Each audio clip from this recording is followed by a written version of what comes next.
wasn't very good.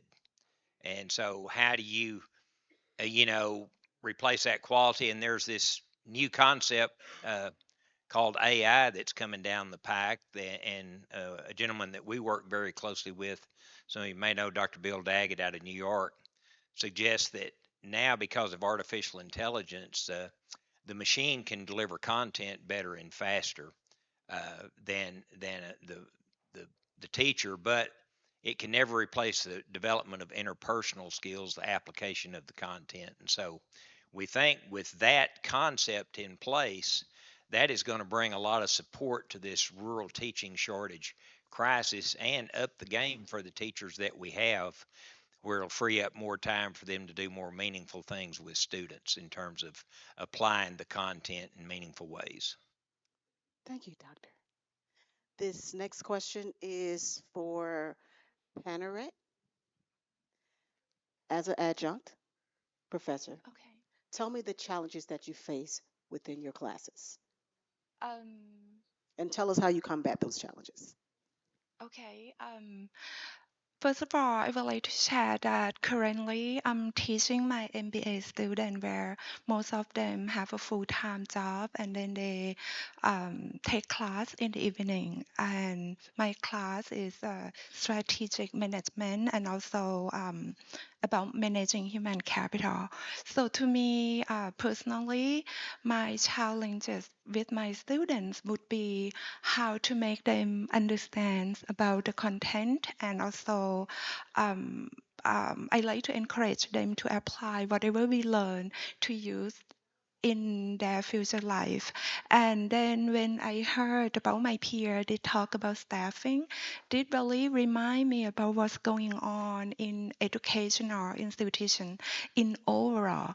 And I would like to share that one of the contents that I like to praise a lot in my class is about individual needs. When we think about the needs, right, we couldn't help to think about Maslow hierarchy of needs, where we would pay attention closely to people at individual level, like what's the reason why they come to work, why they change the job, and all of those. So, and then we would take a look at system level, at organizational level. Um, what about workplace? What about HR system? And then we could even go beyond at national level. And when I think about our discussion today, I couldn't help think about leadership. I think a lot to do with leadership.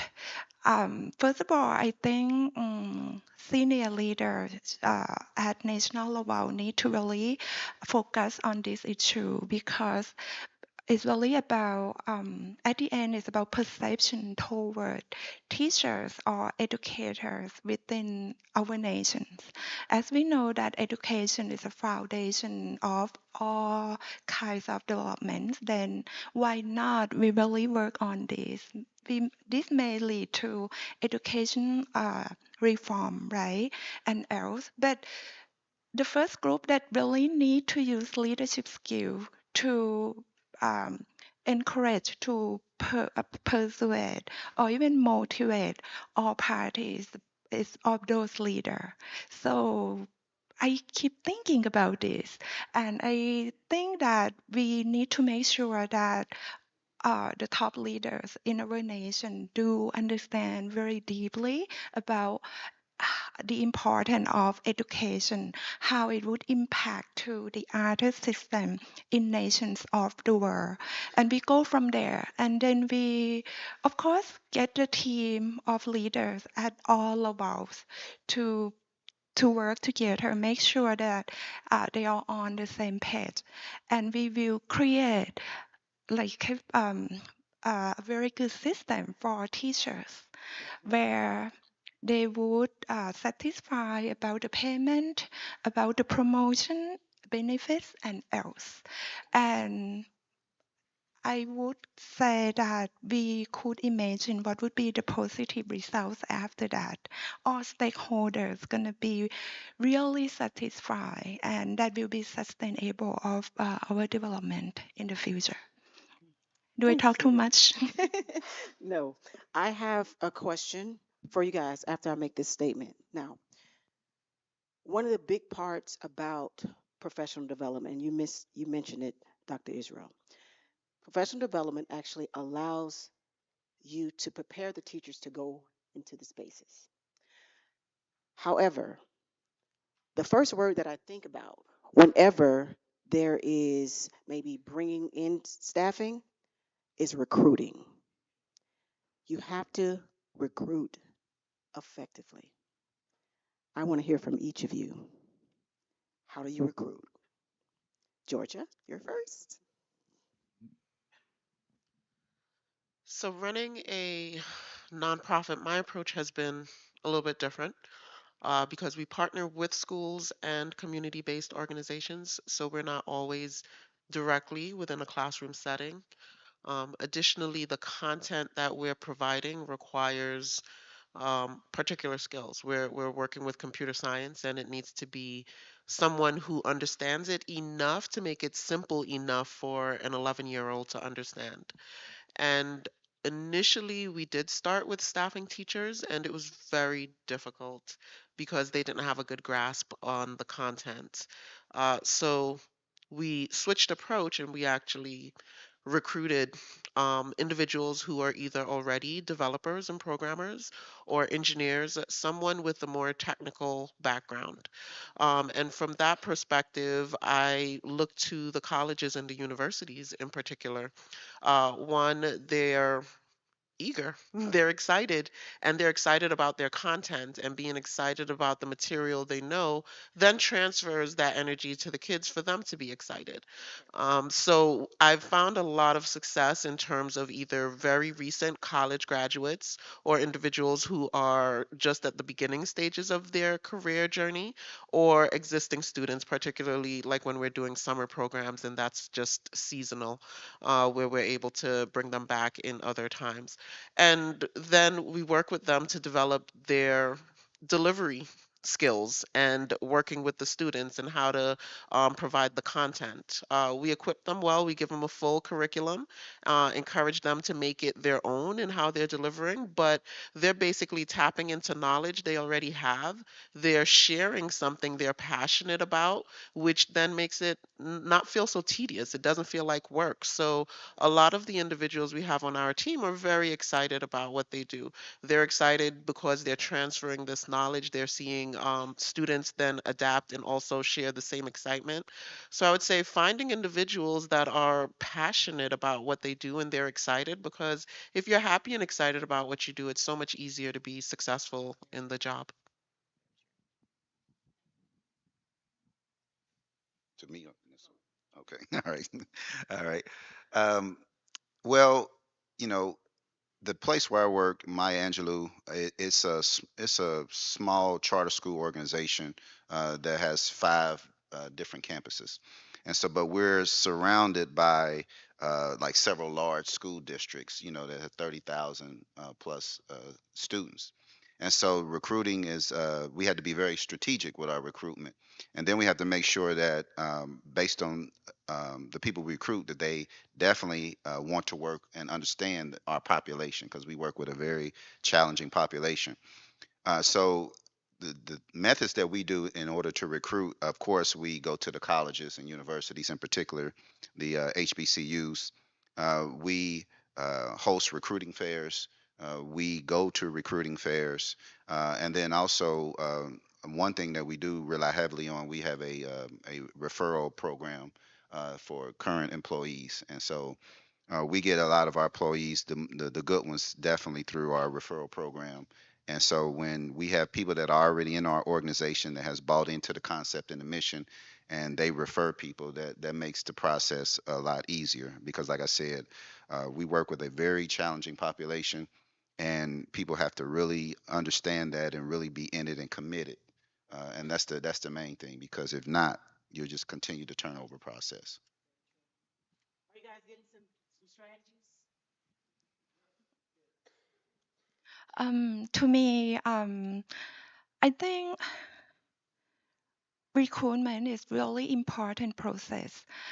Um, our goal is how we're gonna have the right individual to do the right job, right? So for being teacher, it's really important. Our job is to build people, to shape them, to educate many people that they're gonna contribute to the world. I think I do agree with my colleague here that we focus on education. I personally see the importance of education very much. So I see the teacher as role models for their students. So if we're going to have someone to teach students, then we do need the real one, the teacher that we consider as a real teacher. Of course, he or she has to have the knowledge about what he or she is going to teach. So those we could see it very well from their degrees, from their education background, and we could get a recommendation from their school. So I would say that for this career, it couldn't help to get the top student from education school or the other school. And then how we gonna have someone who we would feel like they see teaching job as a career, not just the job to pay the bills. So that's how they're gonna stay for a long time. So I think that part is more challenges, and I believe in education background. I think the one that could provide us a lot about their background about this is their professor or the teacher from their college. So I think if we really want to make it um, work, then we would need to create a system where we can implement it to use for all schools across the country. For example, for teacher that would of professor who would teach at University Lowell, we should have the requirement where they also have education knowledge or teaching knowledge before they could apply for the job. This means that they're not just going to come in and talk about their expertise about the subject, because we have to keep in mind that all of these faculties, they are the role models. So they need to have the feeling as the teacher. So I think we need to work hard about recruitment process. Again, go back to their education institution. Thank you. So we do support all of those kind of traditional things, job fairs and job postings, but three things that we're seeing some good movement. First of all, we encourage our districts to have one of their most engaging and entertaining and passionate teachers be their education and training high school teacher. Because when those students come in and they see someone who loves their profession, they communicate it every day that this is a profession. They take them to in Texas, it's called TAFE, but education, competition, conferences. That gets a hook in students, and then they want to have that lifelong teaching career.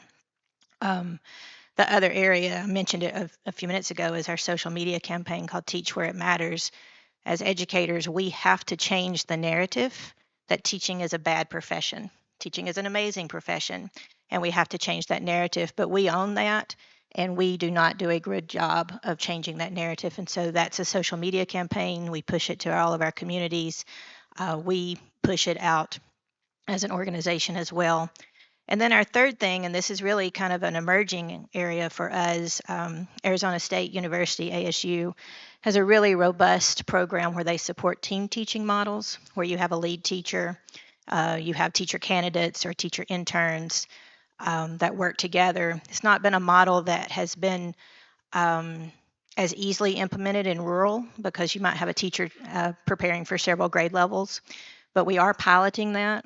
And once you have a team of teachers that you are with and you've got a, kind of a work family, it's harder to leave that. And you have somebody, you're not just out there on your own. You shut the door to the classroom. And so that team teaching model, we're seeing some early indicators that could be a really successful platform for us. Well, real world relevance through work-based learning. And in Texas, we've got a very punitive A through F system that's focused on a multiple choice test, but we can't find very many careers where you go sit there and take a multiple choice test all day. So we've got all these industry professionals that live in the area. So what a novel idea, let them come in and help teach the classes that would lead to high wage, high demand job certifications where we can produce a more highly educated rural population. That's what's going to lead to the innovation that leads to rural job creation. So things like there in Roscoe, we got a mixed animal vet clinic, EduVet, that's open to the public, where the veterinarian is adjunct faculty with the local community college, where students can earn certifications in veterinary medicine that would lead to animal and human health care pathways. EduDrone, where students can earn their 107 drone pilot's license. EduMaker, where students can get certifications in 3D printing and CNC and robotics and all those things, and then marketing and on and on. So just using local facilities and local people that are experts in the field. EduWeld, where students can do more than learn how to run a bead in ag class, but can earn industry certifications that would lead to high wage, high demand jobs in welding. So just bringing that real world relevance, redesigning school to prepare students for their future rather than our past. Keep the mic, Dr. Alexander. Now I'm going to go back this way. But before I go back this way with the final question that I have for the panel, does anyone have questions for any of the individuals here? Yes, a question, but it's not an individual. So with all the teacher vacancies, could you stand up so we can hear you? So with all the teacher vacancies and all the things that you're doing, Positions because thank you. How do you still fill those positions with the teacher vacancies, like the subbing, and if you don't have a teacher in the classroom to start for the year, or if a teacher quit and relocates?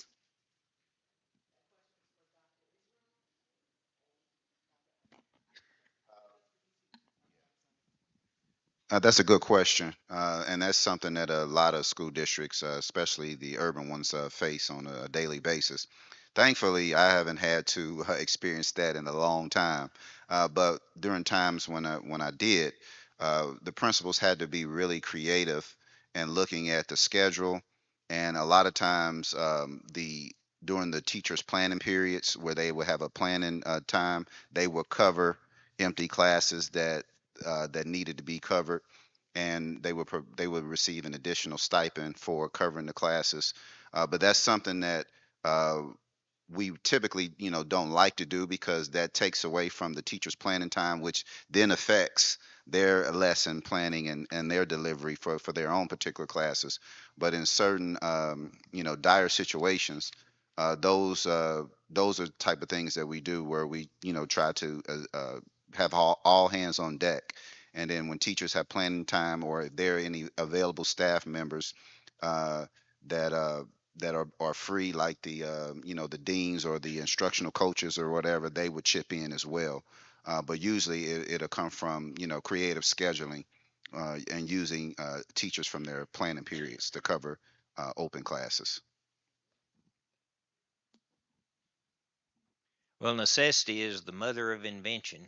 And so if you don't have enough teachers, you got to do something a little bit different. Dr. McLean referred to the Grow Your Own Teacher, and that's a very effective program because students that grow up in those regions are more apt to stay in those regions.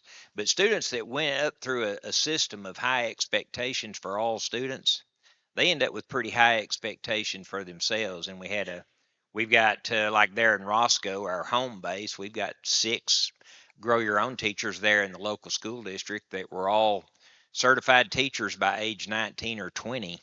And what we saw there is the power of peer tutoring.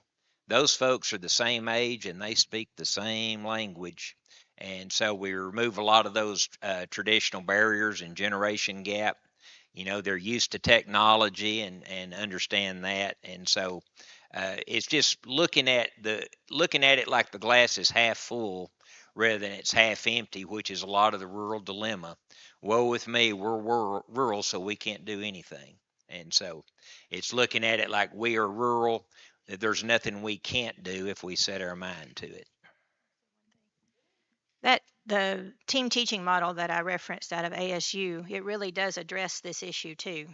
And so if you have a lead teacher, a master teacher, 2 or 3 new teachers that maybe not as experienced or maybe not as effective in the classroom, and then some teacher candidates that are growing to be teachers and grow your own program. If you have an absence, you're okay. And so you're shifting, but it's a different look. Instead of having a roster of whatever 25, 30 kids, that's your students, that master teacher actually has a roster of about 150 students, all according to the school size. And for larger districts, because we've worked with had these conversations with larger districts, we have not implemented this. Obviously, it's not the school size we support, but they also changed their structure. And so instead of a classroom where you're sitting with desk and you have, whatever, 25, 30 kids, a master teacher might be more in a room like this, delivering content. There's teachers that are learning under him or her. And then in addition to that, there's the teacher candidates. You have special ed support, you have bilingual support. And so it's in a facilitated room as opposed to a traditional classroom. If we look at what the classroom looked like in the late 1800s and we look at the classroom today, they look really similar. And so what do we need to do to kind of blow that model up? And that team teaching model might be something that we can do to do that.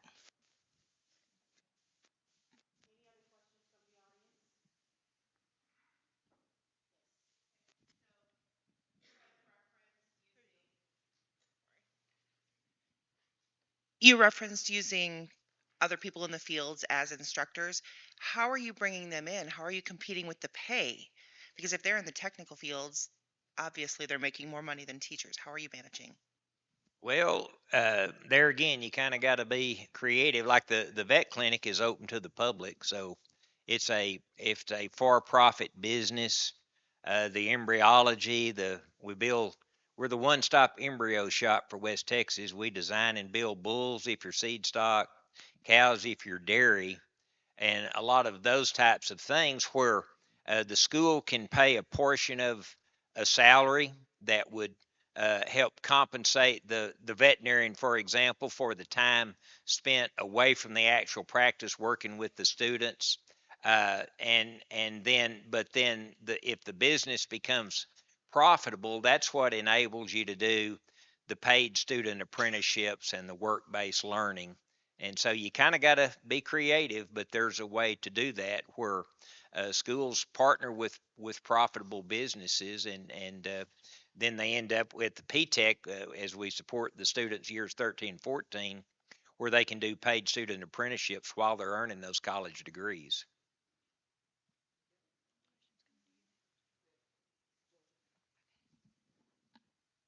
There you go. That's really quite a struggle. Because I'm a nonprofit and not a school, I do have more flexibility around how I can compensate my staff. Given that I am getting individuals who are very early in their career or just starting their journey, I don't have to compete as much with a higher salary, but I do absolutely pay them more than they would receive as a teacher, given the skill set they're bringing to the table and what I'm looking for them to do. So that has certainly helped for me to be able to recruit talent onto the team. And I think this speaks to just a larger issue. It was mentioned the classrooms pretty much look the same as they did in the 1800s, but we also still kind of treat the profession very similarly. And I'm going to say we treat it a little bit like a blue collar job, and that's how teachers are compensated, despite the fact that it really should be treated like a white collar job because you don't have recruiting issues with white collar jobs.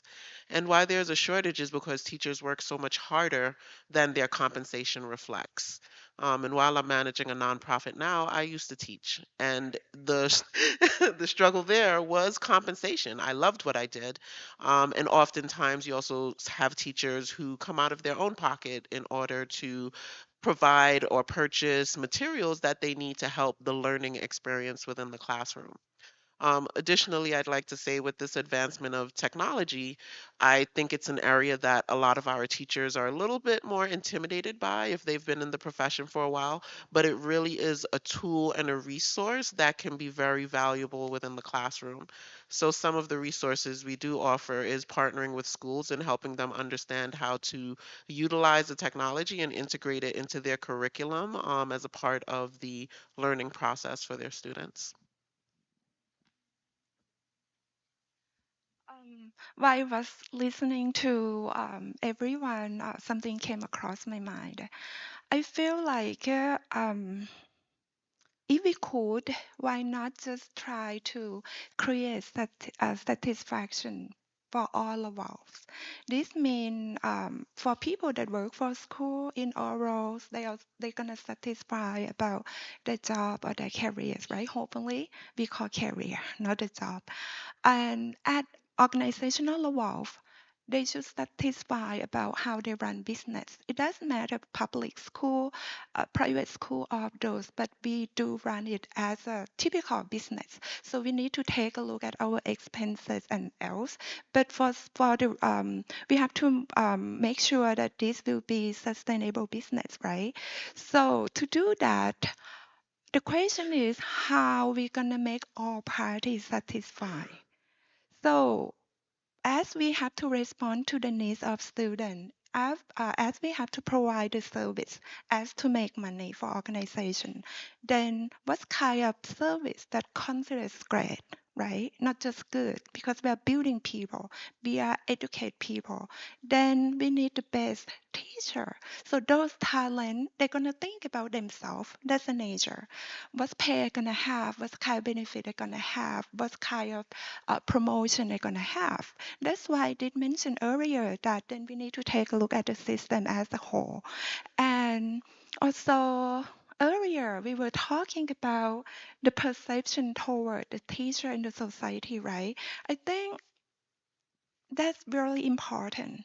So if we could change those perceptions, make this career is really on the top of the careers in our society, I think it would help a lot. So it's gonna attract those talents and also gonna help to reduce many conflicts and the problems. Thank you.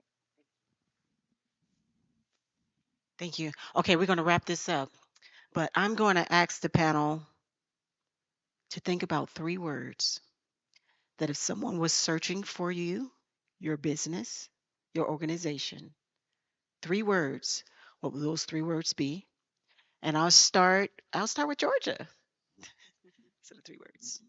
So you guys think of this too. Like if someone is searching for you, what 3 words would you want them to find you under?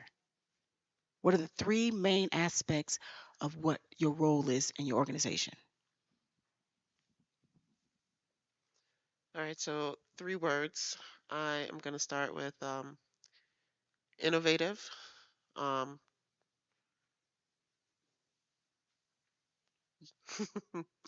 transformation, and diversity.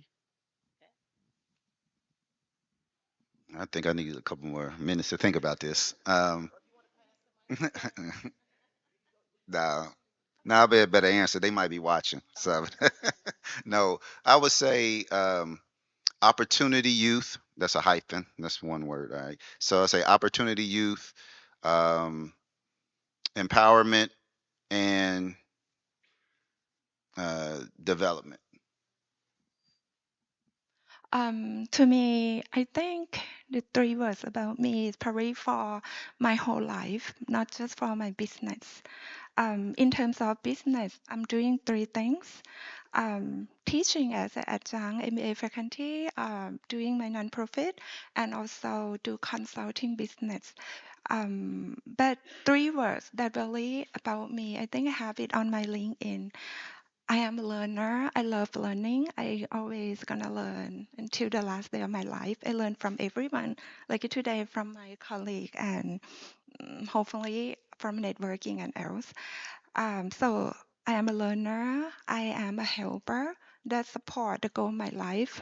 all the roles that I have is all contributing to the goal of helping others. And the last one is educator.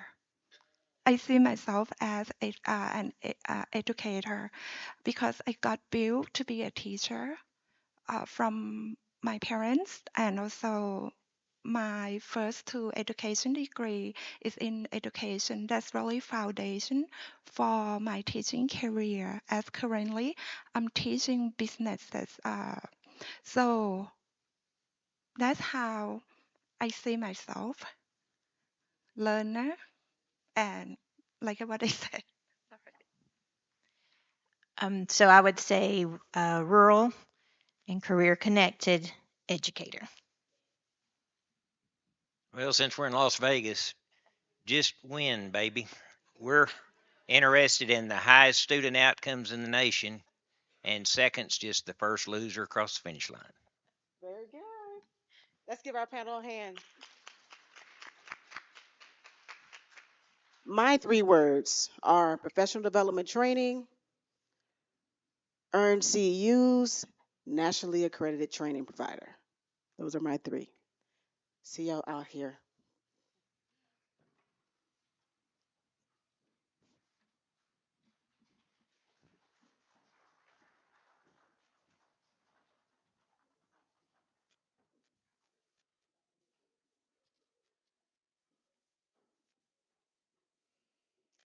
Thank you, panelists, for that amazing panel. All right, ladies and gentlemen, for our next session, let's get ready to embark on an enlightening and journey into the fascinating world of literacy acquisition. Join our keynote speaker, Dr. Louise Dabrowski, the esteemed owner of INSL LLC, as she delves deep into using the 8 processes of literacy to facilitate writing and reading acquisition for all learners. Discover the magic of storytelling intertwined with literacy and pivotal 8 processes of literacy, and particularly why drawing the 8th process is vital in learning. Dr. Dabrowski's insights will illuminate practical applications transforming our approach to literacy. Please put your hands together for her.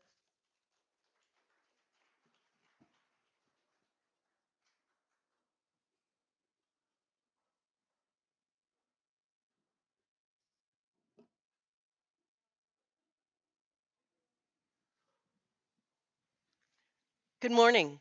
I'm so pleased to be here. My name is Dr. Louise Dabrowski, and I'm really excited to talk with you about some ideas that I've been thinking about. And so I would like to share with you my PowerPoint, which is about using the 8 processes of literacy to help learners, early learners, acquire literacy. Let's see if I can figure out which button to push here.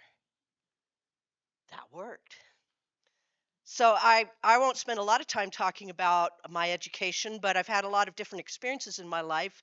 I started out as a classical musician, and I was fortunate my parents were academics, so we traveled Europe and had a lot of different experiences. And then I worked in the horticulture trade for 20 years and got a whole nother set of experiences. And then I decided to become a teacher, and I'll talk a little bit about that. Where's my PowerPoint? There we go. So today's agenda, we're going to talk a little bit about a theory of how humans learn. We're going to talk about Cooper's 7 processes of literacy. We're going to talk about the 8 processes of literacy.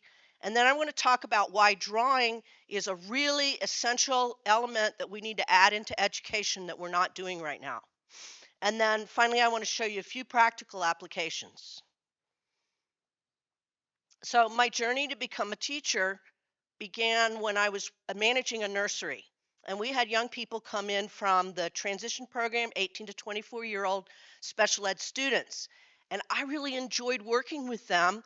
And I met some of the special ed teachers that worked with them. And I thought, well, this would be a great way this is a job I could do into old age because my back was getting really bad. And so working in the horticulture trade wasn't going to work for me anymore. And I thought, well, this is really interesting. I wonder how people learn. And let me go to school and become a teacher, and I'll find out how people learn. So I went and got a master's in teaching. And throughout that entire process, I learned a lot about how to teach. I learned zero about how humans learn. And I thought, well, that's kind of strange. You would think that a teacher would be taught how people learn. So I thought, well, maybe when I get to special ed school, special ed teachers need to know how people learn. So maybe I'll learn how humans learn in special ed school. So I got to special ed school and it was interesting, and I learned a lot of different strategies, and I learned about different disability categories, but I never learned how people learn. And I thought, well, how can we be in an education field and nobody here is talking about how people learn, what the neurobiological learning system is? So I started teaching school, and I was using the strategies that I had learned, and I found that they were not effective. I had students that year after year were making no progress, and the strategies that we were using were basically behaviorism. So it was operant conditioning. So I give you something, you give me something back. I give you something, you give me something back. And I say you learned it. If you repeated the pattern, then I claimed that you learned it. But I knew that wasn't true. And I also knew that my students weren't making any progress. They weren't remembering tomorrow what they learned yesterday. So I started thinking, now there's got to be some other thing. There's got to be some way to think about teaching that's different from this, that isn't based on behaviorism. So I had the good fortune of being invited to go to a lecture for foster parents, because I was a foster parent at that time, and it was a lecture on how to help foster youth with autism. And these wonderful women, Mabel Brown and Carol Collins, were there, and they were talking about Dr. Ellen Lucas Arwood's neurosemantic language learning theory. And that was an epiphany for me. It was a moment of real excitement to realize that there were people in education that were actually talking about how human beings learn. So I want to start out by talking a little bit about Dr. Arwood's theory. That's a 2-hour conversation right there. But basically, she spent 40 years learning. She triangulated information from cognitive psychology, neuroscience, and linguistics. And that's the interesting thing, is that that's not in the education field. She had to step outside of the education field to find out how humans learn, because the educators are not researching that. Neuroscientists are researching it, cognitive psychologists are researching it, linguists are researching it, but we're not in education. So it was so exciting to find this theory that's based on science. And so basically, she says that we have a 4-step learning system. The first step is sensory input, which would be, eyes, ears, nose, smell, all of it. And then the second step is pattern matching in your brainstem. And this is about as far as school goes a lot of times. So if we're talking about sounds and letters and times tables, we're just talking about pattern matching, and we're not talking about higher thinking. So the third and fourth levels of learning are where we actually get some change, a change in our neurobiological system. And that would be, the third level is conceptual thinking, which occurs in your cerebral circuits. And the fourth level and the highest level is language, and that is cortical networks. So when we work within the conceptual thinking and language, then we actually create change in our brains and lasting learning. So there's been a lot of really interesting research about the brain and how we learn. And this great guy, Friedman Pulvermuller in Germany, has done all sorts of fMRI studies on the brain and language. And he says there isn't a spot in your brain for a word. There is not a spot in your brain for the sentence. The brain works as a holistic synergistic organ that has networks. So when you have an idea, the idea is part of a network, not a particular location in your brain. And so when we learn within context. We need stories. We need the who, what, when, where, why, how in order to learn and understand. So when we give children ideas like spelling lists, for example, that's meaningless because it's taken outside of the context of how you would use those ideas in the first place. So if we really think about the agent action object relationship, which comes out of the linguistic studies, agent is the person, action is what you do, object is the thing you do with it. And then you extend with that, you think of the who, what, when, where, why, and how. If you bring all of those things together for children, then they will remember, because a story is something that we can remember. So just briefly going over now, when I teach, I like to draw for my classes, both for children and for adults. And since I can't have my document camera here today, I just pre-drew some things. So when we're thinking about sensory input, everybody knows about your eyes and your ears, but we don't think about the fact that that many people, they input meaning by moving their hand. And so that's something I really want to emphasize today, is that input of moving your hand to create shapes is a really important way for some of our students so if you have a student, for example, who's not learning to read from sounds and letters, I can bet you that they really need to draw and write in order to make that input. So then, of course, that information is sent to the brainstem, and the brainstem is really fascinating, and it does a lot of really cool stuff, but we don't have time for that today.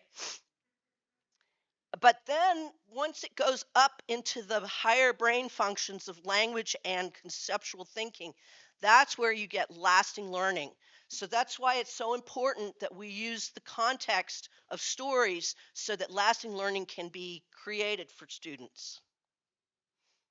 So there's this guy, Cooper, and many of you may have read this literacy textbook that he wrote in the mid-aughts, and he talks about 7 psychological processes of literacy.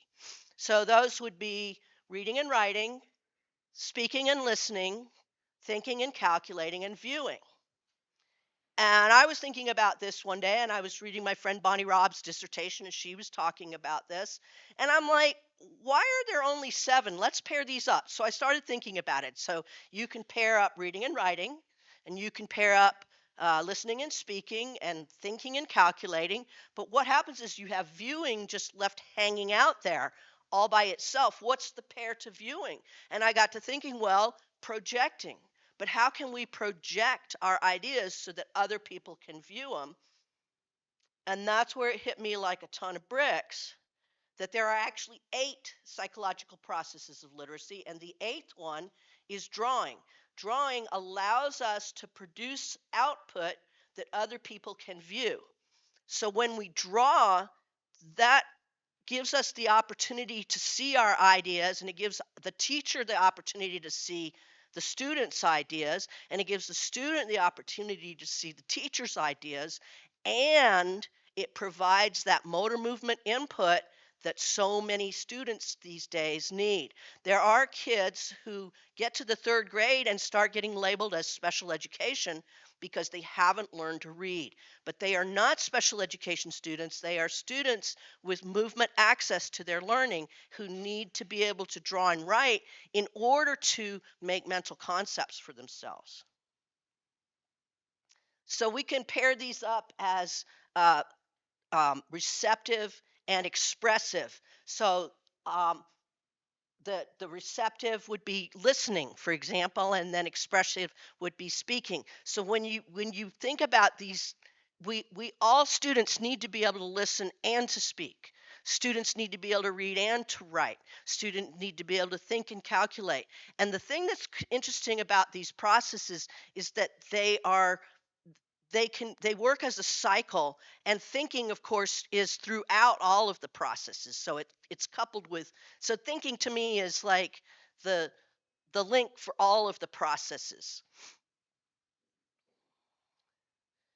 So I don't know if I can point with this thing. Can I point? No. Well, I'm going to come over here and point. So what I drew here is a classroom, and the teacher is providing some information to the students about what a cat is. And so she draws the cat and she writes cat and she says cat. So the first student here is an auditory learner. And this student hears cat and sees cat and says, oh, yeah, that's a cat, and you spell it C-A-T. And so this student talks to himself in the sound of his own voice. The student behind is a visual thinker. So this person gets the same sensory input, but makes a different mental concept. This person sees an image of a cat and an image of the written idea, and then says to himself, oh yeah, that picture and that word go together with this sound cat. Then we move on to the next student. This student is a visual motor learner or a movement access learner. This person hears and sees the same information, but in order to retain and understand that information, this student needs to draw and write that information for himself. Once he's drawn and written it, then he sees a mental picture in his head. The student in the back is your special ed kid with significant disabilities. This is the student that needs another person to pick up their hand and draw and write together with them in order for them to make a mental picture. So we don't have a lot of those kids in school. We have some, but we do have a lot of the visual motor learners, and they keep getting sent to my clinic as being kids who can't read, when in fact what they need to do is draw their ideas, label them with the written language, write a sentence in their own words, and then read it back. So think about it. If you can write something from memory, then you automatically can read it, not necessarily the other way around. So in schools, what we do is we start with reading, which is decoding. And we use sounds and letters to decode. And if you didn't learn it that way, then we go slower and give you more sounds and letters at a slower pace. And if you still didn't get it, then you get identified as special ed, and you get taken away from the rest of the group, and your instruction is slower and slower and slower.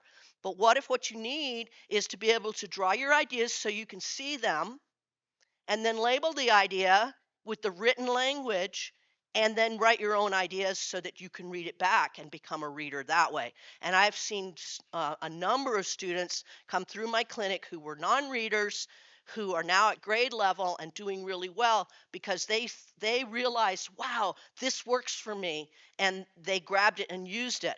So we can offer that to our children, and that's why I want to talk to you about how drawing is the 8th process of literacy.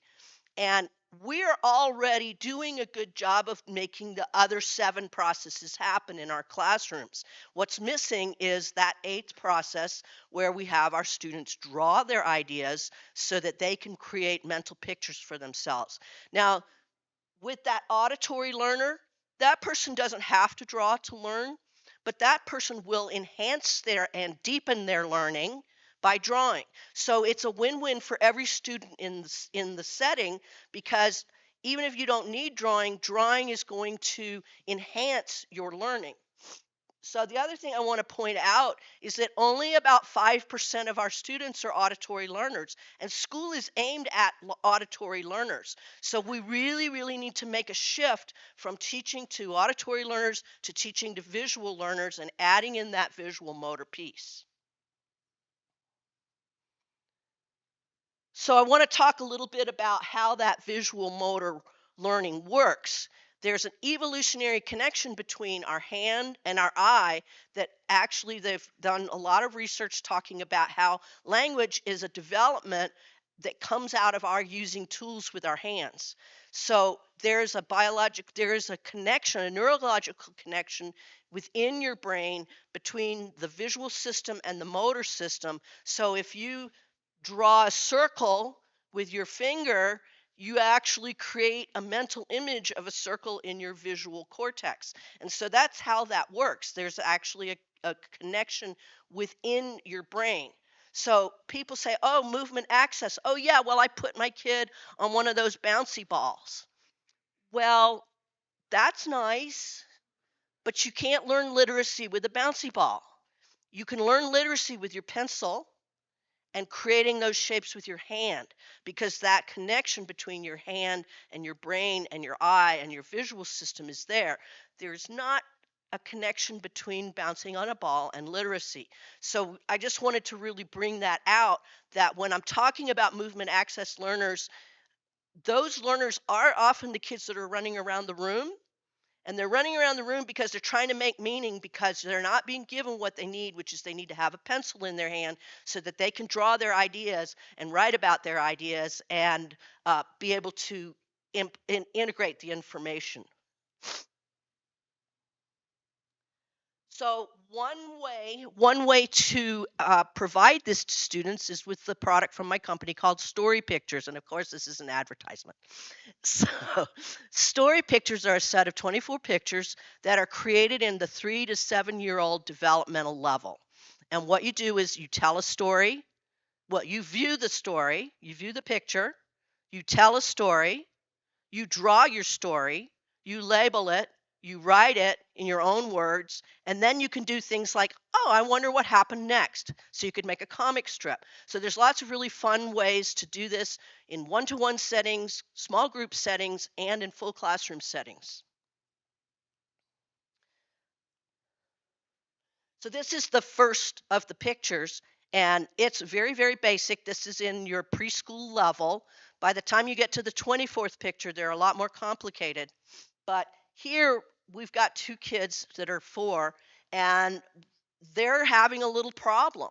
And this example that I'm going to show you here is a student. He's 18 years old. He's a young man with autism, and he can read and write perfectly, but he doesn't know what he just said. And so with these story pictures, we've been able to work through things like, how does this person feel? How does that person? I wonder what so-and-so is thinking. So he's been able to draw and write cartoons and start to be able to think about social thinking as a result of using these pictures that are within his cognitive developmental level. Another picture, this one, the kids like this one because everybody loves a fight. And so this drawing was done by a 5-year-old, and he drew the pictures, and then his mom hand over hand wrote the labels with him, and then he told her what he wanted to write. And actually this first one he wrote himself, and the other 2 mom hand over hand wrote with him. But he was able to create a whole story about what happened next and what the mom did and what the girls did, and the teddy bear got split in 2. It was really fun. So that's a great way. Using story pictures is a great way to add in that drawing that's missing in school. Another thing that you can do is draw from text. And I do this all the time with my students because people come to me, they want their student to learn to read. So we read the text and then we draw the ideas. And one of the beauties of that for me as a teacher is that when this child draws, I can see whether it matches the text or not. If it doesn't, I can see which ideas they need to look up and put on their visual dictionary. I see which ideas they need to have some more information about, and then they can refine their drawing until it matches the text. Then they write about the drawing in their own words, and by the time they're done with that, they know exactly what that written text said. So this is a really great way to learn content as well. Here's another student. I like to write stories for my students because one of the problems that I run across is that reading materials are often not as robust and interesting as I would like them to be. We need to speak with our children with rich language. And when we have children who are struggling to learn language, we often take out the language and just like do one word things like sit. And then, well, maybe they sat, but then they get back up again because you didn't give them any information about what to do while they're in that chair. So I like to write rich language stories for my students, and it's fun. The kids like it too. Here's another reading passage. This young lady is she thought she would never learn to read, but she's doing a really great job now. She's a homeschool student, and so she drew out the ideas that she read, and then she wrote them in her own words. And it's really fun. I enjoy working with the kids this way, and the kids love doing it. Which is, why should school be a torture? It shouldn't be a torture. Learning should be a pleasant process where you get a neurobiological high from learning. So another thing that you can do to help the kids draw is visual dictionaries. So you write the idea and then you draw a picture that's associated with the idea means. And here's another couple more examples. And there's lots of different things you can do, like bubbling in the image, bubbling in the words. That helps some of the students who can't see the words until they've seen the shape of the whole idea. And this is one of the things that I want to emphasize, is that we don't have to use sounds and letters to learn to read and write. We can look at a whole word as a visual image and see what it looks like and then write it. And you don't even need to know the letter names to be able to do that. Letter names can come later. I mean, it's not wrong to learn letter names. I'm not saying take the alphabet out of school. I'm just saying that we don't have to sound it out. And if you think about a word like cat, if I sound it out, cat, now I have said cat. That's not cat, right? So we're actually creating additional cognitive load by using the sounds and letters for students who really need to draw and write to create mental concepts. So to recap, there's a 4-step learning system: sensory input, pattern matching at the brainstem, cerebral circuits for mental concepts, and then cortical networks form the language. Language names our thinking. So we can look at a person's language and also know what their cognitive level is. So there's been a lot of research about this correlation between language and cognition. So the next thing to recap is the 8 processes of literacy. Reading and writing are only 2 of the 8 processes. To become literate, we need all of the other ones, and we need to actively do these processes. Learning is an action. It's not a passive experience. If you want to learn something, you have to actually do something with that information and with those ideas. Some practical things as well as drawing and writing.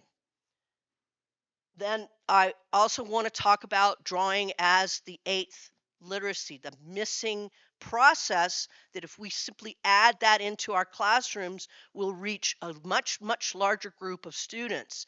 And one of the things that I've run across with people is that we're scared to draw. And when I'm talking about drawing, I'm not talking about fine art, because I can't do that. I am not an artist. But I can draw a stick figure drawing that shows whether it's a man or a woman, whether they're seated or standing, whether they're swimming or running. And anybody can draw those things. They're not hard. It's a circle and some lines. So I encourage everybody to give it a try. When you're working with in your next classrooms or next learning situation where you want to share information, have everybody draw a little bit, and I guarantee you that people will really, really enjoy it and get a lot more out of the lesson. So there are some references, and I wanted to give people an opportunity to ask questions, because I know this is different from what we usually talk about in education. Does anybody have a question that they'd like to ask?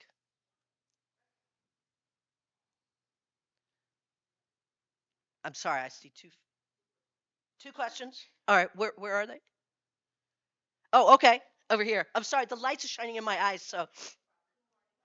Good morning.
collaging work at all? Collaging?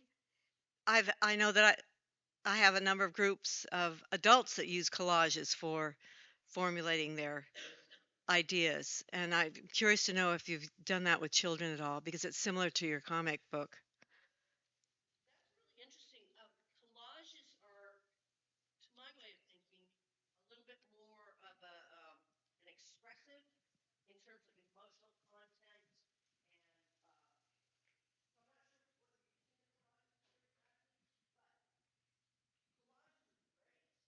But I think if you want to develop language literacy, then stick figure drawings and writing, that is really the kind of the core of how you do it.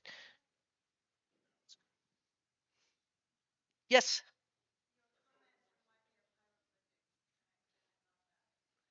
Oh, thanks. My time is up. Okay. Thank you so much. I really appreciate your attention.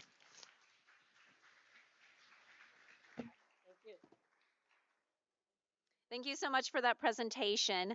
Now, did you know that organizations with empathetic leaderships are not only more innovative, but also enjoy higher job satisfaction among employees?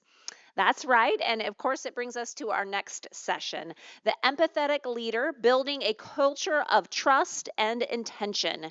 It's all about understanding the power of empathy in leadership. How can leaders cultivate an environment where trust flourishes and intentions are clear? Join Nadine Zenoun, the owner and executive coach and facilitator at Coach Nadine Zenoun Inc., as she leads our next panel discussion along with our esteemed panelists. Let's welcome them all to the stage.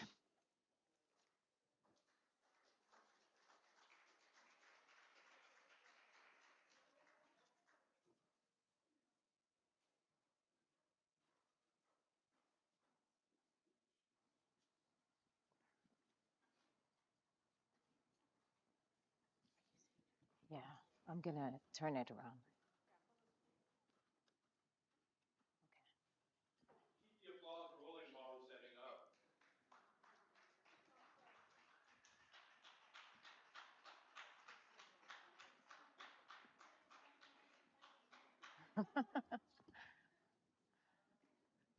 So is the mic on? Can you hear me? Yeah? Okay, great. So good morning, everyone, and welcome to this session about the empathetic leader and the importance of the empathetic leader in creating trust and intention in the organizations, with your students, wherever you are, actually. You can even use it in your own life. So my name is Nadine Zainoun, as already was mentioned, and I am an executive and leadership coach. My focus is more on emotional intelligence. And I have an amazing panel with me to discuss this topic today. And they're gonna take a brief moment to introduce themselves. Paru, would you like to start? Thank you. Good morning. I'm Paru Nakiran. 5 years back, I made a decision to quit my job at Google when I turned 60 and start something on my own. But I wasn't sure what exactly I was going to do. So I polled my team, my leaders, peers, everyone, and I was hoping they will not come back with, oh, you're a great project manager, so that's what you should do. Luckily, they did not come back with that, and they said I should be a mentor and a coach. That resonated very well with me because it had a helping component to it, and also I felt it was my duty to pay it forward, being an immigrant woman and everything that I went through to get through to where I was at that time. I felt it was important I should do that. So 5 years later, so here I am, founder of Rise with ICE. ICE stands for be intentional, be courageous, and take the effort. That was the mantra that I had used for my career, and it worked very well. I have the vision to get 10K plus women to leadership and break that, fix that first rung in the corporate ladder. Thank you. Thank you. Gemma? Yes. Good morning, everyone. Yay, thank you. My name is Gemma Boulos. I am the founder and CEO of the Reinventor Lab. I sort of have this accidental educator life that I never expected to have. I've found myself teaching all the way from, as low as preschool all the way up to undereducated women in the global south. So, and everything in between, because I just got out of academia. And in that, throughout that journey of working with so many different ages, I've seen so many different barriers to change, barriers to connection, barriers to relationship building. And especially since I was working in the Global South, I was also working with low-income students in New York City. I was also working with academic, students in college at the top colleges in the world like Stanford. And so here I am seeing these really vast, extreme challenges that they were having. And what I found mostly was that people were very resistant to change. And being resistant to change also prevents you from being empathetic and prevents you from building strong relationships, because you are so stressed about living in ambiguity. You're stressed and overwhelmed by not knowing. So what I've found is one of the links to all of these is this idea of imposter syndrome, and how people feel like they don't belong where they are. They feel like they're not good enough to be in the space that they are. They think they've got there by luck. They don't think they're smart enough. They don't think they're competitive enough. All of these things are huge barriers to navigating change. And we all know that change is the constant. And so what I do with currently, so I just left academia. I was at Claremont McKenna College, and I was also at Stanford University teaching social entrepreneurship.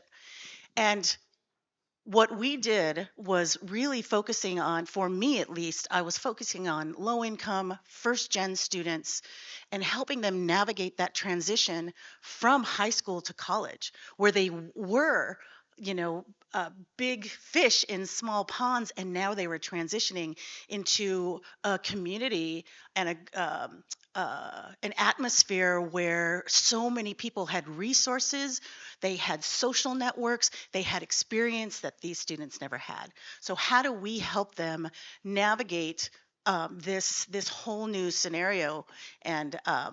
And using the imposter syndrome leveled out everyone. It leveled out the people with means. It leveled out the students with low income and first gen. It leveled out everyone, because everyone did not feel like they belonged where they were.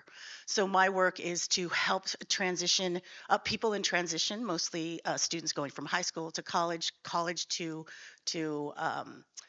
the workforce, and changing, and even changing careers, so that they can manage change using reinventor tools, being able to future-proof their careers. Thank you, Gemma. Got my own mic. Denise? Yeah, good. Good morning, everyone. I'm Denise Young, and I'm the CEO and president of Tiger's Eye Advisory Group, which is a people-focused business solution company. So for me personally, my passion actually is around equity, diversity, and inclusion. And this really ties to the being an empathetic leader, because I just feel that when I was kind of coming up in, the city of Edmonton, that we were, I'm from Canada, and we were, about A. And so what it really was that my journey of starting my own business was that my skill set of being an empathetic leader was not taken seriously. It was, because I would always come from that perspective of seeking to understand people, really understand who they were as a person. And it wasn't really about, that you still don't make mistakes, you still don't judge people, you don't do all those pieces. But that's why I kind of got into my own business, because I figured I wanted to do what I want, where I want, and where I want. And I really wanted to focus on the lens of the equity, diversity, and inclusion, but not as being an expert, but being more in that conversation model, like the communication. So my background is I have a master's in arts of communication and technology. And I'm just very privileged to be on this panel today with everybody. And and if you want, there's more info about me in my bio, so I'm going to pass it on to you. Thank you. Thank you. Hi, everyone. I'm Victoria Schulman, and I am currently the Director of Science Research at King School in Stamford, Connecticut. It's a small private high school for elite students. I actually built that program from scratch. Teaching is a second career of mine. I was originally a researcher, a biomedical researcher at Yale. I have a PhD in biomedical sciences. But then well, I became one of those statistics. So when I had a baby, I was sort of pushed out of that field. But STEM was still a proud moment for me, and I wanted to pass that on to younger students. So my focus is to give students in high school the opportunities that I had in grad school, but give them to them earlier and champion them so that they can win accolades and set themselves apart when it comes to the college race process and trying to get into the college of their dreams and really set them up for a bright future. So that's my main focus in the STEM field. Thank you. Thank you. Jeff. Hi, everyone. I'm Jeff Klubeck. I believe soft skills make strong leaders. Soft skills make strong teams.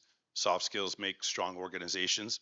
I'm fortunate to be teaching at my alma mater, San Diego State University. I teach organizational communication and public speaking. And for fun, I run this coaching, consulting, training business. And everything I do privately outside of the classroom falls under one of three buckets or into one of three buckets: engagement, motivation, or accountability. And I'm promoting the integrity game, which strives to make accountability non-threatening. And most people will, excuse me, consider accountability to be an attack when they're not ready to be 100% responsible for their own behavior. And so what if we can make accountability non-threatening? So that's what I'm taking on in my career. Thank you. Thank you, Jeff. Thank you.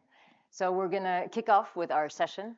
Now, I think from the title, you can see that there are two very important words there. It's the empathetic and the trust. So let's start by just aligning ourselves with what does an empathetic leader mean? So perhaps you can give us your opinions. I'm not going to go by order if you want. Let's go haphazardly. So Victoria, what would be your definition of an empathetic leader? Sure. So being an empathetic leader to me is meeting the students where they are. As a teacher, I teach high school, mostly 10th, 11th, and 12th grade, but I do run a program that works with ninth graders. And every student I work with is different. You have to meet them where they are. And a tactic that works with one student can totally backfire with a different student. So learning what those students need, learning what makes them tick, what motivates them, and kind of falling into their groove is really going to be helpful for those students. And then also making sure that when it's time for the rubber to hit the road, you take a back seat and you are there to champion the students. You're not there to champion yourself in that process. That's what it means to me. Excellent. I love that. Would anyone like to add anything? I would just quickly say it's as opposed to sympathy, which is understanding what somebody may be going through, but empathy is deeper. It's to feel what they feel. An empath feels other people, and then an empathetic leader can feel someone and then figure out how to get them from A to B. Yeah, I love that. Gemma, you want to add something? Sure, thanks. So the way in which I approach sort of working and developing empathetic leaders, especially in the field that I was in with college students, it is to try and find ways that they connect, because we can sympathize for somebody who's not experienced something that we've had, but we can empathize with people who've experienced something similar. Doesn't matter where you come from, what means you have, what experience you've had, there are places where we do connect. What we found, at least for me in the college scenario, and also for women in in careers, is that idea, as I mentioned, of imposter syndrome, that feeling that you don't belong. And so when you can find that one string that connects everyone, then you can start introducing what empathetic leadership is, because empathetic leadership is all about is being able to sort of have a grasp of what people are feeling, so that you can best either support, better align, because it's not even really about support. It's really about alignment and figuring out what it is you need to be doing together, because this is about relationship building. Empathy doesn't come as a result of just like, here's what we need to get things done. The empathic leader really works with building relationships, and you can only get things done at least efficiently, effectively, and without burdening one person is really looking at how you build that empathy amongst team members so that they can move forward together efficiently, effectively, and with wellness for each part of the team. Thank you, Gemma. And I love how you took it not just for the empathetic leader, you're actually transmitting this to the team and to the students. So it's not just that we want to be empathetic ourselves, we want other people. So lead by example. So once you're empathetic, the whole team and the whole group and all the students will be empathetic as well. And I think that's very important. So thank you for raising that point. Now, the second word is trust. And I'm going to do a small exercise with you. I know we don't have much time, so we're not going to go into a deep visualization, but I just want you to remember a time when you were working with a leader that you trusted. And I want you to put yourself in that situation again. You can close your eyes if you want to, because I really want you to get into that. And I want you to observe yourself. How are you behaving with that leader? So how were you communicating with them? How was the energy? How was the motivation? How are you working and doing your duties in that, in that space with that particular leader? Now I want you to go to a different type of leader. I'm sure you all experienced leaders that you didn't trust, that you didn't have that empathy, that connection with. So I want you to put yourself in that situation now. Again, go a little bit deep into that and try to recall that moment. And I want you to observe how your behavior was different from the other leader. So what was your motivation like? When you talked to this person, what was the conversation about? How deep was it? What was the communication? What was your energy like? And how motivated and engaged were you? So who would like to give me just briefly, was there a difference? Did you notice a difference in how you behaved with the leader you trusted and the other leader that you didn't trust? Yes, I see someone going like that. I can't see you all, I'm sorry, because the lights are in my eyes, so I can only see the people here. So I saw you nodding. So can you share with us?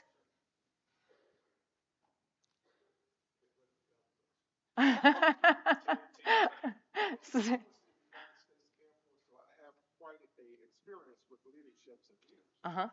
And with the leader that I trusted, it was all about organizational excellence, not only for me, but for the entire team. Okay.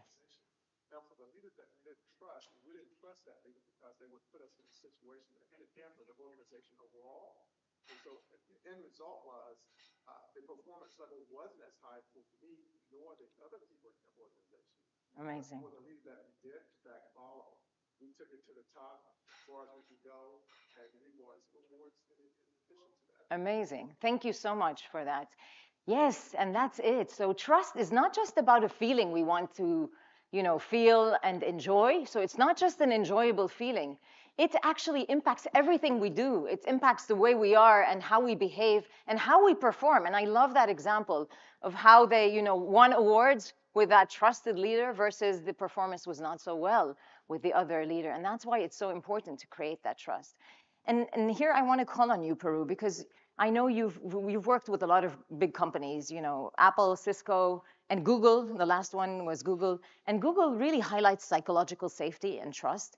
So could you share with us, how does an empathetic leader create that trust and that psychological safety with their team?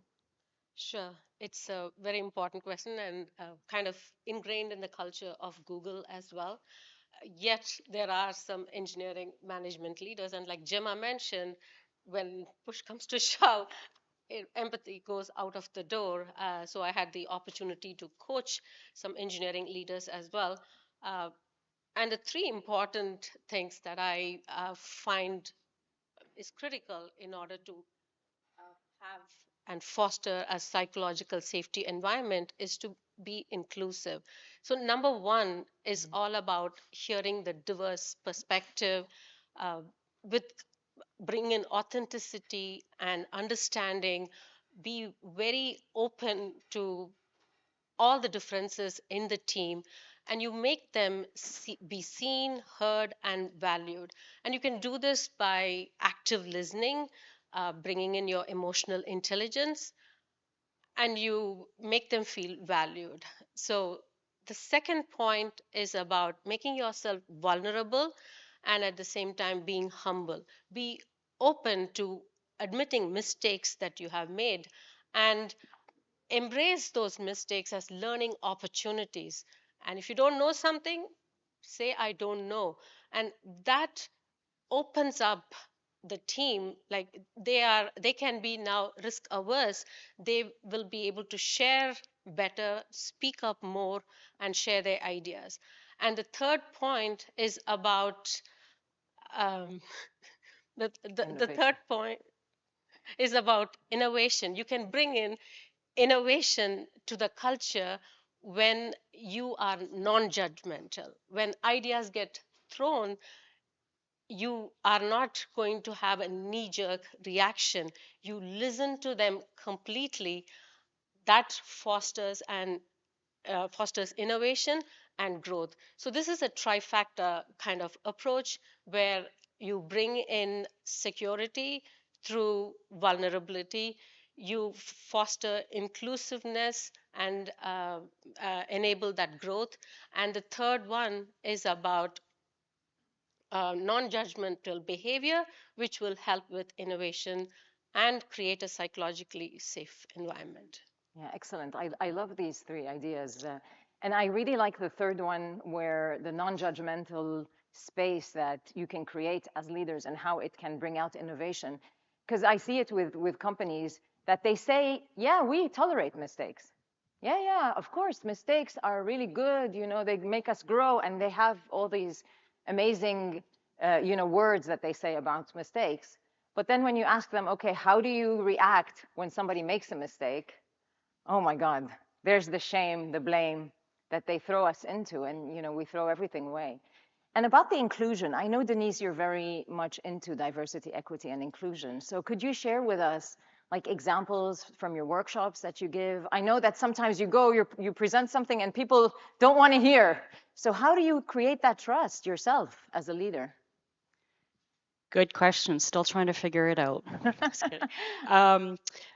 One example is just so clear in my mind. So I was actually training in northern Canada. I was about, I know in your miles here, but I think it was 500 miles from the north, no less than that, 400 miles from the North Pole. And I was working for a mining company. So they brought me in to teach their all employees from the front line to senior management. And it was around equity, diversity, and inclusion. And on top of it, it was mandatory. And on top of it, the first time I went in, the CEO just came into the session, and I'm not lying when I say this, said, oh yeah, I don't know if all of you read the memo today, but I'm not sure if we're going to get funding. So some of you may not have a job in September, but here's Denise to deliver some equity, diversity, and inclusion and respectful workplace training. Wow. Anyway, so I was just like, okay, this is a good start. This is a good start. And these were 5-hour workshops I was doing, and it was really about cultivating that inclusion and the trust. So I spent a first hour on kind of doing this, and then I got into the content. And so as I was going through the content, I talked about some stuff around words that matter and things like that. And then all of a sudden, this person puts up their hand, and I could tell they were agitated, really agitated. And I'm not going to repeat exactly what this gentleman said, but pretty essentially is like, I don't understand why we're here, and I don't care about this stuff. And so in my head, I didn't use my inside voice, but what I did was I said, what do I teach? What do I believe in? I believe in seeking to understand, where's this person coming from? This is their world. And if he went through all the same experiences, and I was kind of going through this, but I was fighting and I was fighting. So then I flipped it on him and I just said, okay, why do you think this is okay? And I just kind of processed it, and I went along and I went along. And the funny thing is that at the end of it, he just finally said to me, he goes, Denise, help me understand how I am supposed to do any of this stuff. He goes, I grew up in a racist family. I'm from a small town. And he goes, look around this room. Do you see diversity in here? And I sat back and I looked at him and I said, wow, that actually makes sense. And he went like this because he probably thought, as the instructor, that I was going to be like, no, you're wrong. And so I guess the tips that really came out of this was really around how to build and how to actually really be that empathetic leader and create that culture of trust is number one, seek to understand and care about that person, because I could see he was really, really trying. And so that's why I kept like, and I think the third, one of the most important pieces is be able to hold tension, but hold space for that tension within you, but also hold that space for tension in others. So I know that all of you, probably many of you might be actual educators, teachers in here. So that would be my call to action, is that when, we're all going to get agitated, and sometimes you want to say, why are you even asking this question? But I think those are probably the tips that I have about really creating that inclusive space. That's amazing. Thank you so much, Denise. And talking about belonging, you work with students, and you mentioned you worked in many universities. So what do you do to create that sense of belonging with your students? I love that question. So where, especially because it's students, I really, really love working with um, play-based tools. So there are a few things that we'll do. I think some of the really fun stuff that students will, it'll really sink in and be visceral. One of the tools is helping them have a different relationship to failure and build relationships because of that, because everyone has had some sort of failure. So we have them get post-it notes, and they write down as many failures as they can, one on each post-it note, and they post it all around the room. And then we do a gallery walk, and those students walk around and they see that everyone, they relate to, oh, failed my girlfriend, or failed, Econ 100, and, having them laugh as they're going around. Failed my family for not calling them that much, all of these things. And that was one way they connected. And that helped build sort of this sense of we've all experienced this.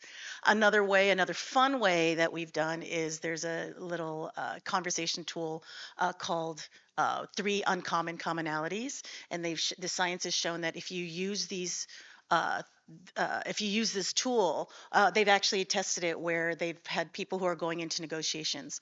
So one group, they actually had them do this exercise, and one group they did not. And so what they found was people were significantly more, they were more likely to negotiate when they've done this connection exercise before. And that 3 uncommon commonalities, it's not like, oh, we both live in Los Angeles, or it's finding really unusual things like we were both in Kenya together, and we didn't even know it, right? Those kinds of really wild things. We had a student I had them do this exercise at an alumni event, and they're so nervous about talking to alum because they don't want to sound like they're trying to get a job, or they're trying to be really intrusive. And so they did this exercise, and one of the students found that he and one of the alum, their mother's middle name were the same. Now, you have to imagine what kind of conversation you're having with someone to find these crazy connections. He got an internship from them. So, what does that look like when you start using tools that are not just these sort of typical things, finding ways that we connect? Because that, to me, is the core of empathy. It's how do we connect through either our shared experiences or our shared connections.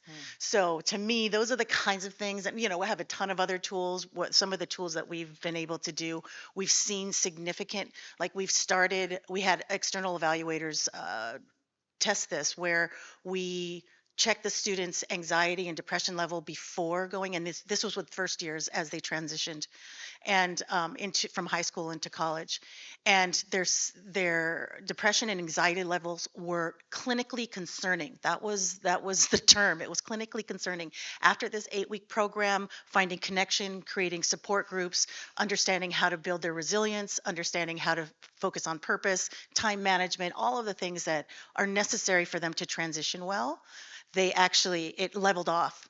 And so it was really astounding. And this was an external evaluator. This wasn't us evaluating our own things. And this researcher was a resilience researcher.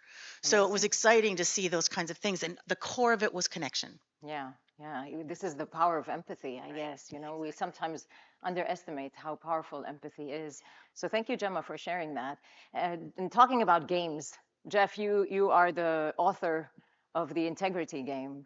Could you tell us a little bit about how this book can help us or give us a tool to create empathy with students? Yeah, thanks. First of all, it's a Trojan horse.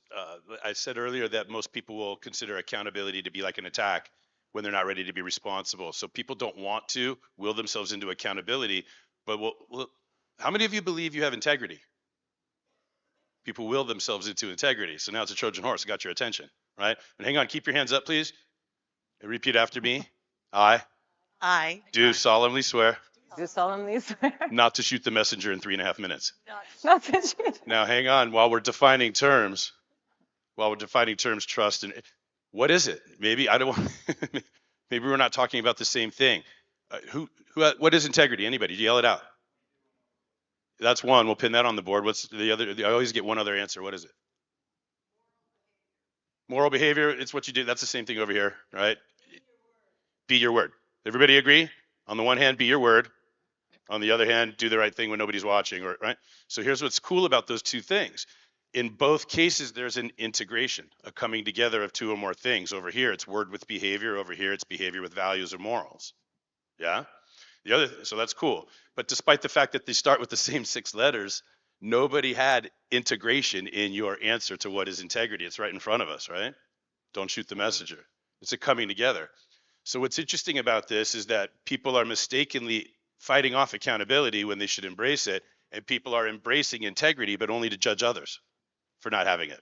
Integrity becomes like parenting or driving. It's one of these words that somehow we seem to be really good at this, but everybody else sucks, right? The other thing that we like about those two answers is that behavior is in both equations, isn't it? We integrate behavior with word, we integrate behavior with value. So it's not what I meant to do, what I thought I was going to do, I was just trying to, I was just gonna. None of that is the evidence of our integrity. It's our behavior. So it comes down to taking action and so forth. So what I don't like about these two, if I said I was going to drink 18 beers before the panel today, and then I drank 18 beers before the panel today, I will have done what I said I was going to do, but could I claim integrity? We all know the answer is no. And then what's the right thing? Isn't it a moving target? Forgive on behalf of our country. I apologize for those of you from another country, but we can't even decide on who our president is. You're going to tell me what's right or wrong for, you guys understand what I'm getting at? So we should never lie unless we put an elf on the shelf and need to guilt our kids into good behavior, right? It's a moving target. How many of you believe time is money? Yeah. How many of you believe patience is a virtue? How many of you believe if you never quit, you never lose? How many of you know you better know when to quit?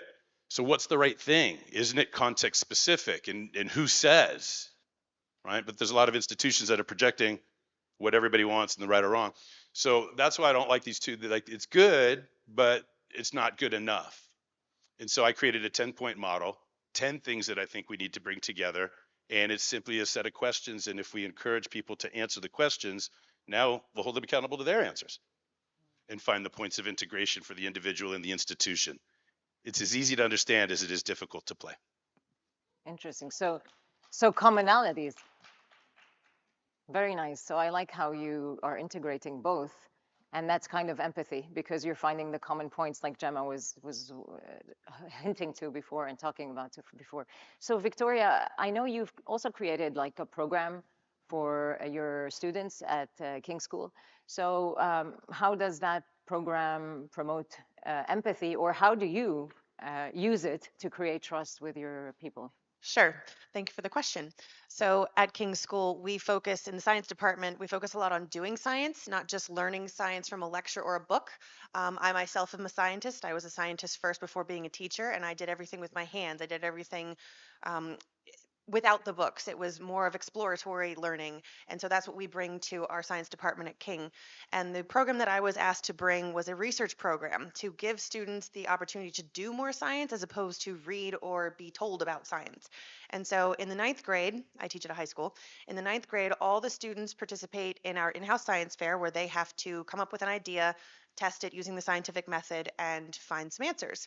And sometimes that answer is it didn't work. And I tell the students that negative data is still data. And that's a required course. Beyond ninth grade, they have the option to pursue more science if they want to. There's an elective course that I teach that they can do on campus with me as their mentor. And then if they want to do science at a higher level, they come to me and they join my elite program where I send the students off campus into Yale, New York City, any of those types of highly prestigious lab institutions where they do their real research on real world problems, and then they come back, and the course that I teach those students as to how to present their information so that they can send their message of new information, new data out to the world. And so I think the reason why my program has been so successful is because as the director of science research, all of those students with all of those projects come to me.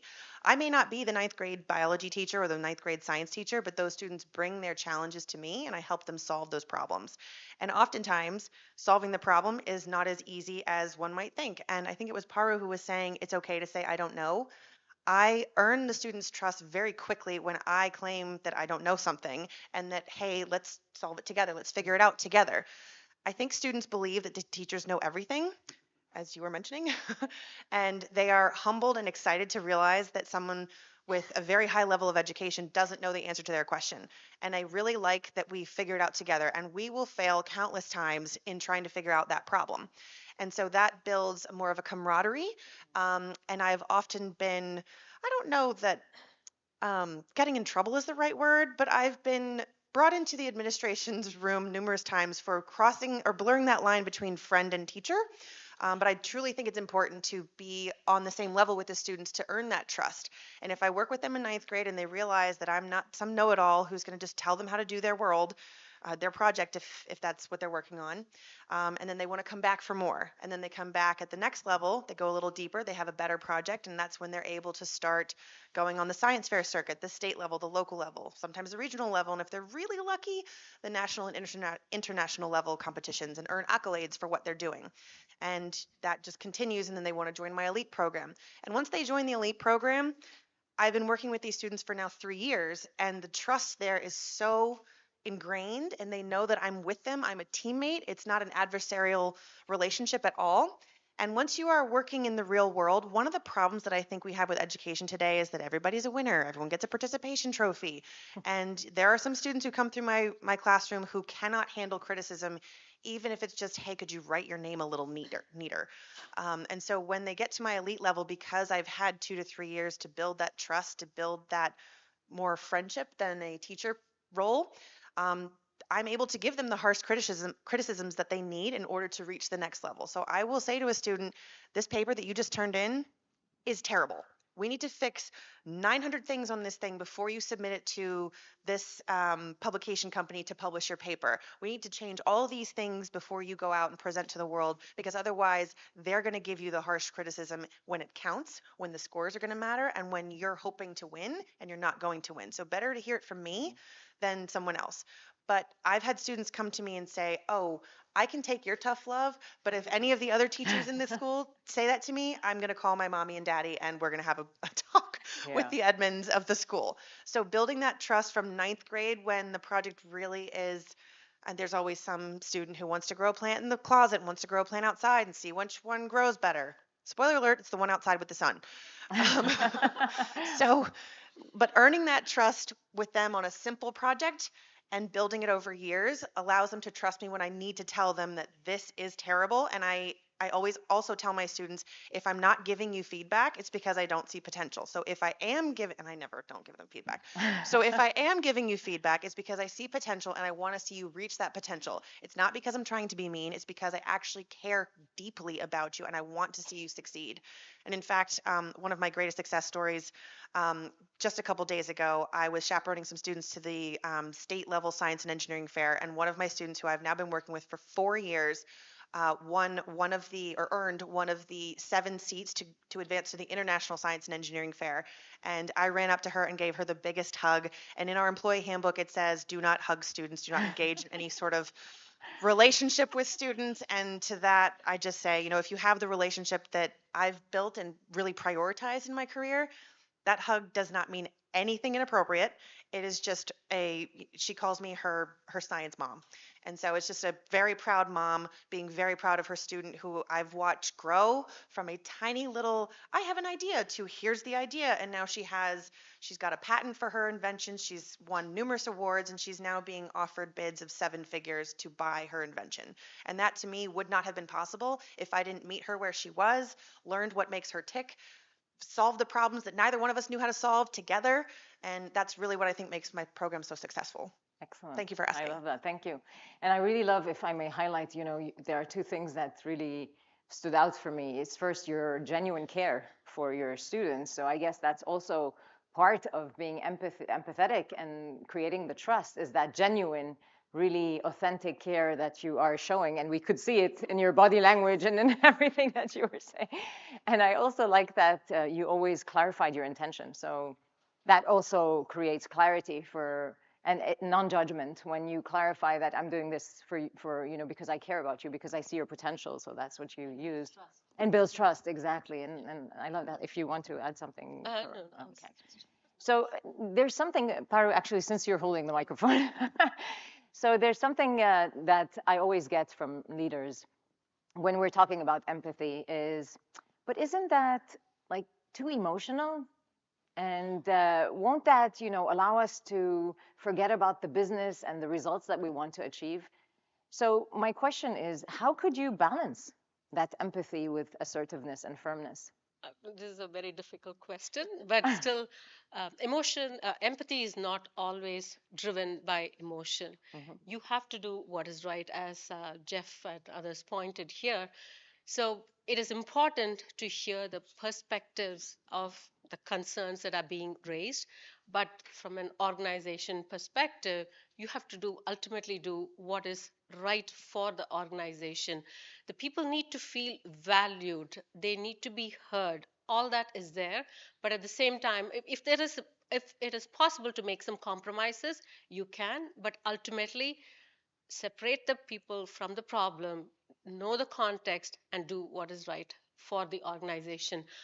If there's time, I can add an example. Yes, please. I was chief of staff for a research group within Google, and there was and I was new. Everyone else had been there for several more years than me, and they were all ingrained in a particular culture. And from an outsider perspective, nothing was getting done, and I could see also the disconnect and why it was not working very well. So I proposed to my VP on how the org can be structured to be more efficient and align with our org goals and get things done. He was not aligned with me because he was afraid what it would do to his leadership team, who had reported to him for a very long time. He was afraid he would lose them.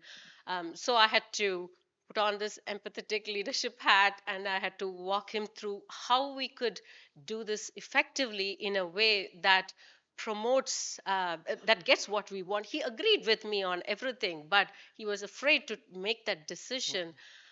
So after a lot of going back and forth, finally we agreed on a plan where we made sure that, which was part of my plan, where everyone is heard, their inputs are taken. In some cases, we did take their input, but ultimately we went forward with the org change by being extremely empathetic, lot of communication, making everyone feel valued for their opinions. It was one of the best org changes that I have been in. Amazing. Thank you. Thank you for sharing that. So I think we have like 10 more minutes, and maybe we can go into like some practical examples. Jeff, you were mentioning First the of all, I'm tool. not so sure that we have 10 minutes. Yeah, I'm an astute observer of my surroundings and Because we nonverbal started communication. at 12:20. We started at 10:25, didn't we? I do have one thing to ask the crowd to finish this sentence for me. If you are not growing, you are Not. If you're not growing, you're dying. You guys haven't heard that one before. If you're not growing, you're dying. Well, I just want to say if we're not integrating, perhaps we're disintegrating. I yield the rest of my time. We don't have any more time? 3 minutes? Okay, great. So are there any questions? Denise, you can handle the questions since you. Maybe one piece of advice from all of us. So any questions? Yes. Committed for mental health and well-being of teachers and educators. I'm a professor in counseling, and the retention, right, among teachers who are genuinely committed and are purpose-driven very low because there's so many systemic barriers that are in place. And I feel like, to create a culture of care for others, it is so important to also create a culture of care for self and generally honor, right, our own personal well-being and mental health. So how to be able to support teachers and educators' mental health and well-being in K through 12 and higher education settings. Denise, would you like to take that? Let me think. Yeah, I know. I guess in terms of that, I guess what you're asking, I just want to make sure that I'm hearing it right, is you're saying how do you actually balance? It's almost like how do you balance your well-being with kind of your, I guess, the operational, if you want to call it, side. Is that kind of what you're referring to?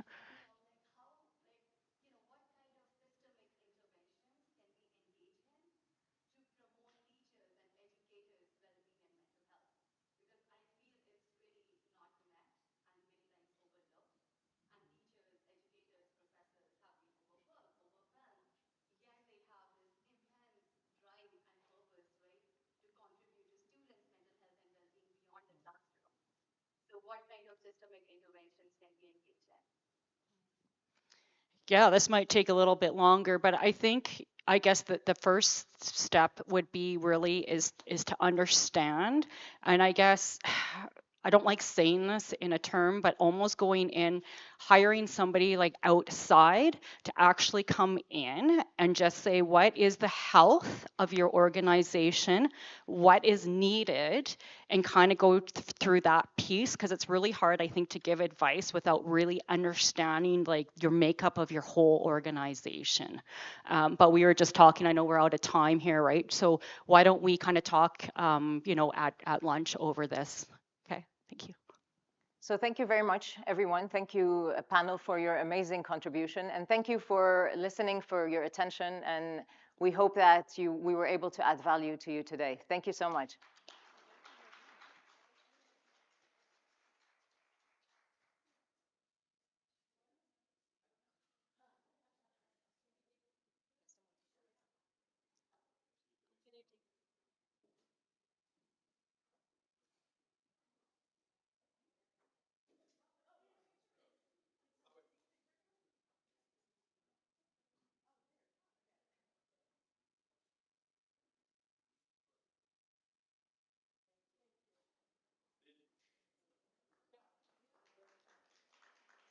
Thank you, panelists.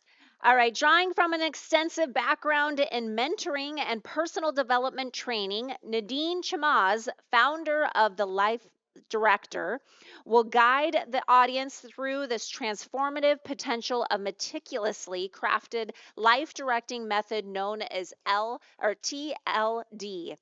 With profound expertise in theater, elements of drama therapy, acting, script writing, and directing have been seamlessly integrated into the fabric of this method, which promises to spare individuals unnecessary time, energy, and emotional turmoil in navigating their real life story and revealing their most authentic life director role. As outlined in the book, The Stage is Yours.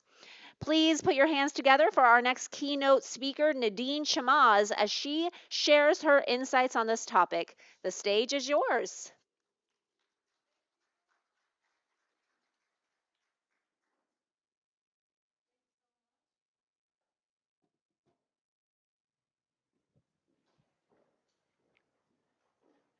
Hello, everyone. Good morning. I'm very happy to be here. Actually, I'm born in Lebanon, and I live in Dubai.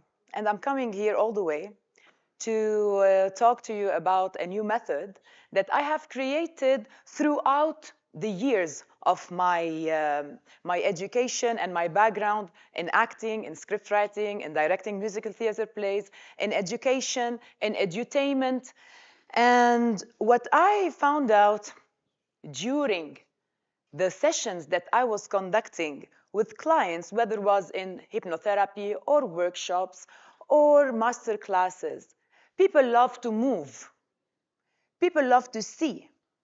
So if I will come and tell you everything that you should do, and this is what we have to do, and without giving you a taste and experience something, you will not get the feel. You will get the theory, but the practice will not be there. And at the same time, you want to implement what is said in what we are doing today. So in the world of acting, you know, actors are in the moment. Actors are present. The most present person on earth is an actor acting. While in life, I discovered that sometimes we are not 100% in the moment. And what happens when we are not present, things move and we don't catch them. We don't understand what happened. So being in the moment is a very important thing. So, you know, in the world of personal development, be in the moment, sit still, silence your mind, meditate. But sometimes we don't know when and how to do this. And the second thing that I realized also, that life is a stage. Can we get a slide? Next slide. I'll check the clicker. Okay, just a second. Oh, okay. So this is me. I'm Nadine Chamaz. I'm the author of The Stage is Yours. And I've been working in the field of entertainment and training for a long time, more than, I will not say more than 20 years. And this is me also. I've been the chair of Creative Women, Women Empowerment. So I do a lot of awareness campaigns for women to empower them. To be honest, not to empowerment, to support them, to give them a space where they can be on stage saying what they want to say and giving them the tools to how to bring their ideas into reality. So life for me is a stage. All my life I was on the stage, performing, singing, acting, talking. And one time in my life, I had to step down my stage for many reasons, challenges in life that we all go through them. And when this happened, and I sat in the audience, I became in the audience, I was just an observer. And things were like moving in front of me, and I don't know what's happening, why I'm not on the stage. When and how did I step down, and why? For what purpose did I choose to do that? For what purpose I chose to be not seen? And this is where a long analysis and a long self-talk between me and myself and asking those kind of questions. And I realized that most of us, at some point in our life, we are in the audience. We are not all the time on the stage. And the theater in itself, it gives you the whole positions of life. Sometimes we're the observer, sometimes we are playing, sometimes we're outside waiting to come in, and sometimes we are in the backstage, and sometimes we are in the director's chair. And this is the most powerful position. Be in the director's chair. And this is what happened. I said, I'm an actress. All my life I have scripts. I have defined characters. I have a very well-written script. All I have to do is rehearse and embody the character that I want to play and do it. Fine, simple, easy. In life, I'm not able to do that.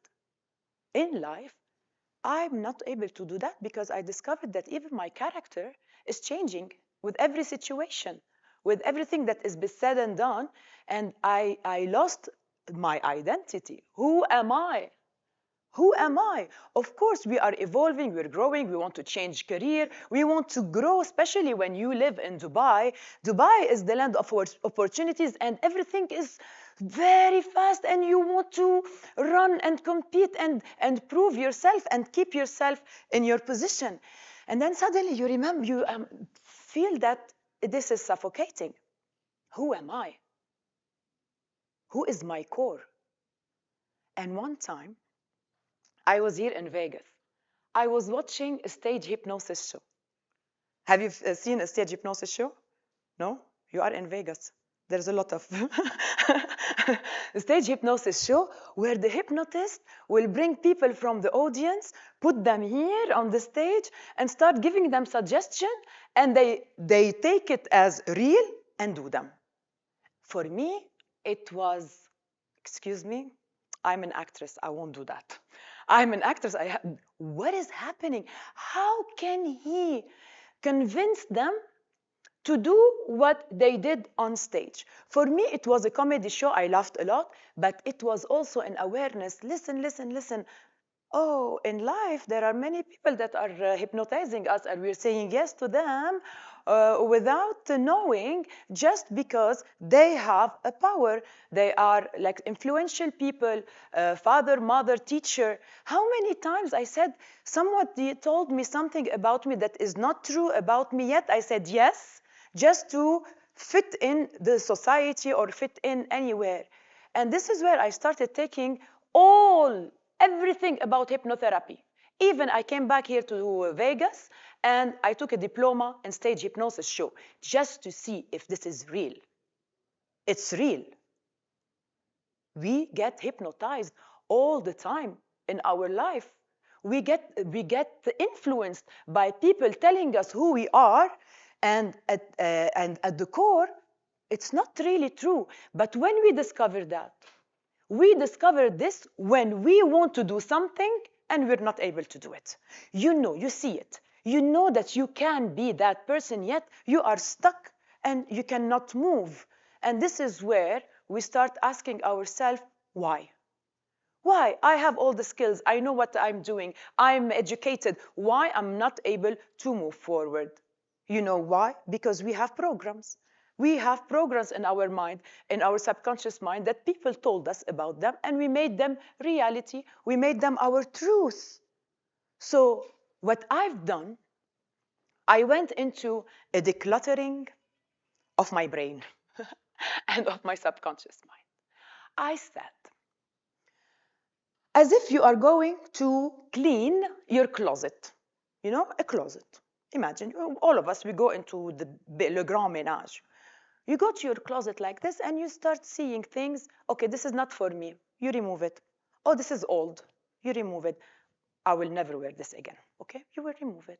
And then you start decluttering, decluttering, decluttering until you find the things that you really want and you know that they fit you and you feel comfortable with. And this is exactly our thoughts and our emotions.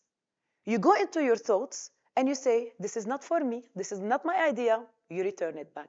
And you think of that, okay, this is a very outdated thought that is not serving me anymore. And you remove it.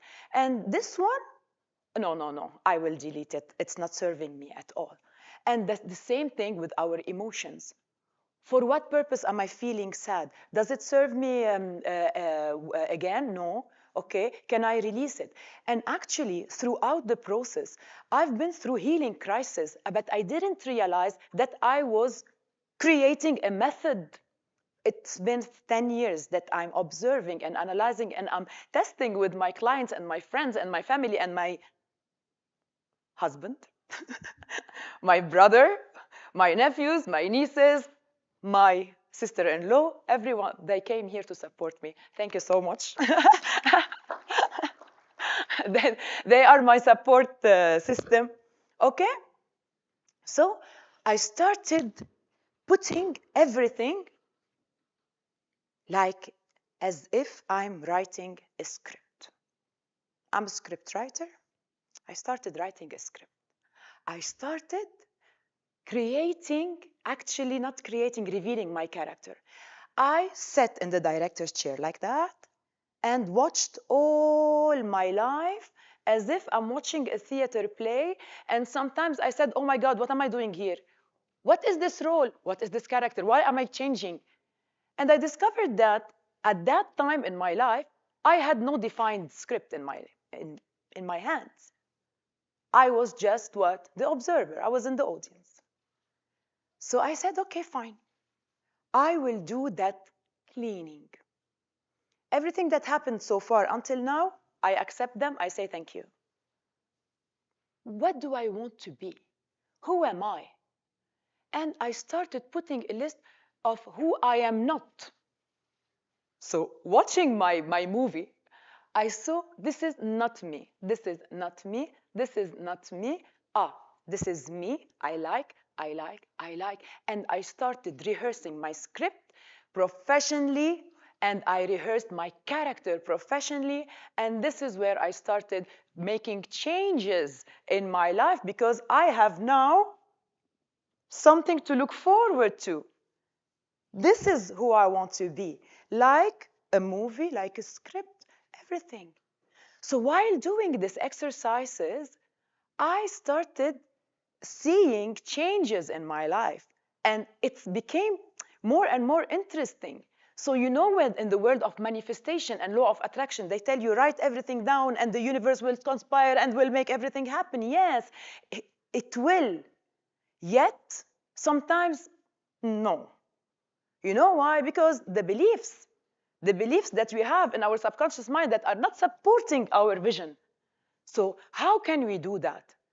Traditionally, or like classic, go sleep, hypnosis, and change. Or do repetition. Actually, I always tell my friend and my clients, who are my friends also, we don't have time to sit in the chair and do all those healing. We don't have time. We want to move forward. What if I progress you in the future to see who you want to be? Let's write a script that is exciting and interesting, that will make you wake up in the morning so motivated to do it, and rehearse on that. How does it sound? Yeah? Better. I don't have time. If you have a trauma since you are 3 years old, and now we are 30, actually I'm not 30, I'm more, but let's say 30, okay? So this is like 30 hours minimum if I want to take 1 hour on each song. It's a lot. Our traumas, our phobias, our depressions, everything is okay. It's part of our life. It's part of our journey. And how we will make them in a very good script? By chapters. This chapter called depression. Finish. I will not take it with me to this next chapter. Okay? It was there. What have I learned? What did it serve me? It served me. Why did it happen? Why not? It happened. Life happens. And it's okay. We want to accept everything in our life. Okay? So, life is a stage. You are the script writer. You are the actor. And you are the director. And it all starts by writing a very professional script. As a professional script writer, in the method, I teach how to write a professional script that will take you from page to stage.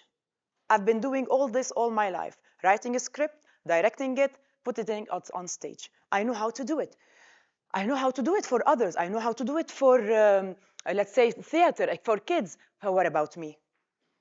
I will do it for myself as well.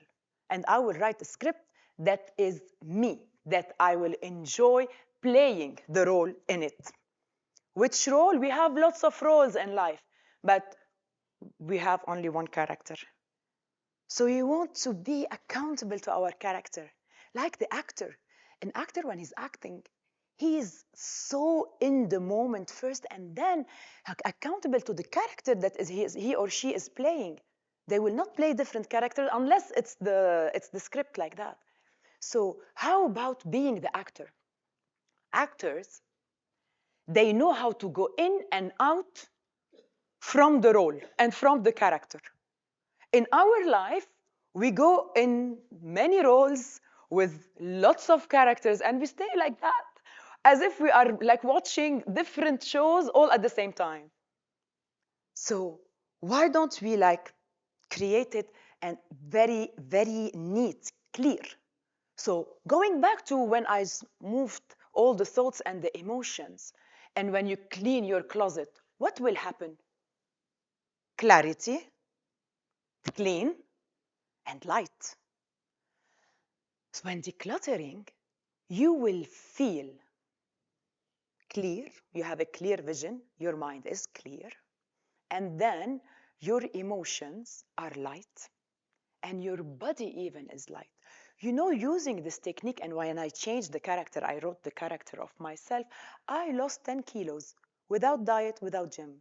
Because all my life I go to gym, all my life I eat healthy, but that period of my time when I had those lots of challenges in life, I gained 10 kilos. I don't know why I'm not losing them. Actually, I was holding on the pain. I was holding on the emotions to make me feel safe. And once I said, I don't need you anymore, I'm releasing you, the 10 kilos were released. And it were relieved. Because emotions, they come and they take places in our body and they make us feel pain. Because we're not surrendering, we're not letting them go, and we're not asking why. Our body communicates with us, our subconscious mind communicates with us. They tell us there is something that you need to take care of. When we have panic attacks or we have anxiety, this is a message, a clear message from the subconscious mind that there is something that you need to pay attention to. All we have to do is communicate. What is it? That's it. Simple question, creating that communication between us and our subconscious mind. So when we are creating our new character and our new script, the subconscious mind is aware that now we have to work. We have new belief system that we need to work on, so that will support my vision. And this is how transition and change will become very easy. People fear change because they don't know where they are going to. But in this method, we know where we are going to. I know where I am going. So that's why the journey becomes enjoyable. Along the way, there will be lots of healing and releasing and crying. But those release and cry are not like from sadness or emotions or regret or negative. No, they are relief. Finally, everything is going and you're feeling who you are. Exactly like the exercise that who I am not. When you remove everything that you are not, what will be left? The who you are and your authentic self. So with all these observations, I worked hard actually to put everything that I'm talking about into a structured a program and process that has coaching, healing, and therapy at the same time. I'm a coach, I'm a healer, and I'm a therapist at the same time, and we all need all this.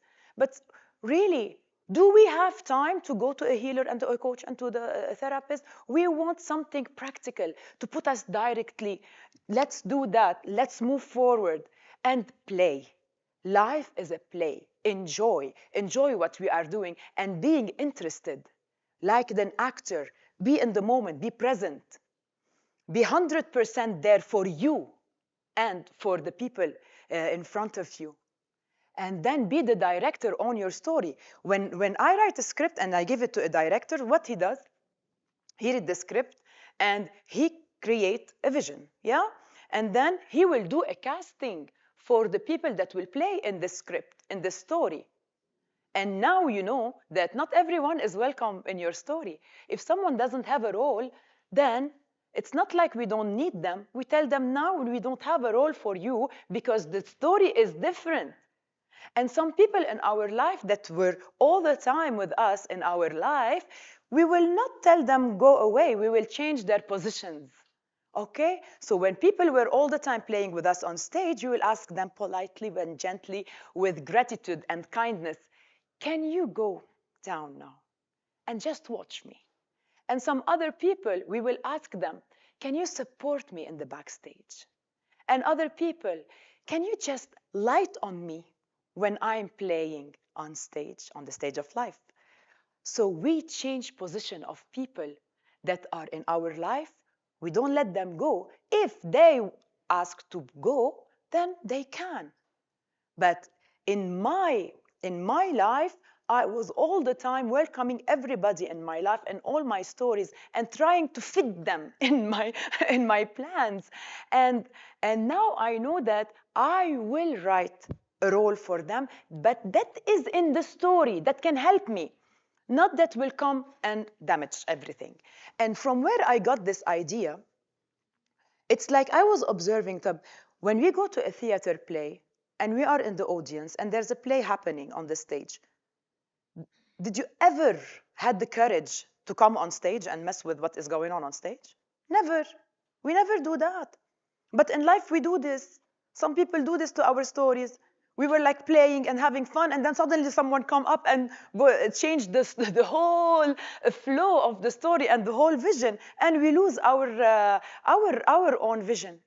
So now that we know, why not own our vision? Be in the director's seat, see exactly where I want to be, who can help me become that chapter in my life, because every now and then we will change. We will always be writing our stories. We don't want anyone to give us roles in their own story. We don't want to play small. We want to play the role of the leader, of the hero. We want to own our stage. So after that, okay, so I talked about the script. The script needs to be very well written and very well done. So now that I have the script and I know skills from the actors, and I know that the director holds the vision, I am ready to have what? The stage, life, and be there for me wherever I go. The stage, it doesn't mean the stage.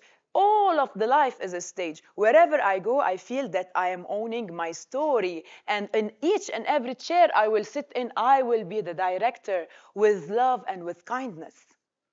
So giving everything like a thank you for everything that happened in our life. Giving thanks to all the people that played negative and positive roles in our life because they led us to be what? Awake. Each and every time I notice that someone is telling me, triggering me in point or asking me too much questions, they were mirroring what I had to ask to myself. And that's why I say thank you. When people ask me, why you're not doing anything, that was the question coming from me, in the inside of me. Why, Nadine, you're not doing anything in your life? And well, I don't want anyone to ask me this question because I had not the courage to sit between me and myself and ask myself, what is stopping me from moving forward? Challenges? We all have challenges. I had challenges on the emotional, physical, and mental level. And when I started doing this method, everything shifted and it became so fun and life becomes so interesting. And imagine that every time you write something and you have the plan to do it. So change, transformation will come automatically when you write your script, you rehearse on your character, and you sit in the director's chair and you own the story. Because this journey and this method is not a transformational journey. It's a revelation. We reveal who we are, so we bring who we are in whatever we do. So whatever I am doing in life, I am who I am. Thank you so much.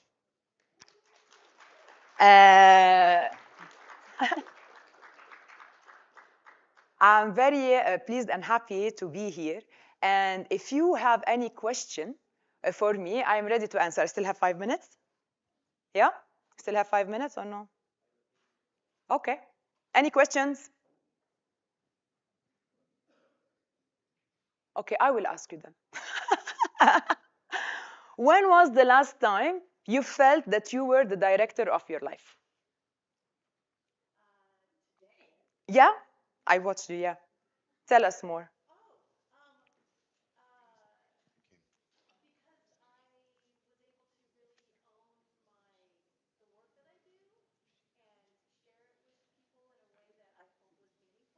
Okay.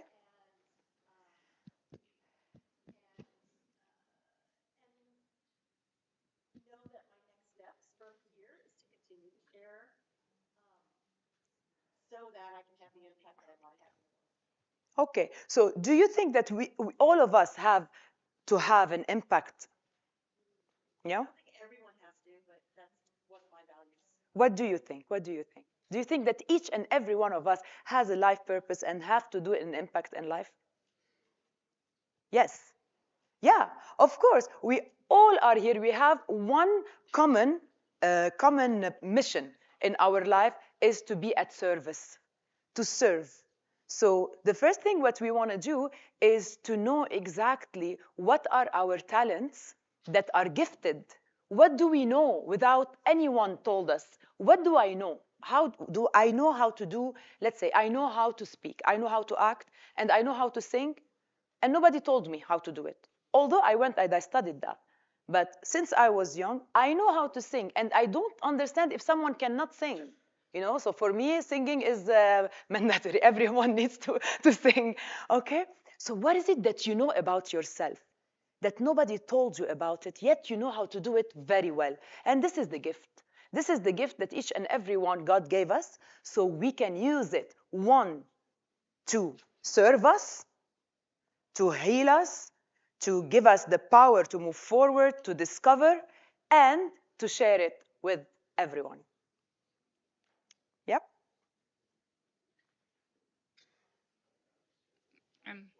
Yes.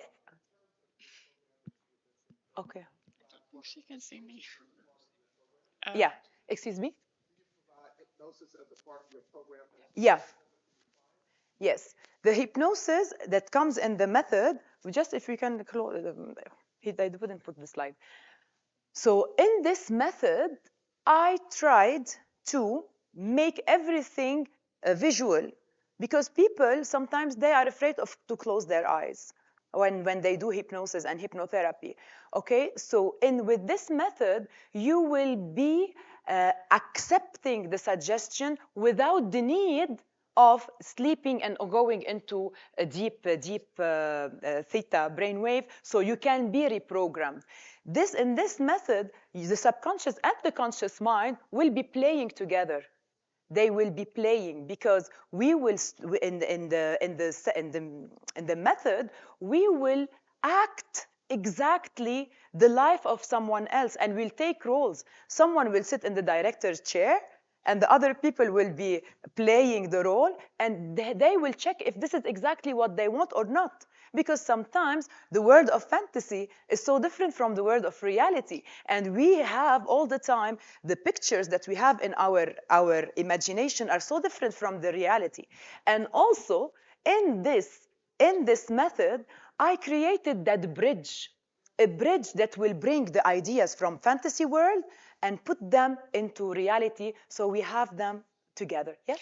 Hi, I love your talk. I have a performing arts school for children, and we put on musical theater shows. And there's a problem, I believe, worldwide, where parents will ask, what do you want to be when you grow up, instead of what's your purpose? Why are you here? Do you offer this to children, to teens specifically, and even elementary kids, to help guide them into finding their purpose instead of their career? Because without a higher purpose, a career is just a way to make money instead of being a servant leader. How do you? This is exactly my mission, actually. because I have kids also, and they are now in the university. And during all these years, all what I wanted to do, and I was implementing in their school, to tell them who you are from the inside, so you can choose a career that will be fitting you, what you want, not someone else. So, and also in Dubai, I founded the first edutainment center for kids, and it was for kids to discover their talent and put themselves on stage through acting, through drawing, through sculpting. So we want to bring those kind of programs into the schools and into universities, so our kids will not be lost into directions. So we want to give them an orientation, not about the career, about orientation about who they are from the inside, so they can be happy and they can succeed. And to be successful, for me, in my word, success is freedom. Is freedom to choose who I want to be and what I want to do. This is how I measure success. Yes, thank you so much. Thank That was you. amazing. Thank you. Done? Okay, thank you so much. Thank you, thank you, thank you, thank you.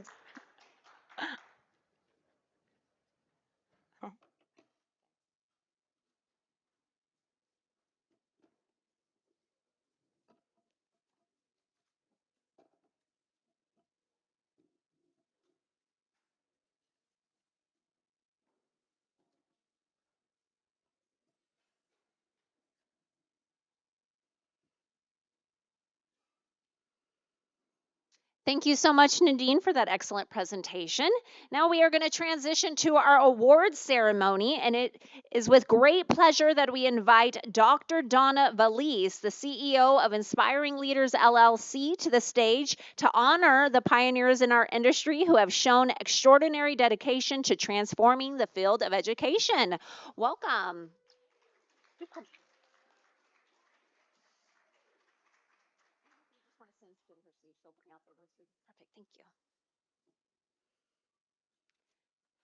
Our first award is Derek Ibiga, Education 2.0 Conference Outstanding Leadership Award.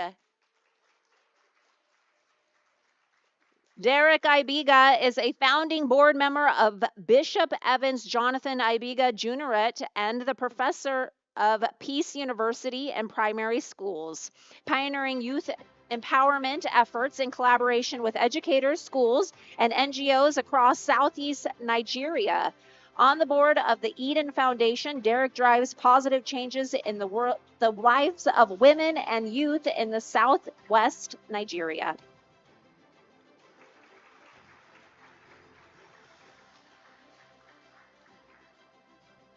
I would also like to invite you if you'd like to say a few words.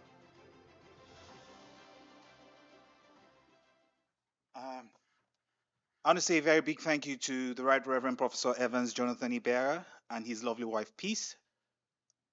They raised three amazing boys, three of us, one an economist in the Central Bank of Nigeria, one building softwares for planes, the third one doing great things with UNICEF. But he ensured that every one of us was doing something in charting the course of changing lives of young people. You're not his son if you're not doing something in the education sphere. That's what has brought me here. I want to say thank you to him, say thank you to his wife, that's my mom. I want to leave us with something that he has said and that has followed me everywhere I go to, and that's the fact that we may not know, or we may know what they are right now, but we do not know what they will become. So the role we play every day is trying to chart the path of helping them find out who they can become, what they can become. And so as leaders, as business owners, as educators, we're trying to help them find that path. And I hope that every one of us seated here will play our little part. Thank you very much, 2.0. And I must say thank you to the Commander-in-Chief. Now, if you're married and you want to stay married, you have to say thank you to the Commander-in-Chief. So Nana, wherever you are, I want to say very big thank you to you as well. Thank you very much.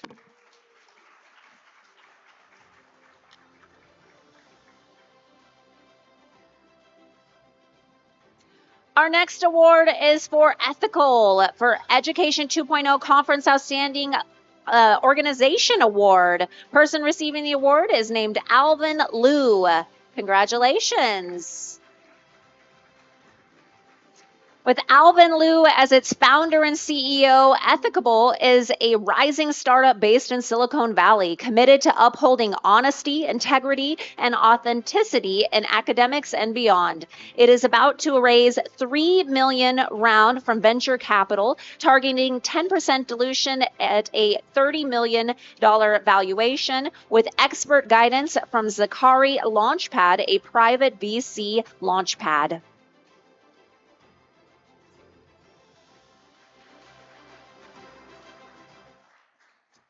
Hello, everyone. Not going to take this for too long. Just want to go ahead and thank all of my mentors, all of my friends, all of my family, the board, my employees, and finally myself for embarking on this journey. Since this is the education room, I did want to elucidate some quick thoughts about the usage of large language models and AI in classroom and academic settings. Which may be very concerning for basically everyone in this room. In essence, the old Turing test, if you don't know what that is, was a test to designed to determine whether a computer was able to pass as a human in an instant messaging system. And that was not, computers could not pass that in the 80s or 90s. It was too easy to tell when you were talking to a chatbot. But as many of you may be aware, modern chatbots such as ChatGPT, etc., are very capable of acting like, pretending to be human. So what Ethicable has really done is in this last year of stealth development, we have developed a new Turing test for any use case that is easy for humans to pass and very difficult for ChatGPT to pass. And we try to generate as much evidence for a final human decision-making process, which may be whatever Academic Integrity Council, Court of Law, etc. That's really all I wanted to leave you guys with, which is that, ChatGPT is kind of a problem, and if you have any problems with ChatGPT, please feel free to reach out to myself or anyone at Ethicable. Thank you.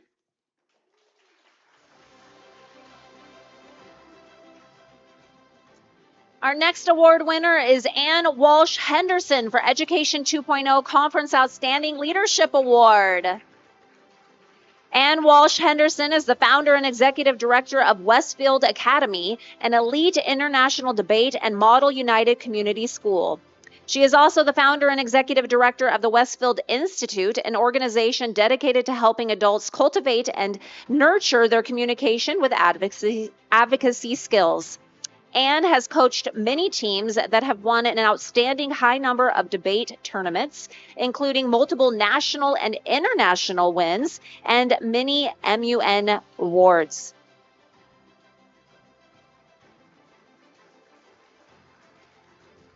Hello, everyone. Education is the most powerful weapon we can use to change the world.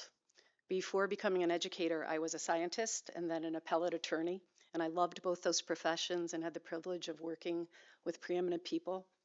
But I truly believe, in the words of Nelson Mandela that I just quoted, that it's the work we are doing in this room to innovate the contours of education that has the greatest potential to affect lasting change in this world.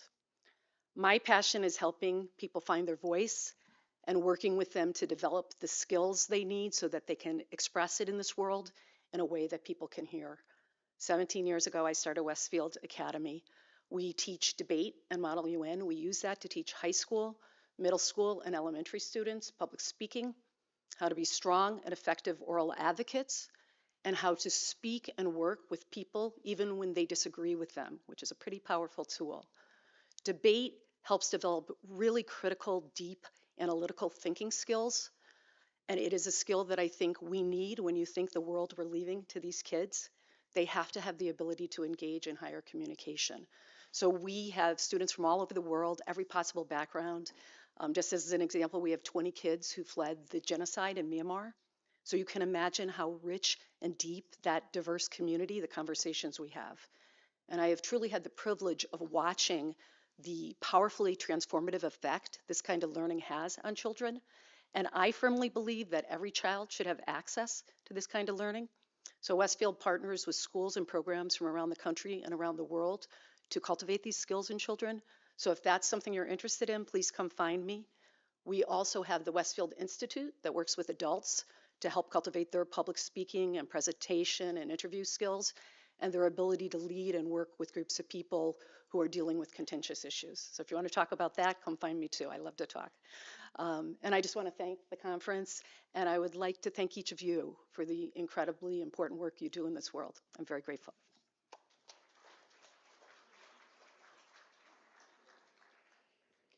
Our next award is for Brenda G. Rayborn for Education 2.0 Conference Outstanding Leadership Award. Brenda G. Rayborn is the founder of Spanish Success Squad, is an active, engaged, certified online tutor for English, Spanish, business, and yoga.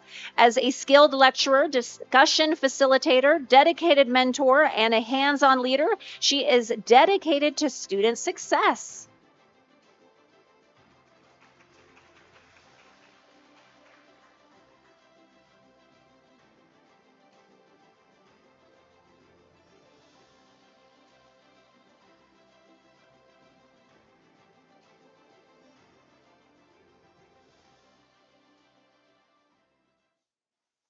Everyone in our lives is important. So I just want to thank everyone that I've come into contact with throughout my life. And a person very important to me is Vincent van Gogh. He's been with me from childhood. A particular quote, if a voice inside you says that you cannot paint, then by all means paint. Thank you.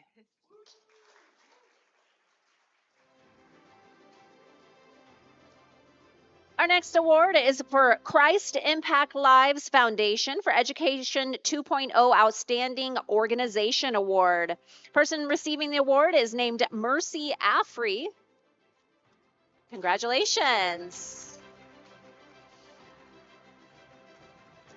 Christ Impacts Lives Foundation, Ghana, is an NGO established to advocate for the poor and vulnerable people by providing them with capital to start businesses.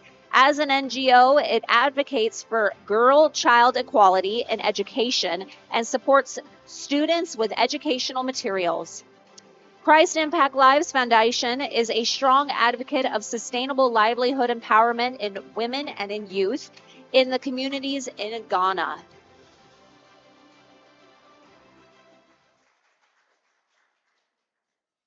I want to thank God Almighty for this honor.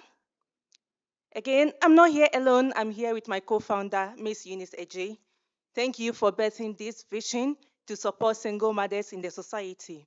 As an organization, we support single mothers who are vulnerable by providing them with skill training that makes them entrepreneurs in society.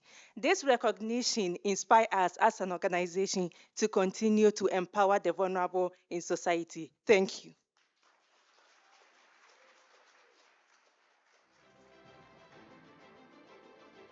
This next award is for Christopher Coulette for Education 2.0 Conference Outstanding Leadership Award. Chris Coulette currently serves as the inaugural Director of Learning Support and as the Learning Specialist in the Girl-Centered Community of the Emma Wilderd School in Troy, New York. He has dedicated the last 22 years in working in this field of special education across intensive special education institutions, public schools, and therapeutic, alternative, and girls-centered boarding schools. Chris has worked in independent schools for the last 12 years and has served as the director for the last 7.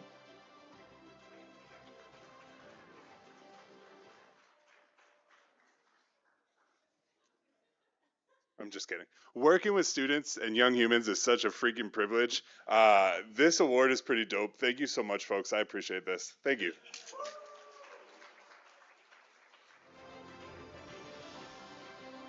The next award is for Dr. Courtney Gotti for Education 2.0 Conference Outstanding Leadership Award. Dr. Courtney Gotti's background in educational psychology and technology provides expertise regarding how the brain learns to provide the best educational opportunities based on specific organizational needs.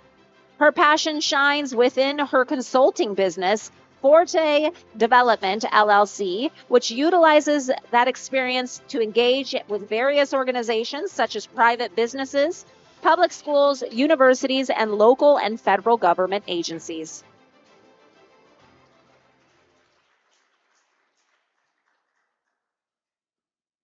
I'm probably a little bit shorter than most of the other folks who have presented earlier. So, all right. Thank you guys so much. I really do consider this a great honor, and I would be amiss if I didn't acknowledge the role that God played in leading me to meet all of you wonderful people this week. So, I appreciate you all being here so that we can collaborate and connect and continue just to grow within our field. I also wouldn't be here without my amazing husband. All of you probably can relate what it's like to know someone who constantly analyzes people's behavior, responses, learning. So living and being married to someone with those playing that role is not always easy, and he's definitely my biggest advocate. So really my passion just lies in making sure that learners, regardless of the level they're at, K-12 all the way through professional training, get to thrive in their educational environments rather than just survive. And so if you feel that you are walking that same path in your career, I would love to connect with you while we're here this week. So thank you very much.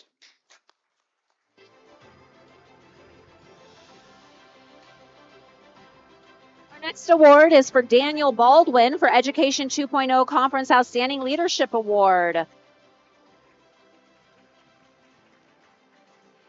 Daniel Baldwin is the CEO of Game Day Inc. and has made the most of every opportunity that comes his way. With a skill set that makes him adept at solving problems, Daniel would often choose to take challenges head on. He jumped into the world of retail trading while balancing his career in finance and also remaining dedicated to his role as a father and a husband. He's someone who is not afraid to chase his dreams, learn new things, and stand up for what he believes in.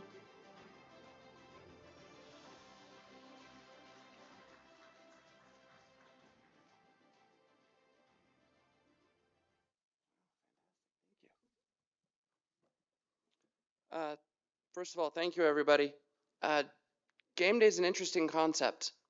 I want you to imagine transforming the passion for gaming into a powerful force for educational and career development. This person over here said helping people discover their purpose, and that really connected with me. That's Game Day Universe.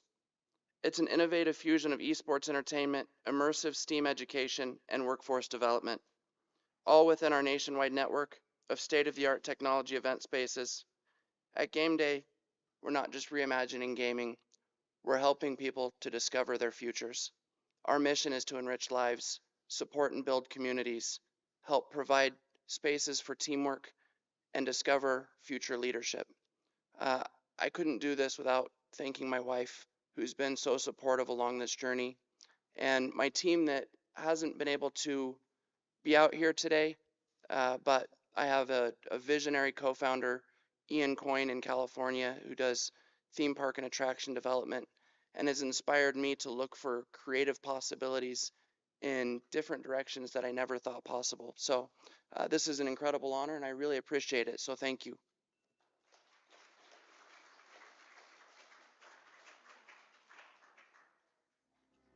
Our next award is for Dr. Desiree Del Zio for Education 2.0 Conference Outstanding Leadership Award.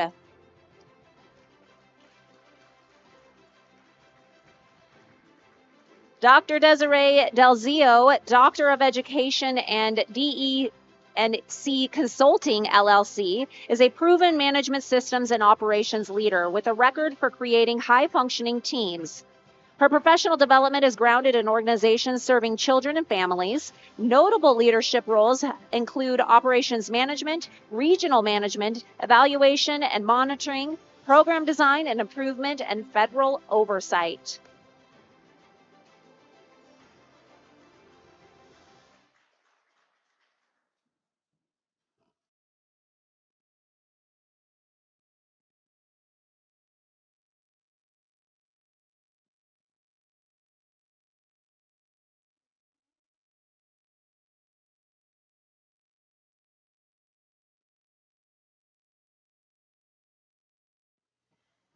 Maybe I can just come out here and talk to you. I think.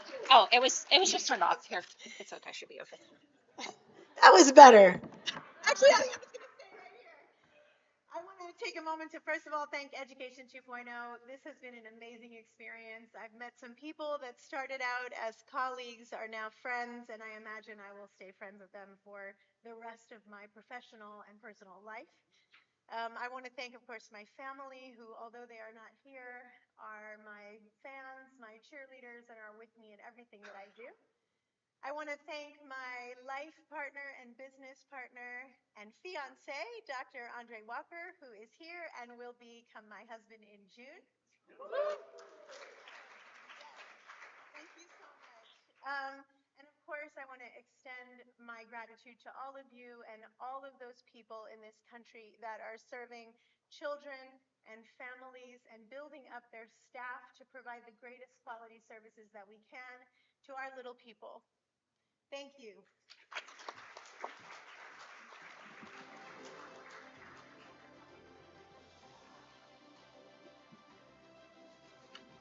Our next award is for Elizabeth Power for Education 2.0 Conference Outstanding Leadership Award.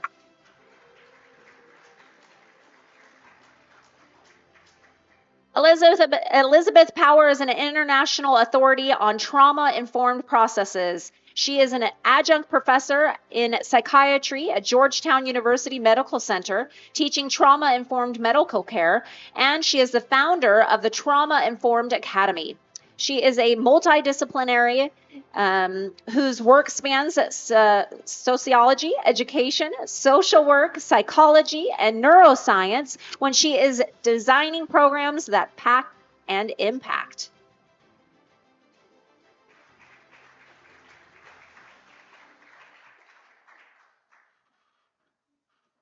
Well, I'm even shorter. Here, I'll stand on my toes. I must first thank my ancestors. I'm a fifth-generation educator. I love to help people learn.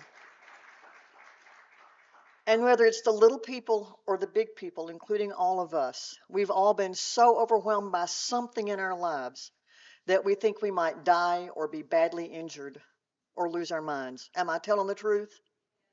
That's trauma. It's not just a mental illness. It seldom becomes a mental illness, but we throw people over the wall every single day. And when we begin to learn more skills for ourselves that come out of the natural realm of SEL, emotional intelligence, and trauma mastery, it's easier for us to teach, and it's easier for students to learn, and that's what we do. So I thank my ancestors, I thank my mentors, and I thank all of you all for the powerful work you do every single day.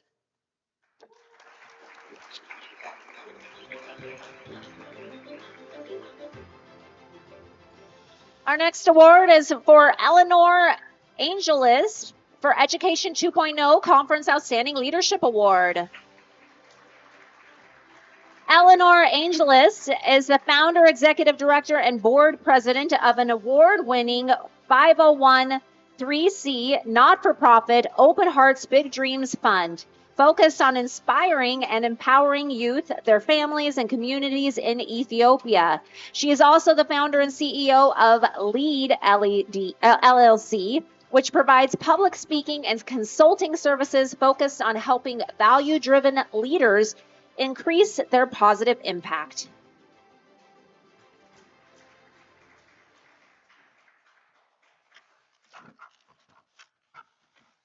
Thank you so much. Education is a human right. Thank you so much to Education 2.0 for honoring all the educators from different parts of the world, all working on different ways to unlock people's impact. I have a lot of thank yous, but I'll keep it brief. First, I have to thank my daughter, born in Ethiopia, who as a toddler realized educational opportunities are not equal. They depend a lot on the randomness of where in the world you were born and grow up. And she quickly identified that wasn't fair, and adults needed to fix it. So, who is the adult in your life you ask to fix things the most? Mom. So, This started as a mom project, and then I have to thank my husband, who's an award-winning educator in math, thinks most of my daughter and my ideas are crazy, but supports them no matter what. And I wouldn't stand here today without a global team of what I like to call regular people. They're all super talented, but no one you've ever heard of and no one who has a bank account that would impress you, who believed that if we came together, we could make meaningful progress on intractable problems like a low literacy rate for a country of 120 million people. Millions of people never get the opportunity to learn to read, and to make progress on having more diverse books for children around the globe. Thanks to crazy people who joined me, we, in approximately 6 years, became the largest publisher of bilingual, culturally appropriate books featuring African stories and African languages. We publish in 12 Ethiopian languages. There's 70 to 90, so we have a little work to do.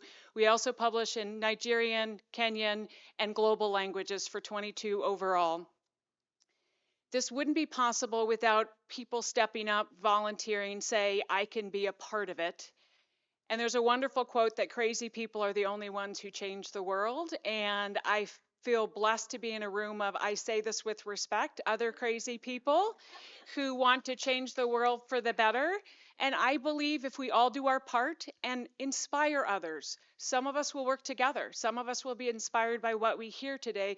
But I truly believe if every human finds their purpose and does it, it could be small, it could be big, we can solve all the world's problems and we can make it the world we all want to live in. Thank you.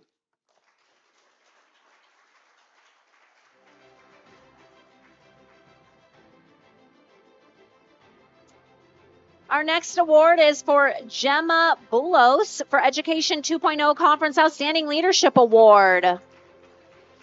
Gemma Bulos, CEO and founder of the Reinventor Lab, is a world-renowned social entrepreneur and educator with a remarkable track record of impact and recognition.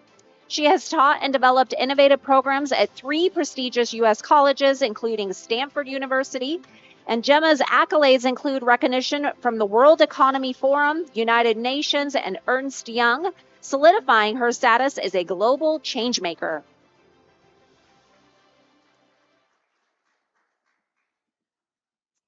Thank you very much. I'm so excited to be here in a room full of change makers.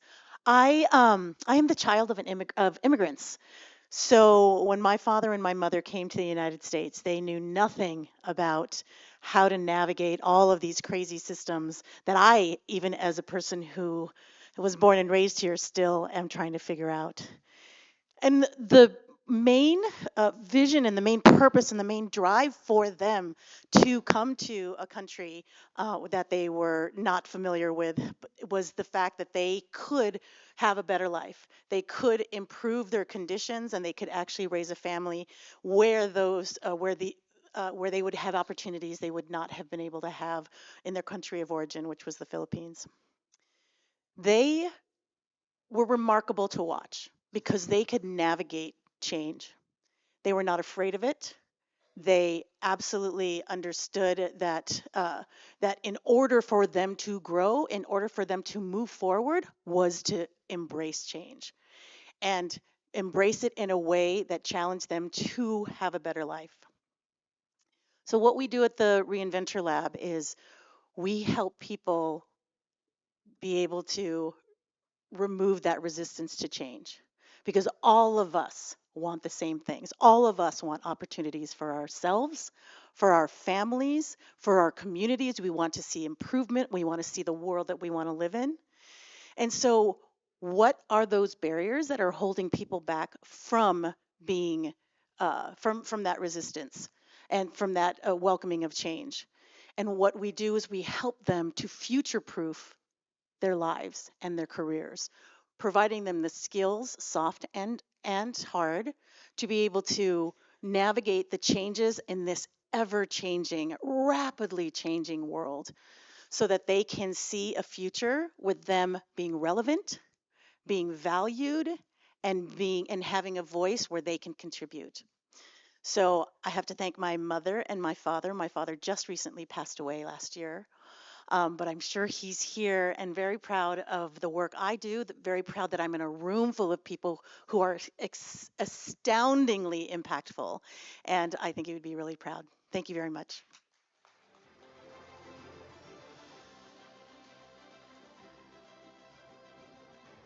Our next award is for Jeff Panisky for Education 2.0 Conference Outstanding Leadership Award.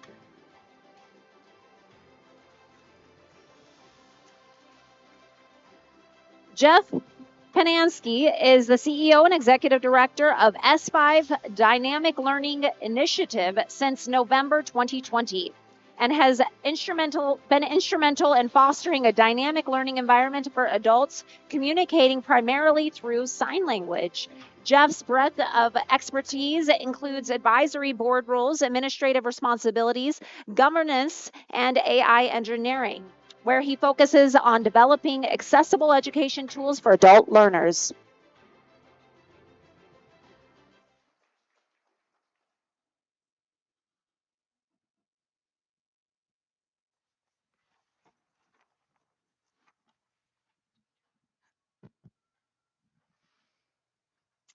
Good afternoon, everyone. I'd like to thank Education 2.0 for recognizing the work that I'm doing. For many years, I was a programmer and realized that we were missing education opportunities, tools, and resources for deaf learners, often newcomers to North America. As deaf individuals, they're often overlooked and end up significantly delayed in their learning opportunities.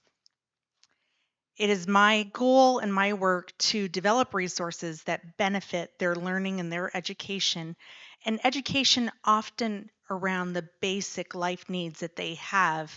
And we know that having that basic education will give them opportunities to learn and grow.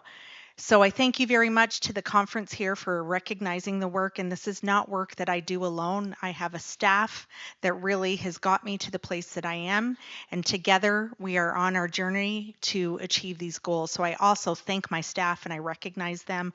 I also for his patience and support in the many hours that I give to work and take away from my family. Thank you very much.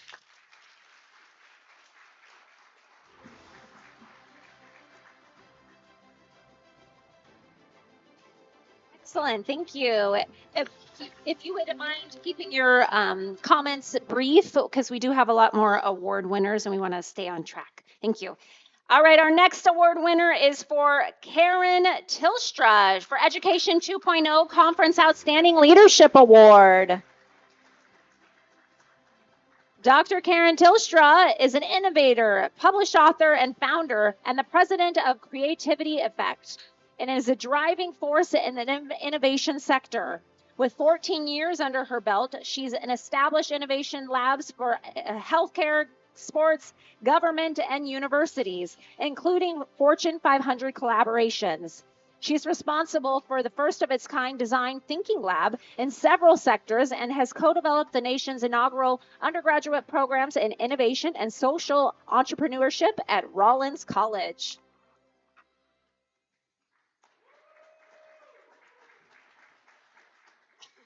Thank you, Education 2.0, for your creative thinking and providing such an awesome experience for all of us.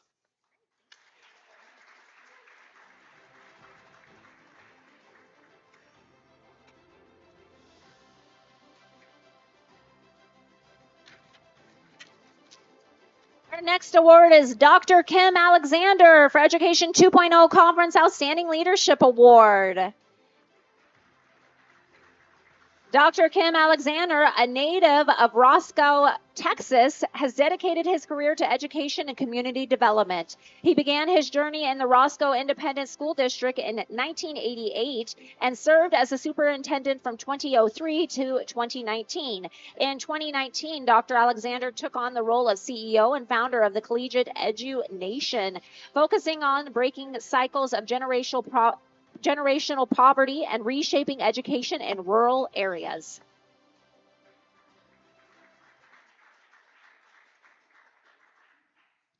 Thank you, and it's great to be surrounded by like-minded leaders like the folks in this room.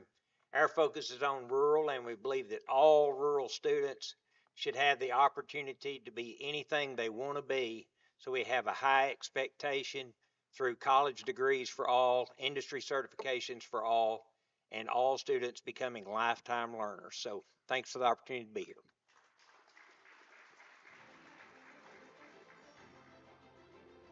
Our next award is for Dr. Lori Henry, Education 2.0 Conference Outstanding Leadership Award. Dr. Laura Henry is the Dean of Seidel School of Education and the professor in the Department of Literacy Studies at Salisbury University. Dr. Henry joined the leadership team at Salisbury University in 2018 after 11 years at the University of Kentucky.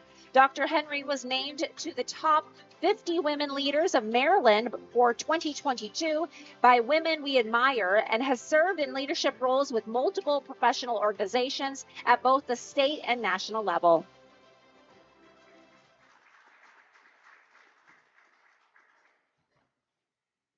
Thank you, Education 2.0, for this award. It's wonderful to be recognized as a leader. I want to thank my family for their support, which often encounters a train or a plane crisscrossing the country. So thank you, John and Michelle, for being here from Seattle. I want to thank my husband, who has supported me for the last 35 years. And he really is truly the wind beneath my wings. I want to thank my leadership team. I couldn't be here without them. And I want to put forward a call to action. We're in a very difficult situation, a crisis of teachers in this country. So my call to action to you is tap a young person. Encourage them to go into the profession. I have the great privilege of training new teachers every day, and they are so aspiring. They inspire me, watching how they impact young people today. And our country depends on them. So thank you for this recognition. Thank you, everyone.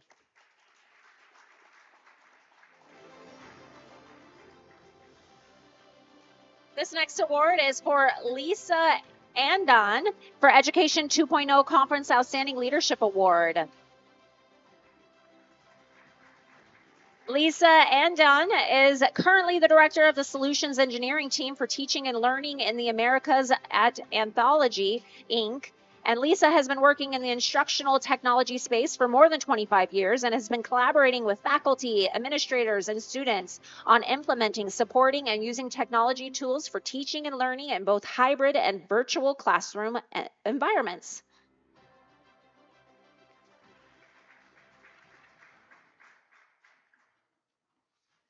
Good afternoon, everybody. In honor of our last session, I'd like to thank the Academy. No, all joking, I'm dying to say that my whole life. All joking aside, though, I really want to thank all of you who work every day for the ideals of education, the ideals of a dream of a life that might be a little bit better or a future that's a little bit better. And so I am privileged and honored to be here amongst all of you. Thank you.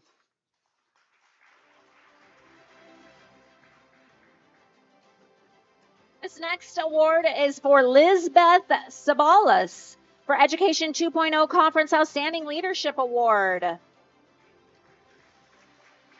Lizbeth Sabalas, a practitioner at LC Leadership LLC, is a skilled leader, coach, and facilitator with over 30 years of expertise in the hospitality industry. Having migrated from Venezuela to the United States, Lizbeth leverages her global, multicultural, and inclusive worldview to offer practical insights that foster personal and professional growth for her clients.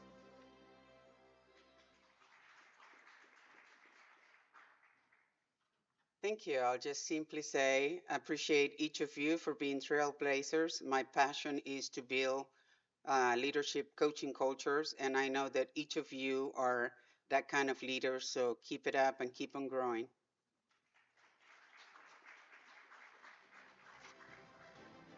This next award is for Mariah Torello for Education 2.0 Conference Outstanding Leadership Award. Mariah Torello is an accomplished educator and innovator in the field of artificial intelligence and education. With a passion for empowering young minds, she co-founded AI Create, a groundbreaking platform that revolutionizes global AI literacy for teenagers. She is a visionary leader committed to bridging the gap between theoretical knowledge and practical application, preparing the next generation for an AI driven future.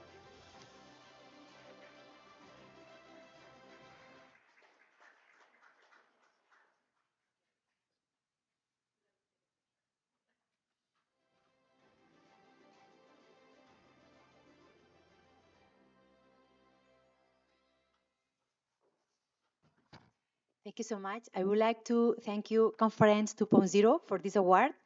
And also, I would like to thank you, all the mentors that we have come across all this journey. I think that we have been very lucky to meet amazing people to achieve our dream. 8 years ago, we started teaching AI to our kids in our school, and we had this dream that to create kids that they were able to use AI as a copilot, and then that they were able to understand AI and to master it and not the other way around. And I will also thank you to my husband, which we have been together doing an amazing journey. Thank you so much.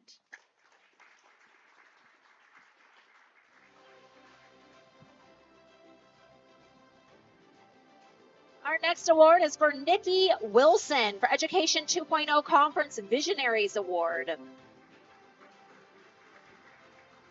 Nikki Wilson is an occupational therapist and creator who has, after nearly 10 years of development, Nikki launched Rhythm and Writing with the Get Right crew in 2017, a fun and effective multi-sensory handwriting program that teaches kids to print letters legibly and rhymes music and lyric videos. It is a kid-tested, parent, therapist, and teacher-approved program. Since launching, Nikki has presented about the importance of teaching handwriting and has hosted several in-services about the implementation of her program.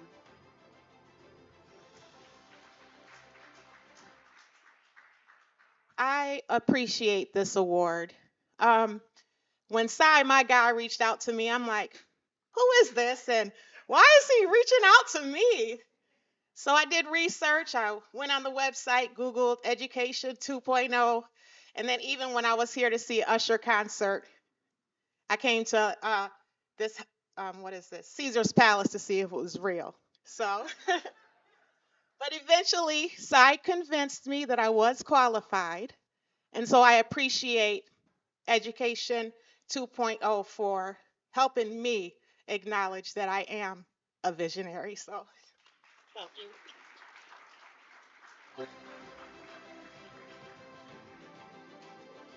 This next award is for Ravnet Sign for Education 2.0 Conference Outstanding Leadership Award.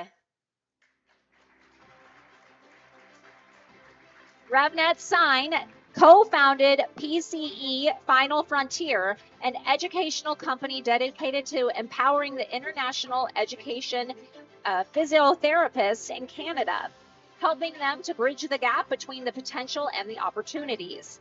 Upholding his dedication in the field, Ravnet also occupies the role of Chief Information Officer as an organizational dedicated to assisting foreign-trained physical therapists in establishing their careers.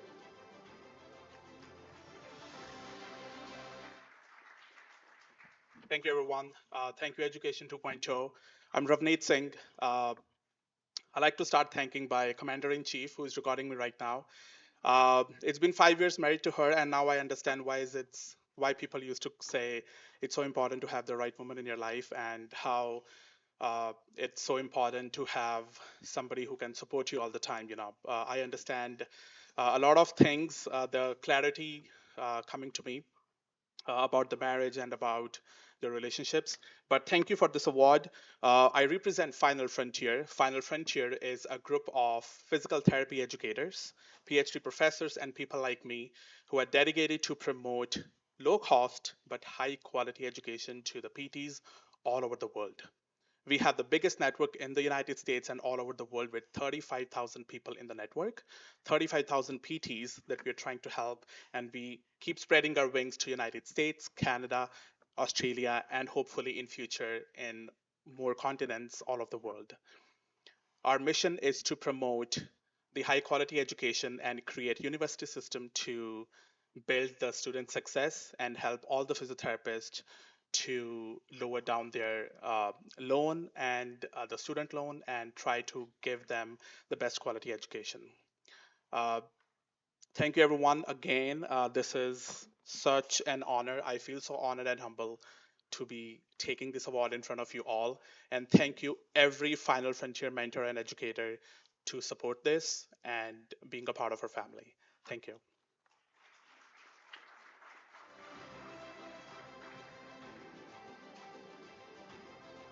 The next award is for Robert Scheistel, Education 2.0 Conference Outstanding Leadership Award. Professor Dr. Robert H. Heichtel is a professor emeritus of pathology, radiology, oncology, and environmental health sciences at UCLA, SUSTEC of China in Sichuan, Macau University, Nankai University next to Peking, and Hunyuan University. He is also the owner, president, CEO, and CSO of Protecta Skincare Inc., Microbiopharma Inc., Radmond Inc., and Immune Right Inc.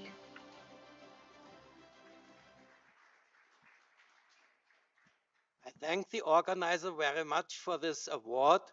This is really an honor for me. And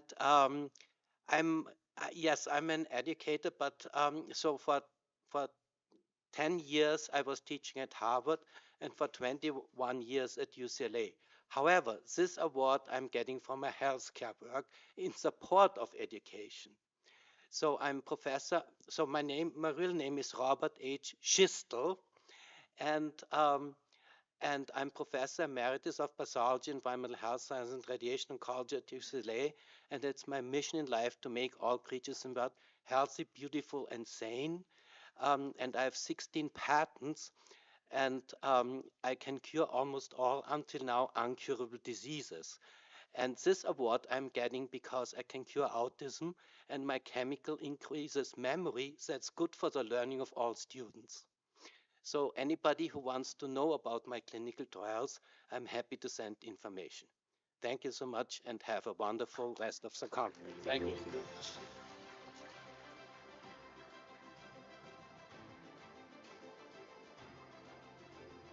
This next award is for Roy Feng, Education 2.0 Conference Outstanding Leadership Award.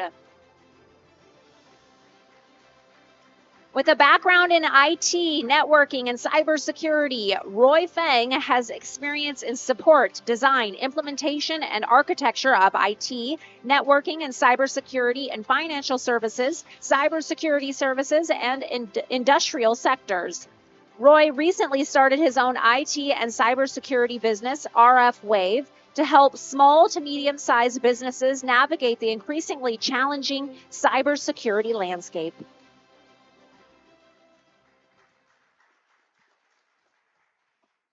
Thank you, Education 2, for this amazing honor.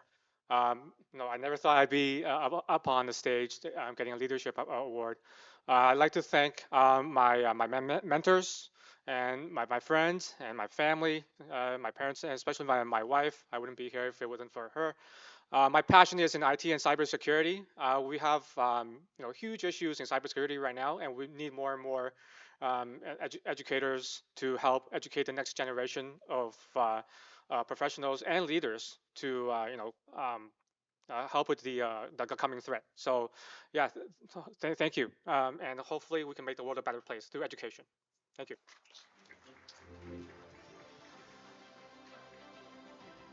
This next award is for Ruth A. Best for Education 2.0 Conference Outstanding Leadership Award. Dr. Ruth Best is the Assistant Dean at Touro University and is a highly educated individual with a passion for teaching, staff development, and mentoring. After a successful 10-year career in business, she became a certified special education teacher, teaching students with severe emotional disturbances in the South Bronx. She is an active member of Sigma Gamma Rho Sorority Incorporated, where she participates in service projects that benefit her local community.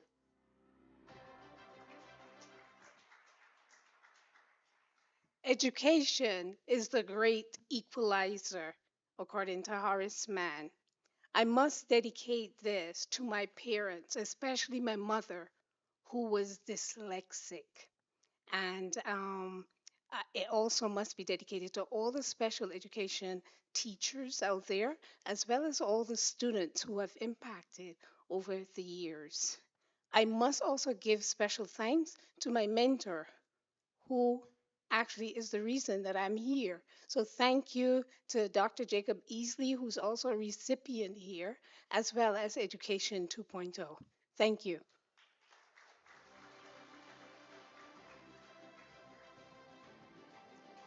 Our next award is for Sally Stowe, Education 2.0 Outstanding Leadership Award. Sally Stowe is a highly experienced PYP music teacher employed at Meridian World School. And in addition to her current position, she is also involved in facilitating workshops for PYP educators to enhance their understanding and application of the IB PYP philosophy and curriculum in the United States. Sal has a comprehensive background in music education, curriculum development, and leadership roles in the field of performing arts.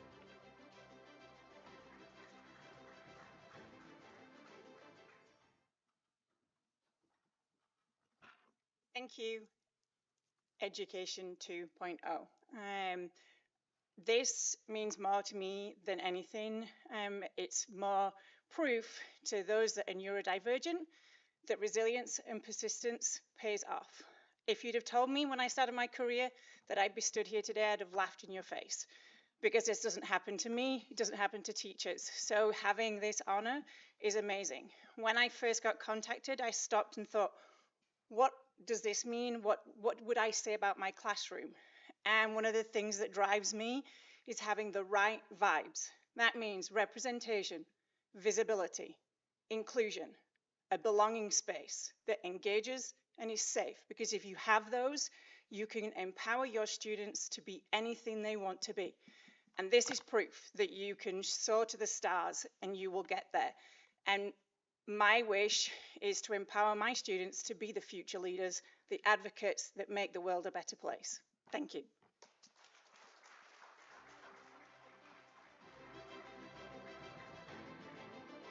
This next award is for Seamus O'Hara for Education 2.0 Conference Outstanding Leadership Award. Seamus O'Hara has been innovating in education for the past 17 years. As the founder and programming director of the Intergenerational Schools and the Ippy Dippy, Seamus helps guide a K-9 charter network in Cleveland, Ohio, to bring generations together for lifelong learning.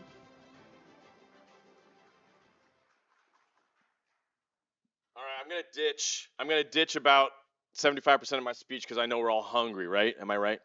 But we need to recognize these folks in the turquoise shirts here. Come on out, because they're working their tails off, and you know, those are the jobs that we all need. We all work together, right? We all work together. So, long story short, there are two types of characters in stories. Characters where the plot happens to them, and characters where the plot happens because of them. This is a room full of folks where the plot happens because of you. So take your award, leverage it, keep going, and if you want to talk to me about professional development made easy, come talk to me. Intergenerational stuff, thank you.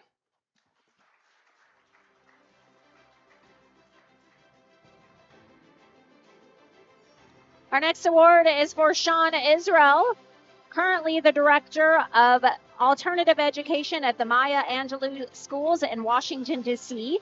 He has worked in the field of education for 27 years, 20 of which was served in a leadership capacity. Dr. Israel is the author of 5 education books that focus on strategies for professionals who work in urban educational school settings and is also the proprietary of the Education Practitioners for Better Schools, a company that provides training and professional development for educators and child care providers. Dr. Israel is also a mentor and consultant to aspiring teachers and principals. Congratulations on your Education 2.0 Outstanding Leadership Award. Thank you. Thank you. First and foremost, I'd like to give all praise and honor to Yahweh, the creator of the heavens, earth, the sea, and all that there is.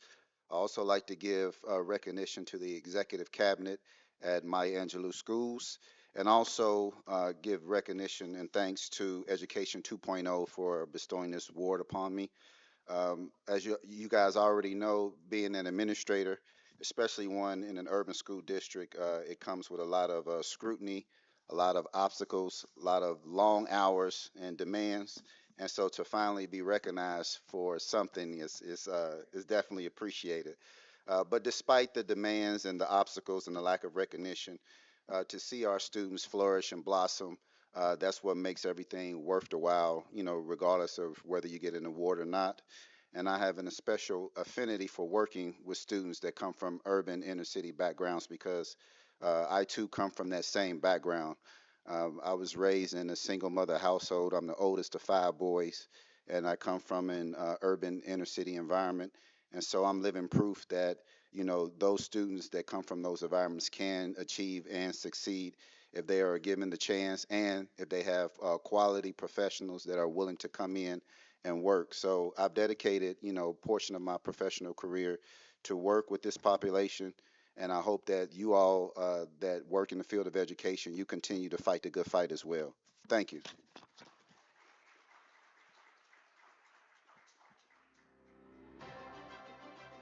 This next award is for Shalarita Hill for Education 2.0 Conference Outstanding Leadership Award.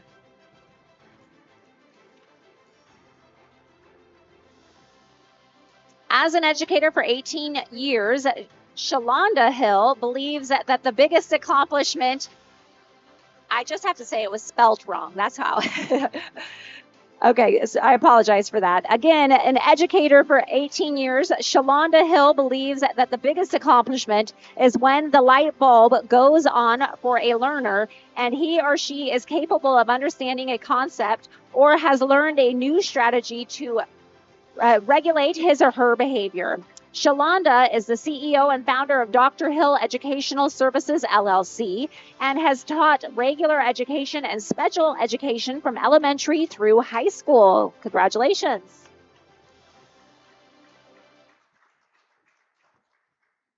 Hello. So good afternoon. Thank you, Education 2.0. Thank you, my mom, my daughters.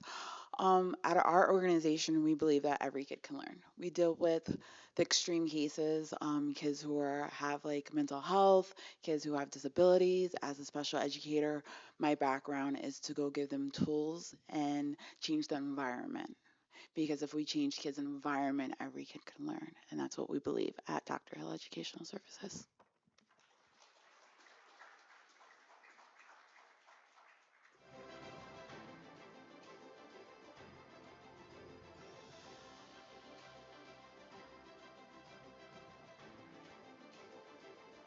Our next award is for Sheetal Goel, Education 2.0 Conference Outstanding Leadership Award. Sheetal Goel is the founder and visionary mind behind Scholars LA LLC in the USA and is more than just an entrepreneur. She is also a budding writer, capturing her experiences and insights with elegance. Simultaneously, Sheetal is a dedicated advocate for social causes, focusing on orphan rehabilitation and nature conservation.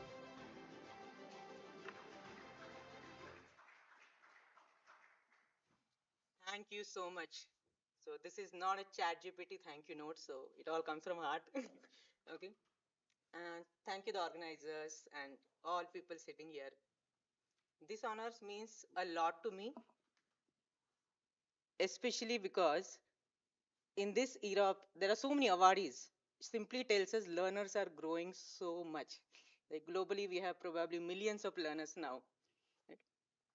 So this is also validation for my mission in Scholars Ally, that we can make educationists more impactful. So to express my thank you note and the profound philosophy behind Scholars Ally, I will all request you to just close your palms and stretch your hands upwards. Come on, give it a more stretch. You know, we all, a great lunch is waiting for us, by the way. Yes? Yeah. So thank you so much. I wanted to draw your attention to an interesting fact here. When I asked you to raise or stretch your hands for the first time, none of us did it to our full potential. I hope you agree with me. But when I ask you for the second time, almost everybody could stretch a little bit more than what we did earlier. This exactly is the philosophy of impactful education. So I want you to come join with me in Scholars Ally, experience how an impactful strategy and a great educationist can bring an impact which is on the global learning community. Lastly, my family is here, my children are here. In this moment, without them, I wouldn't be standing here. So yes, all the thought leaders sitting here, a great clap for yourself, and see to that when you think of growth, think global, because that is what the stretch that we can achieve if we just believe in our full potential. Thank you so much.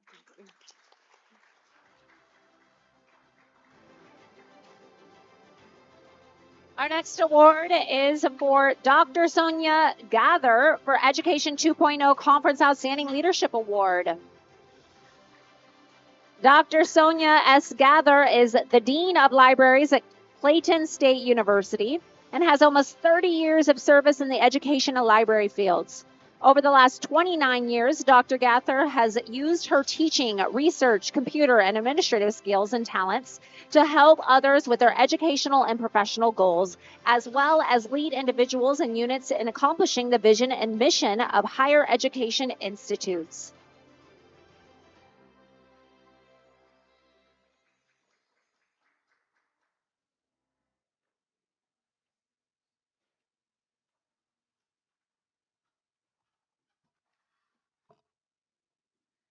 I am honored to receive this award for my academic librarianship and in higher education for the last 29 years. My God is awesome. I want to thank my family, friends, mentors, and my coworkers for all of their support and love. Education 2.0, I thank you for your recognition. Without my village, there is no me. Hopefully, they are watching online. As an academic librarian and the owner of Dr. Sanithia's Helping Hands LLC, my passion is teaching. It is important for me to teach others how to find and use information, how to become a leader, and how to use the two to define their own paths to success and productivity. If I teach a student to research and lead if I teach a student how to research and obtain their leadership skills and they begin to teach others, then I have done my job. We all can help one student at a time. I look forward to networking with you if you're interested in partnering. Thank you.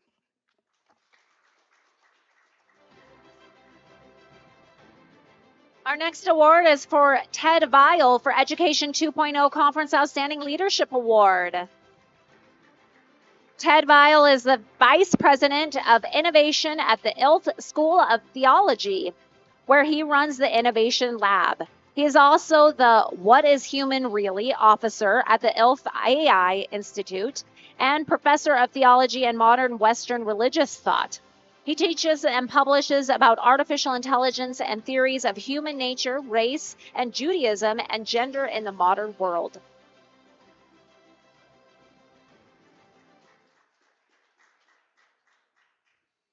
Thank you all very much. Higher Ed has always had two missions. One is creation of knowledge. The other is formation of critical thinkers.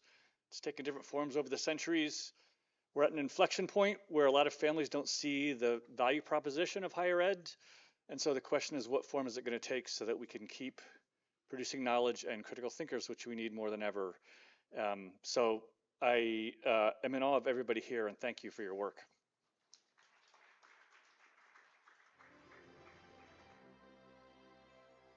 The next award is for Dr. Victoria Schulman for Education 2.0 Conference Visionaries Award. Dr. Victoria Schulman, Director of Science Research, runs the Advanced Science Program for Independent Research and Engineering called ASPIRE at King School in Sanford, Connecticut, USA. Dr. Schulman built this research program from the ground up, nurtures students from beginning scientists in her own lab, and turns them into skilled interns who work in prestigious institutions in and around New York City.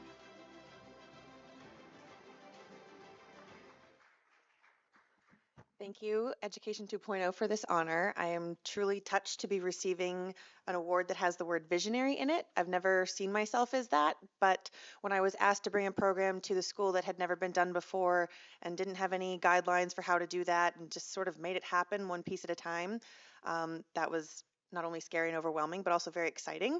And I think that that program has come to really benefit a lot of students in my time as a teacher, and I wouldn't have it any other way.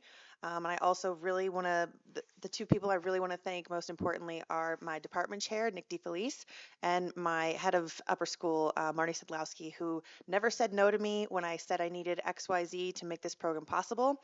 The answer was always, how do we get to yes? And sometimes that meant getting funding, getting donors, but it was never a no. So even though it was something that had never been done before and was probably well outside of everyone's frame of reference, to have something be supported that goes so far outside of the traditional way of learning was really helpful in getting here. So I want to appreciate and thank all of them. And thank you to the organizers as well.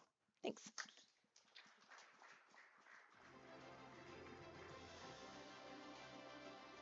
Our next award is for Sean K. Shakarami for Education 2.0 Conference Outstanding Leadership Award.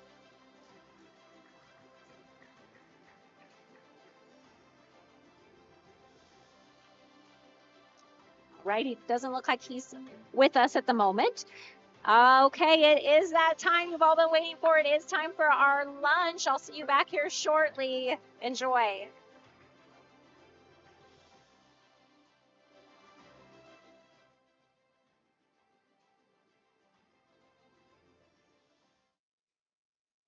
don't know. Is that Sean?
All right, welcome back. I hope you all enjoyed your lunch. I do want to remind you that we are doing an early bird registration for our events coming up in Dubai and the US. So please stop by our exhibit in the exhibit hall. And now it's time to break free from the confines of convention and embrace a world of boundless creativity. Our next session, Learn with Joy, Learn with Efficiency, features Dr. Mary Yuk Sean Toe, director at Bunny Kids Learning Limited, promises to ignite your imagination and revolutionize the way we think about education. Without further ado, please put your hands together for Dr. Mary.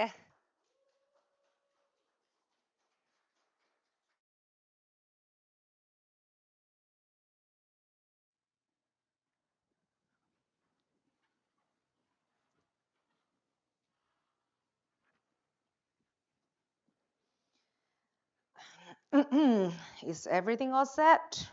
All right, so let's turn to page 93. Okay, so you can see there's like a format, okay, so of doing advertisement over there. So then what's the name of the company who... Okay, can I continue? All right, so if you want to contact the owner, so what should you do? So you should refer to the numbers over there. So there are several ways to Right. What do you want?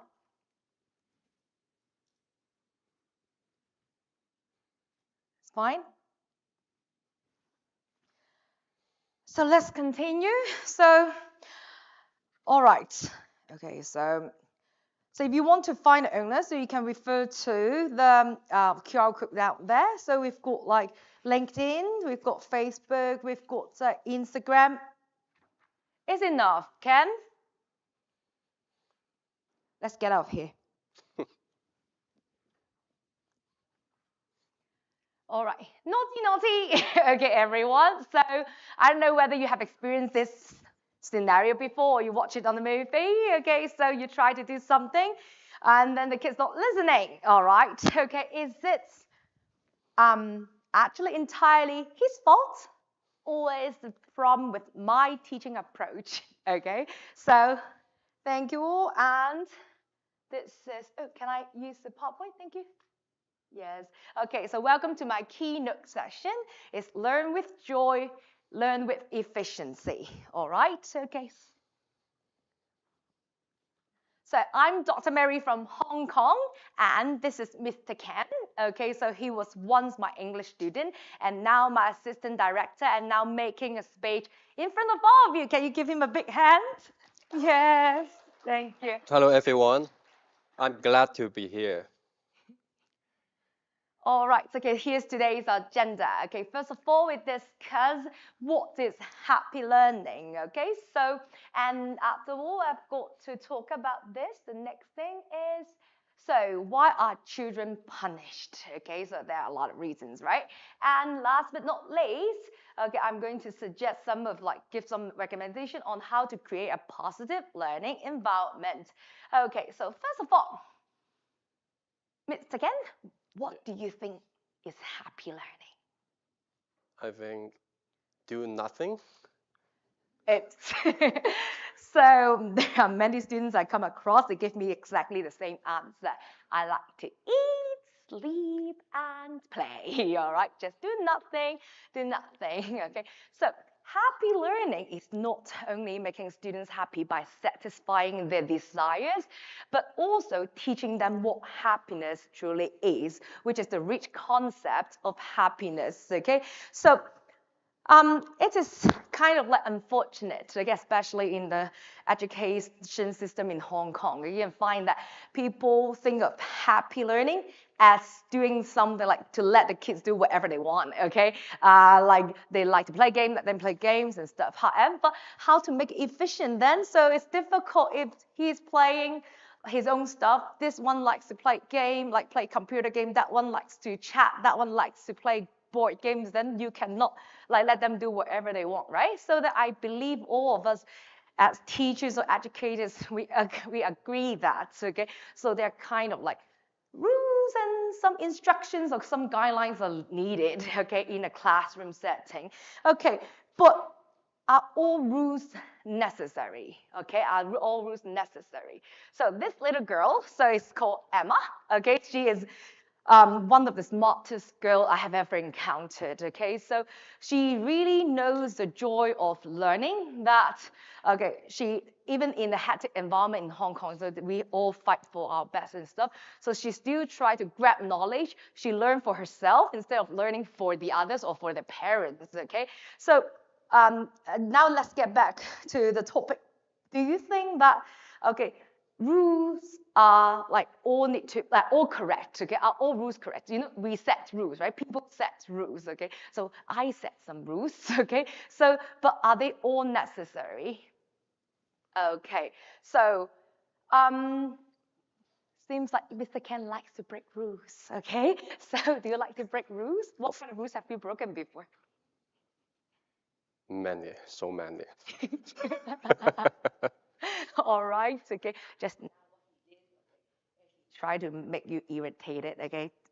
He tried to get my attention, or just want to show that you are such a boring teacher. All right, I keep on mumbling here and there. All right, okay. So I'm not so here. I'm not sure whether you have watched this like movie called Matilda. So that's a wall. I don't know whether you can see the advertisement. So this is what my student called Ashley. Okay, she's that kind of little kid that, okay, if like you set some rules before classes, okay, once she heard the word rules, and she started to feel like stressful already, even though she's not breaking them. All right, so and then she starts breaking them after she hears that, and then or she just completely shut herself down. All right, so but she's actually such a marvelous and wonderful student. Once you try to let her like do the things like to think out of the box, okay, so then she stays so really focused, and she can think of a lot of new ideas and stuff. So most of the time, punishment most of the time is the wrong kind of response to breaches of etiquette, okay? So like the teacher said, okay, if you enter my classroom, you have to be quiet, okay? So, but why we have to be quiet? You know, I always get complaints from the other classrooms that Miss Mary's class is so noisy, okay? But why can't my student walk and tell the answer? So I don't understand, okay? So as long as she's doing her thing, she's not hitting the others, okay? She's not trying to interrupt my speech, okay? She's actually telling ideas alongside my speech, okay, and responding to me. So I don't think it is a problem because sometimes I've got like Mr. Ken too. He walks around and tells ideas. He cannot sit on the chair like that, right? Yes. Okay, so and then like otherwise he falls asleep. All right, so that's the, so everyone has their own style to learn. So sometimes you have to punish for a reason. Okay, what kind of punishment? Maybe the maximum I do is like, okay, if a kid tried to hurt somebody or say bad words on somebody, so you might stop them, but you explain instead of like, you can't do that, stop it, get out of here. So we try to avoid our languages, try to explain more. So and then after that, so there's a research. Okay, it's conducted in South Australia. Okay, so we asked the teachers again about like Sullivan as well. So there's a group of researchers. They investigate on okay why the teachers punished. Okay, and then they list out several reasons there. And top 3, number 1, talking out of turn. So sometimes kids got excited when they talk, right? So they forget to take turns just to tell them, oh, maybe you can let Mary finish her talk, then you can start talking instead of keep quiet. All right, so there's a way to handle it. And that's like avoiding doing schoolwork. Yeah, I do that. I did that when I was young too. It's so boring. Why I have to copy the same word for 100 times? I don't know, so I don't do it. So even now, my daughter's homework, I write the email to the teacher said I'm not going to make her do that because she's so sleepy at night and she can't copy the entire sentence for like 20 times and she cannot remember a thing for that. Okay. And the third one, disengaging from classroom activities. So do you have any like examples like during the class? No, so basically you joined nothing. Actually, he participated in no activities because every single activity, sometimes we think that the activities are funny, right? but the kids might not, because the kids nowadays, they've got different perceptions. So once I go back home, okay, I start thinking about why my students are not responding, why they are so kind of like so-called naughty today. Maybe I've got some problem with my activities. I have to adapt and change. And I talk to the students, so what's the problem with it? So one time, like, well, let's say when I'm talking about mine, okay, so I'm talking about mining, they're talking about Minecraft. So there's the two different things that we are like referring to. So that you can see the first three, the top three reasons of punishing a student are not less necessary, right? Okay, so we can actually avoid them, but those are the common, it's about like some research done by them for like, I think it's around 1,500 students all over South Australia. So that's like this kind of like common situation about that, right? Okay, so then the next one, okay, so I'm going to tell you some way, okay, that I think, okay, are good ways to solve this problem. If we think of this way, then maybe this punishing problem will all disappear, that we don't need to punish anymore, okay? And number one is it? Happy teachers, okay? Happy teachers. Have you met any happy teachers? Just you. So that's the problem. So I was a deputy principal at school before, and I have interviewed 120 teachers in Hong Kong. I think I can only see 1 to 2 teachers that they are happy while they are teaching, okay? So if you are not, just like mothers, right? If you are not happy mothers, you're depressed all the time, then your kids won't be happy, obviously, right? And also, if you're happy and teacher and the kids like, first, they forgot that they have to be naughty, okay? Because they just laugh about you, they focus on you, okay? So then, so happy teachers are very important. So in Sweden, this is a scholar in like conducted research in Sweden. So in Sweden, like all the teachers, so they are really highly qualified. They have to be at least master in education to be a teacher. And secondly, the most important thing is they only teach 20 teaching hours a week, okay? And other than that, okay, they're doing maybe researches, they're doing preparation work, or if they enjoy their family life, they are all very happy to be teachers. So that's why I try my best to ensure my teachers are all happy, okay, before they give out lessons, okay? So, and then you can see that, so, and then these two, okay, so they are, if they are, you know, if on that day they are moody and upset, okay, everything is, I don't know. Whatever question you ask them, I don't know. I don't know, I don't know. But if they are happy, you try to make some jokes out of it, and then they start to like keep on telling you and non-stop like very meaningful sentences and very creative ideas, okay? So happy is very important for them. So the next thing, it is the comprehensive input, okay? So according to Cambridge University 2019, okay? So the children learn, okay, when they receive some understandable messages in the target language, okay? So some, like, for example, if you give a task to students, before that, okay, I always do an assessment, okay? I make sure every kid that they comes to my classroom, I know their level, okay? So that's why I give them materials.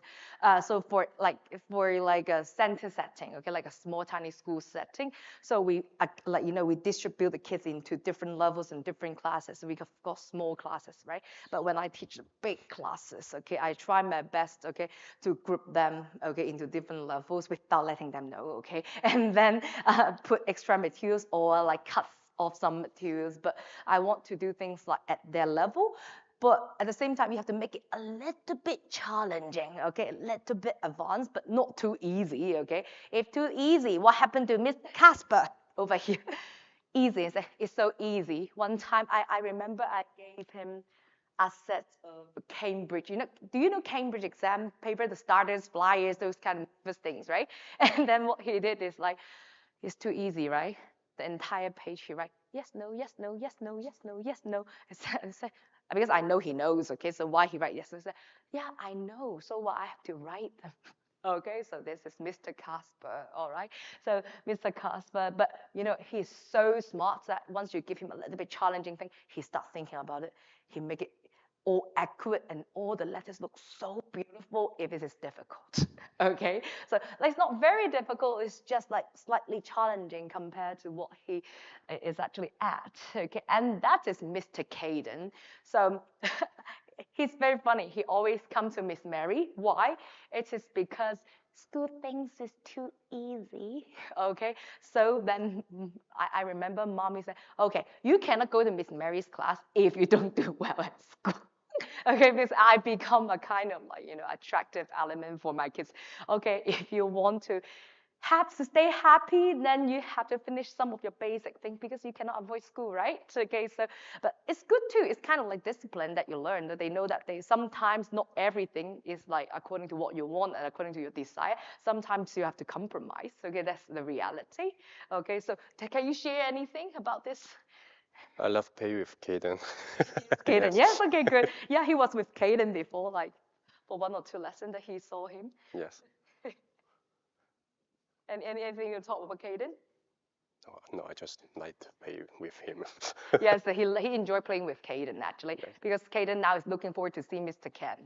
Okay, he's and then every time that he said he complete my work too. Okay, because of Mr. Ken is going to play with him afterwards. Okay, after the lessons like that. Okay, so then these are 3 of the suggestions that I propose. Okay, I think these 3 things are very important elements to have a successful classroom. So how about you guys? Because I believe that you all have a lot of constructive ideas because you're all marvelous educators. Have you encountered any happy teachers throughout your life? Yes? Yes? Yes? Okay. Do you want to share something? Do you want to share something? Yes. That's great. That's wonderful. They're always more fun.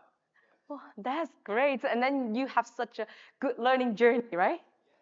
Yeah, that's wonderful. Yeah, because I was not very lucky when because it's traditional. Like in Hong Kong, it's kind of like more Chinese traditional version of learning. A big classroom, many students. It's not actually the teacher's fault. Okay, they have too many things to do, report and everything, and I have to talk to parents, handle complaints. So they do not want. So that's why I suggest to cut all the classes into small size. Okay, especially now we've got too many teachers and less birth weights. So I hope that in the future, maybe we can do something about it. We can cut down the size and the government will do something about it. Okay, so and then maybe 1 teacher with less students, then the quality will be much better. I hope so. Yes, okay. So then this is the end of my presentation. Do you have anything to share? Before 35, I cannot talk with other people in English, but now I can do it. It's amazing. Yes, he has been chatting with people, but I remember before the time I met him, okay, he was actually my friend's friend, okay, and then he always said that I can never speak in English, I can never study again, okay, and then he worked so hard. You know what? He really started from ABC, A for the B for the B, C for the K. But as an adult, he can learn much faster. Maybe he catch up 10 sounds in a lesson, and then we move on to digraphs, AI for A, OA for O. And then he walks in the street. I remember one time we were walking, and then he looked at the sign and he started blending. And then he said, oh, I read words that I do not know. Okay, and after that, because we talk in English a lot, right? And then he read the words and like all the stuff, and he started to realize that he actually knows the meaning, just he never reads it before. So that's actually is quite, I'm amazed because before I thought that I could not really teach adults too. Because I used to work with little children and he's an adult and then he can learn from phonics too because always people ask me, oh yeah, I'm an adult, I should not learn from ABC, I should not learn from sounds, we should learn from only the real life scenario. But if you've got the basic skills, then everything's becoming better, right? Yes. Okay. Yeah, that's what you said. So then now here we go. So we've got like the last one, okay, so this is like the interesting materials. Okay, so these ones are little kids, Miss Catherine and Mr. Arthur, okay? So Interesting materials are really important and they are very relevant if they are relevant to life, okay? So if they are relevant to life. So if you give them something like, nowadays, write a letter to the president. Many of them, they don't really care about the topic, but it write a letter to the character in the Minecraft, okay? So, or maybe write a letter to Mario, so then they might dig their head into it and keep thinking, what can they talk about, okay? All right, so then this is the end of the presentation, and thank you very much, and here it comes. References, okay? So it's not only from me, it's from all the scholars everywhere and stuff. So thank you very much. And this was good.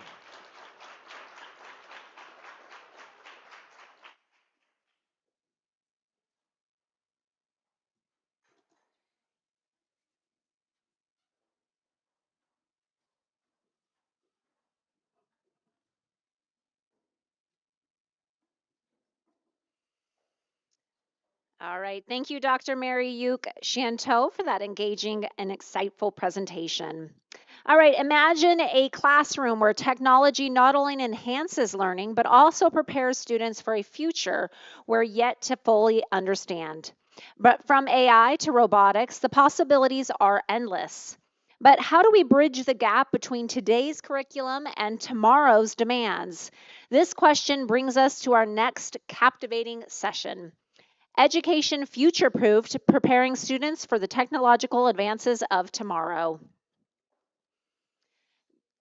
Get ready to be inspired and explore how we can shape an education system that's resilient, adaptive, and forward-thinking. Please help me welcome our next moderator for this next session, Jim Rowe, the author, CEO, and CMO at Jim Rowe Marketing.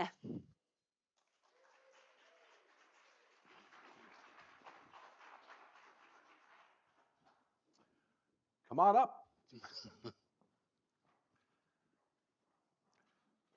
Can you all hear me? All right.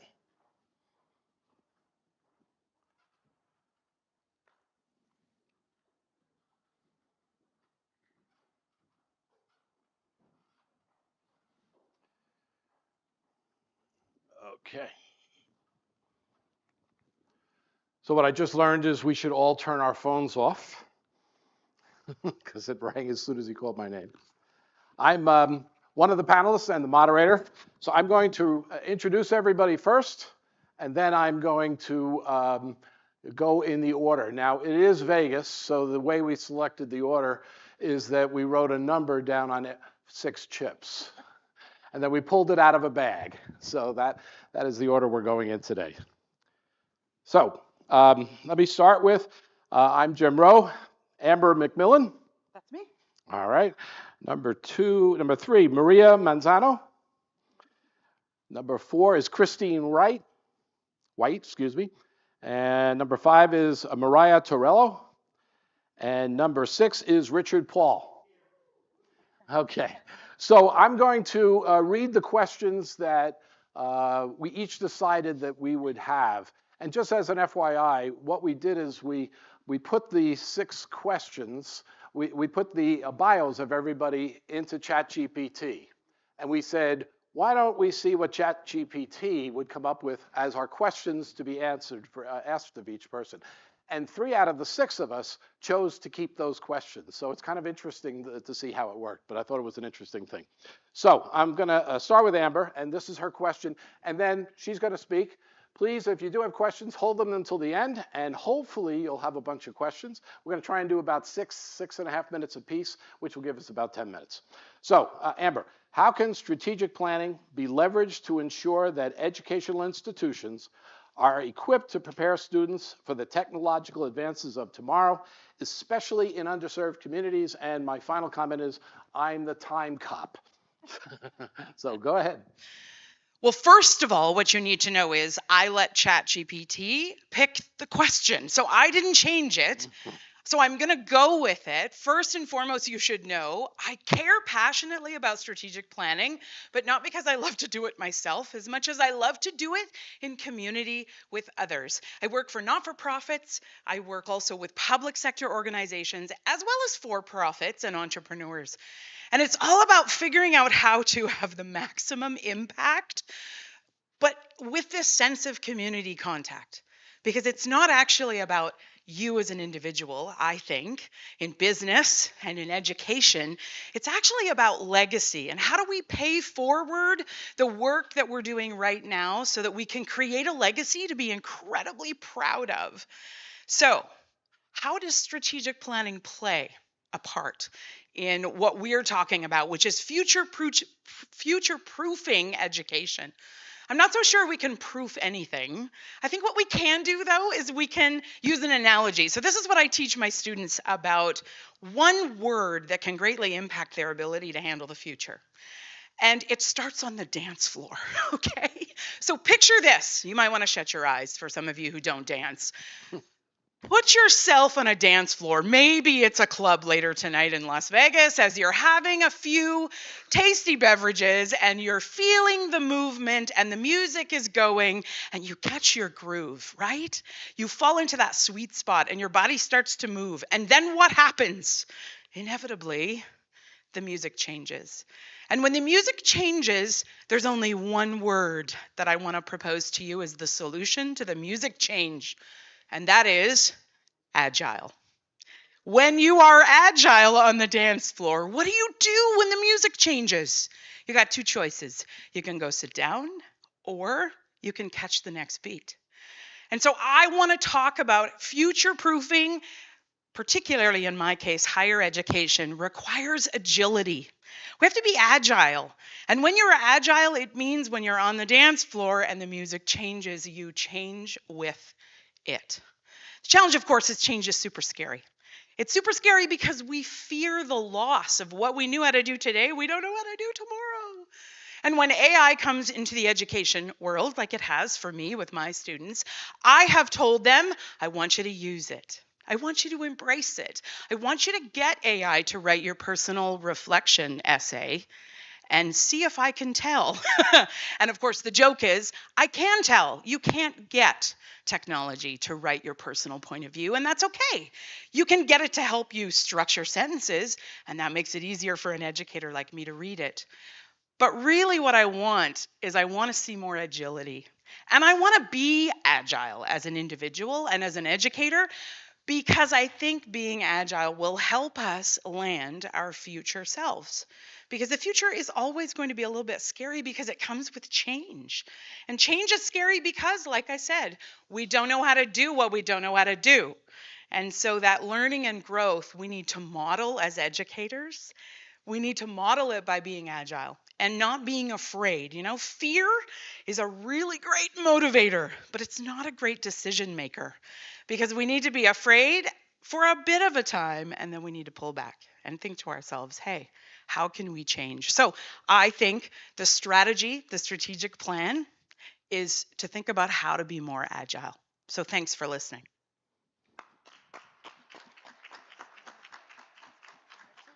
Apparently I'm number two, right? But he's already mic'd. Yes, I'm already true. mic'd. Okay, so my question is, no, got to put the glasses on, sorry.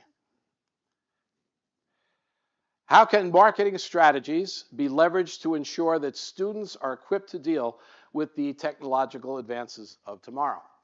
So my purpose today is to share with you a simple, tangible, and proven approach that can help address two foundational skills that students are struggling with that will better prepare them for the advances of technology.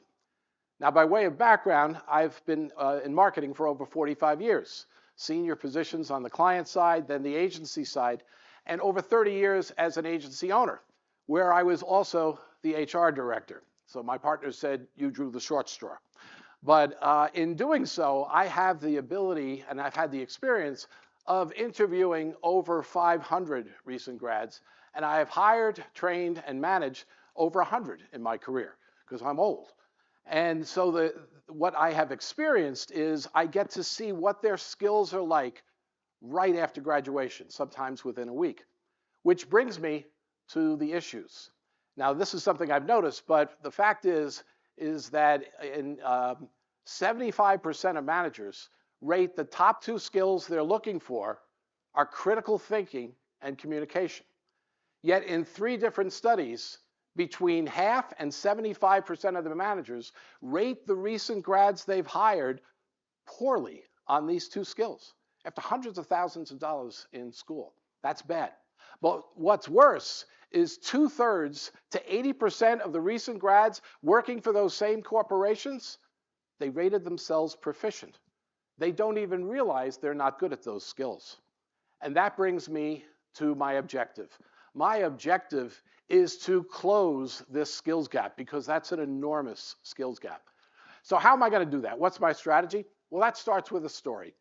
When I was a young marketing brand person, my very first marketing boss, I was very fortunate. She was a brilliant woman named Connie Humphrey.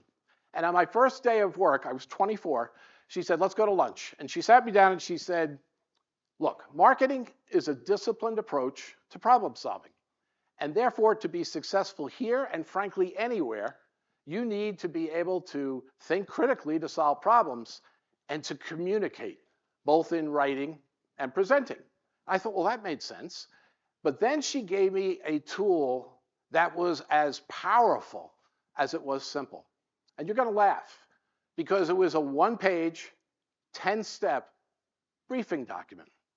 What? Yes, my entire career and the foundation of it is based upon a blank form.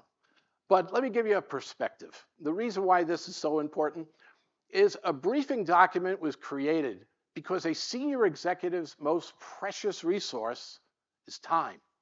And therefore, it's incumbent upon the team to distill all the information down into a structured format that's clear, concise, and compelling so that the senior executive can make a decision within a couple of minutes just after reading it. You know, when I was in school, I remember the teacher giving us a paper and then saying, start with the outline. But she didn't tell us how to do the outline. This format is the outline, and it's been used in the marketing world for over 75 years. It's a staple, and it helps you structure your thinking. I call it strategic writing, and it goes way beyond persuasive writing, which frankly is more academic. Because in strategic writing, it's real world. You need to analyze the situation, to identify the problems, come up with innovative solutions, and then develop a plan and communicate that plan, execute that plan, all with the purpose on achieving a goal and making things happen. So I promise simple. It is simple, but I also said it's tangible. So you can't really teach unless you have some foundation. So when COVID hit and I didn't have anything to do, I said, I'm going to write a book. But I'm not a big fan of textbooks or boring business books. And with a name like mine, the only title it could be would be Get Your Ducks in a Row, spelled R-O-W-E. So therefore, I wrote a fable about ducks in business and how a young duck learned how to use the 10-step form and save the company. And he learned it from his marketing duck director, Connie Duckfree, if that name sounds familiar. So, and what's interesting is I finished the book and I went, cool, I wrote a book. Never thought I'd do that. But then I went, there are so many other things I wanted to explain to people that helps fill in that 10-step form that I ended up writing book 2, same heading, but this time it's the subhead is Learn the Adapter Method to Problem Solving and Communication. And the adapter is an acronym I created that stands for Analyze, Deduce, Author, Perform, Tackle, Evaluate, and Refine. And it represents the collective way that you have to go about it. It's a process that helps you solve problems and get things done. And so I put all the information I know in those 2 books. I don't know anymore. But I also said up front that it would be proven. I was excited because in the fall, the books were used at Angelo State University for 2 communication and PR courses that were grad school courses. And Dr. Susan Keith, who's the head of the department, she told me she selected them for 3 reasons. 1, that they were an entertaining way to learn. 2, that they leave with something that's tangible. That is not always the case with a textbook. And 3, she said, I think they should keep them as reference guides the rest of their lives. So after the students read the book, I gave them each class a Zoom presentation. And then as a former market researcher, I sent them a questionnaire. And the results were overwhelmingly positive. I'll give you a snippet into just a couple of results. 90% of the students said that they totally agreed on a 5-point scale with these 3 comments. 1 is they were easy to read and easy to understand. 2 is that they were given something tangible that they could use right away. And 3 is they felt that all college students should read these books. And frankly, I think these books are very appropriate for high school as well. So if you'd like to get in touch with me, it's getyourducksinarrow, ROWE.com, because there's 100 books called Get Your Ducks in a Row. And the beauty of going there is you can either click to the website, to Amazon to get the books. And by the way, they're inexpensive. If you have Kindle Unlimited, they're free. The digital copy is $9.99, and the paperbacks are $14.99. And I said to Dr. Keith, I said, do you want me to give you a discount? She says, they're $14.99. The students can afford that. So I will close with this thought, and that is that the most important part of a building is a foundation. The most important part when you get out in the world is to be able to think critically and communicate, and we're not doing that well. And quite frankly, it's not that hard. All you need to be able to do is to give a duck. Thank you. All right, now I'm going to read number 3, and we have Maria Manzano. How has technology influenced the evolution of music education, and what innovative methods are being employed at New York Music Center, and New York City Piano Academy to enhance learning experiences in this field? Hi, everyone. Thank you for being here. So, as he said, I'm a musician. I'm a classical pianist, originally from Spain, and after several years developing my career, my academic and professional career in different cities in Europe, I decided to move to New York, and I've been there since 10 years ago. So, as a leader of these organizations, they are all have in common the commitment to music and culture. We all agree that we need to spread the awareness of the importance of music education. Back in the days, I don't know much in this country what happened 30, 40 years ago, but in Europe and Spain, to take a serious music education, you need to go to conservatories, because the music class was sort of like, something for the kids to relax. But over time and years, we have been hearing the importance of and the impact that the music education have in the brain of humans, most importantly in kids. So I'm here to share with you my experience and all I have observed around these 20 years, not only leading these educational organizations, but also being in the classrooms and seeing how the children, when they play an instrument, they go, they sing, they dance, they definitely perform better at school, because it's not what I think. There are research out there. Just to mention an example, MIT did a recent research where it was published in the Journal of Neuroscience, and it was very, very interesting how they scanned 103 brains of musicians and 50 non-musicians, and they found out that there were much more connections in the brain of musicians. I did not know that as a musician. And I was all my life playing, and I just knew it was so difficult. And at a school, for me, it was so easy, and everybody was crying about this exam. I said, difficult is just so. This allowed me to grow in other sectors in my life beyond playing the piano. So after my first years as a concert pianist, and when you are young, you just dream to be a concert pianist and playing Carnegie Hall and this and that. But actually, in the process of that, I just wanted to share all the valuable advices that I have received. So because of that, we created these companies that that that our commitment, our main commitment is spreading this awareness not only with those ones that already like music, but with educators, educators that perhaps they know, perhaps they don't, the real impact that it has in the brain of humans. And even in, well, most of you know, I'm sure, about the music therapy too. In adults too, it's never late. It's never late. There are studies also that adults between 60 and 85 years old that have performed, or sorry, first learn a little bit and then perform or have the activity, at least even if it's for fun, just to practice, and just with 15 months of practicing and learning, the studies have shown that they have better memory, better processing of information, and decrease on the loss of memory. So this is my humble, information and experience that I wanted to share with all of you, and just thank, of course, Conference 2.0 for giving me this moment to be here and share with these wonderful professionals about their specialties.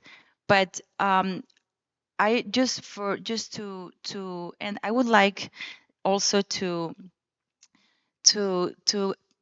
say to all of you that whether you guys understand or not anything of the importance of music, or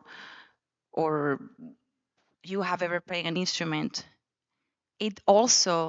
we also have to take into account that the technology is great and it's very important, and it gives us a lot, but also I don't want to be the negative towards technology, but I'm sure that you all can relate about the when we lose a little bit, the tendency, we have lost memory a little bit since the technology and the chat GPT and all that, and we are having the tendency to just check everything, copy and paste, and that's it.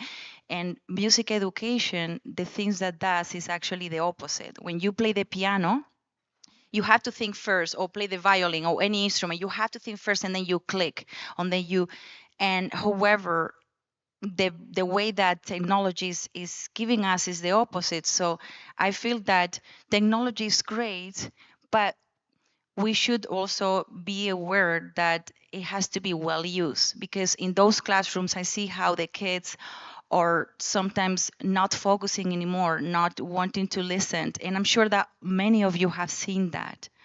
So that was basically my thoughts. Great. Thank you. Okay, so next up is Christine White. In what ways does agricultural education serve as a platform for preparing students to navigate technological advancements, and how does your organization contribute to this preparation? Thank you. As the Chief Program Officer for the National FFA organization, we're a part of agricultural education. We are in close to 9,000 schools across the United States, in Puerto Rico and the Virgin Islands, with almost 1 million members of young people from grades 5 through 12 who are exploring agriculture because they understand the demand that is being placed on them as future leaders who will change the world. Agriculture, our world, we have a dilemma. By 2040, we will need to feed, clothe, and fuel close to 10 billion people. In order to do that, we're doing it in an area where we have less land to be able to produce those food to be abundant and healthy. So as we look at and embracing agriculture, we look to embrace technology to help us in aiding in that process. Today, students are coming into our classrooms with digital knowledge, whether it's TikTok or YouTube or all of the areas where they're using technology. But what we're finding is that teachers are having to embrace it differently. Teachers are using their own methods of teaching, generally because it's what we're comfortable with. As a former educator, I taught the classes and I taught them in the ways that were comfortable for me, for my background of being a daughter from a fruit and vegetable farm, and my educational practices. But what we're finding is that teachers are lacking the confidence and the confidence and competence to teach the advanced technologies that the industry is asking for us. And so as we look to expose young people to have this knowledge and be able to embrace drones and look at how do you use sensors in fields to help make decisions, it's also important for us to remember that the students will have the easier form to adapt to the technology that's coming out. Most of the students today were born with laptops or iPads or iPods, whatever the form of technology, and they are not afraid of it. But we need to be able to channel them to use it in ways to help make decisions, help understand what does data mean and how do we use that to create efficiencies. How do we use that to be able to articulate strategy for long-term production for US and around the world? And so as our organization, we're finding that education is slow to make adaptations. So curriculums in classrooms are not keeping up with the trends that our industry partners are helping us. So through partnerships with sponsors and donors, we've been able to create curriculum materials that embrace understanding sensors, drones. How does a digital learning really take a place in really helping make decisions for agriculture, make decisions for moving those things forward? And so as we continue as an organization, our goals are really to increase the curriculum in which students are able to work in, figure out additional ways to give students information directly, because they don't need a sage in the front of the classroom teaching them. They need opportunities to explore, opportunities to expand, and then really help them understand what work-based learning is. And so whether that's creating projects on their own, working for companies that are already in existence, or figuring out research projects and how they're able to explore and create solutions, because they are being challenged to be the solution makers for the future. And technology is not going away. So helping them to truly understand and embrace that is important.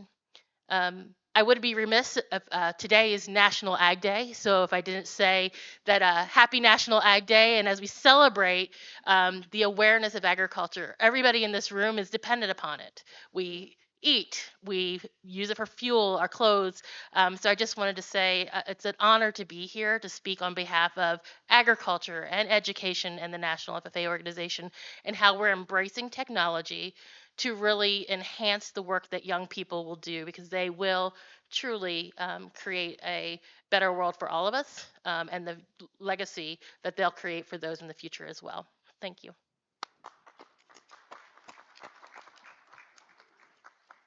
Okay, number 5 is Mariah Torello.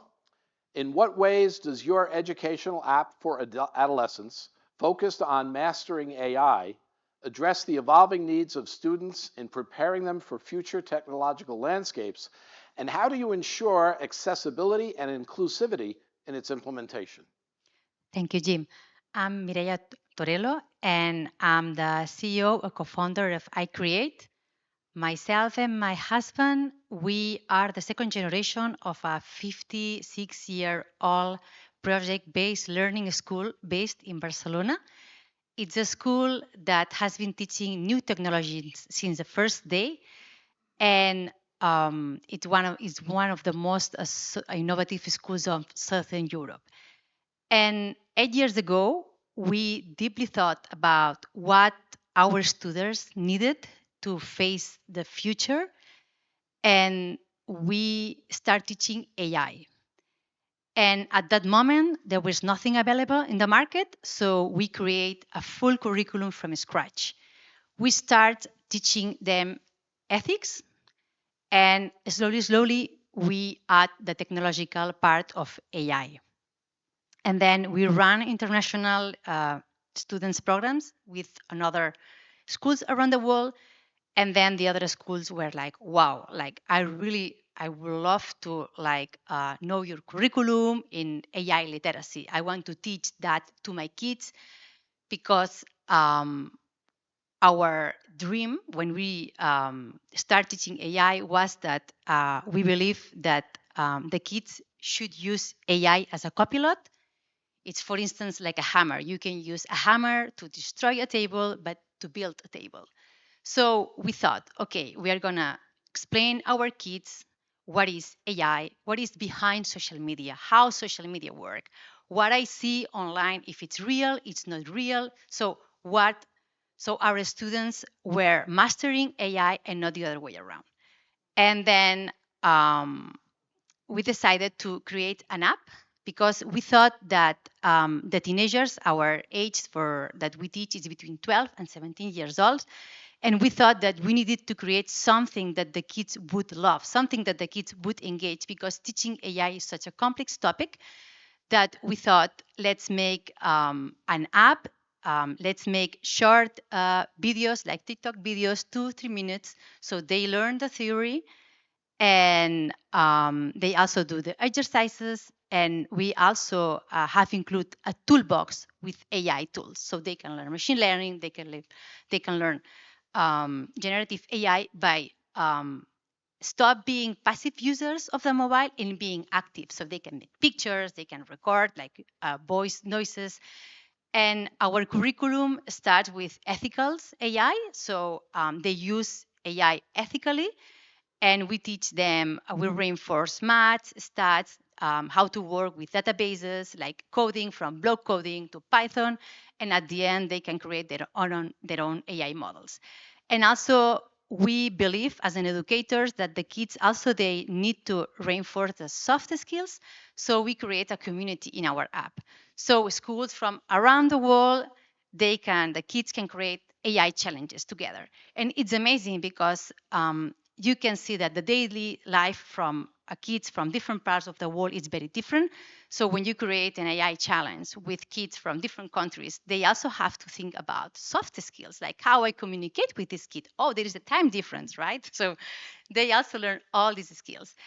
And well, we have seen from our experience as educators that the kids, they really want to learn what is AI, and they are passionate. And once they know that at the end that AI is data, right?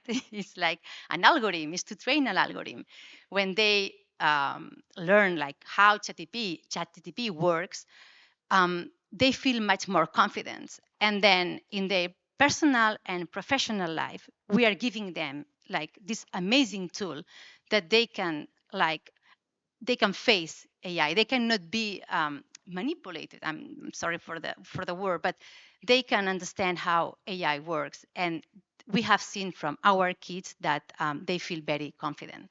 So thank you so much for your attention. And well, thank you, Jim. That's it. Okay. Okay, and last but not least is Richard Paul. How can fostering creativity and innovation within educational settings contribute to future-proofing students against technological advances? And what specific methods or approaches have you found most effective in achieving this goal? So I've been taking notes of everyone from agile mindsets, creative problem solving, learning by doing, using music for greater cognition training, and addressing the instructor competency gap with today's technology, teaching technology, project-based learning, and experiential learning is also getting that theme from your app. Um, um, for us, it's really about how do we deliver the learning experience in a way that creates a shared experience for the learner or for all learners so that competency can grow. At the Creativity Effect, our focus is giving and creating experiences where people can develop and grow in developing or acquiring new mindsets, mental models, tools and skills so they can be creating better solutions and better outcomes for their life. For us, particularly what I want to focus on today, because we use various models. The one model that we have a lot of success with is using improv or improvisational theater. That's my background. I use improv quite a bit as a performance tool. But we also use improv as a way to create a shared experience where everyone can learn. So typically, in an improv engagement, we have the topic and then maybe a sound bite that we can kind of sum all the learning up in that sound bite.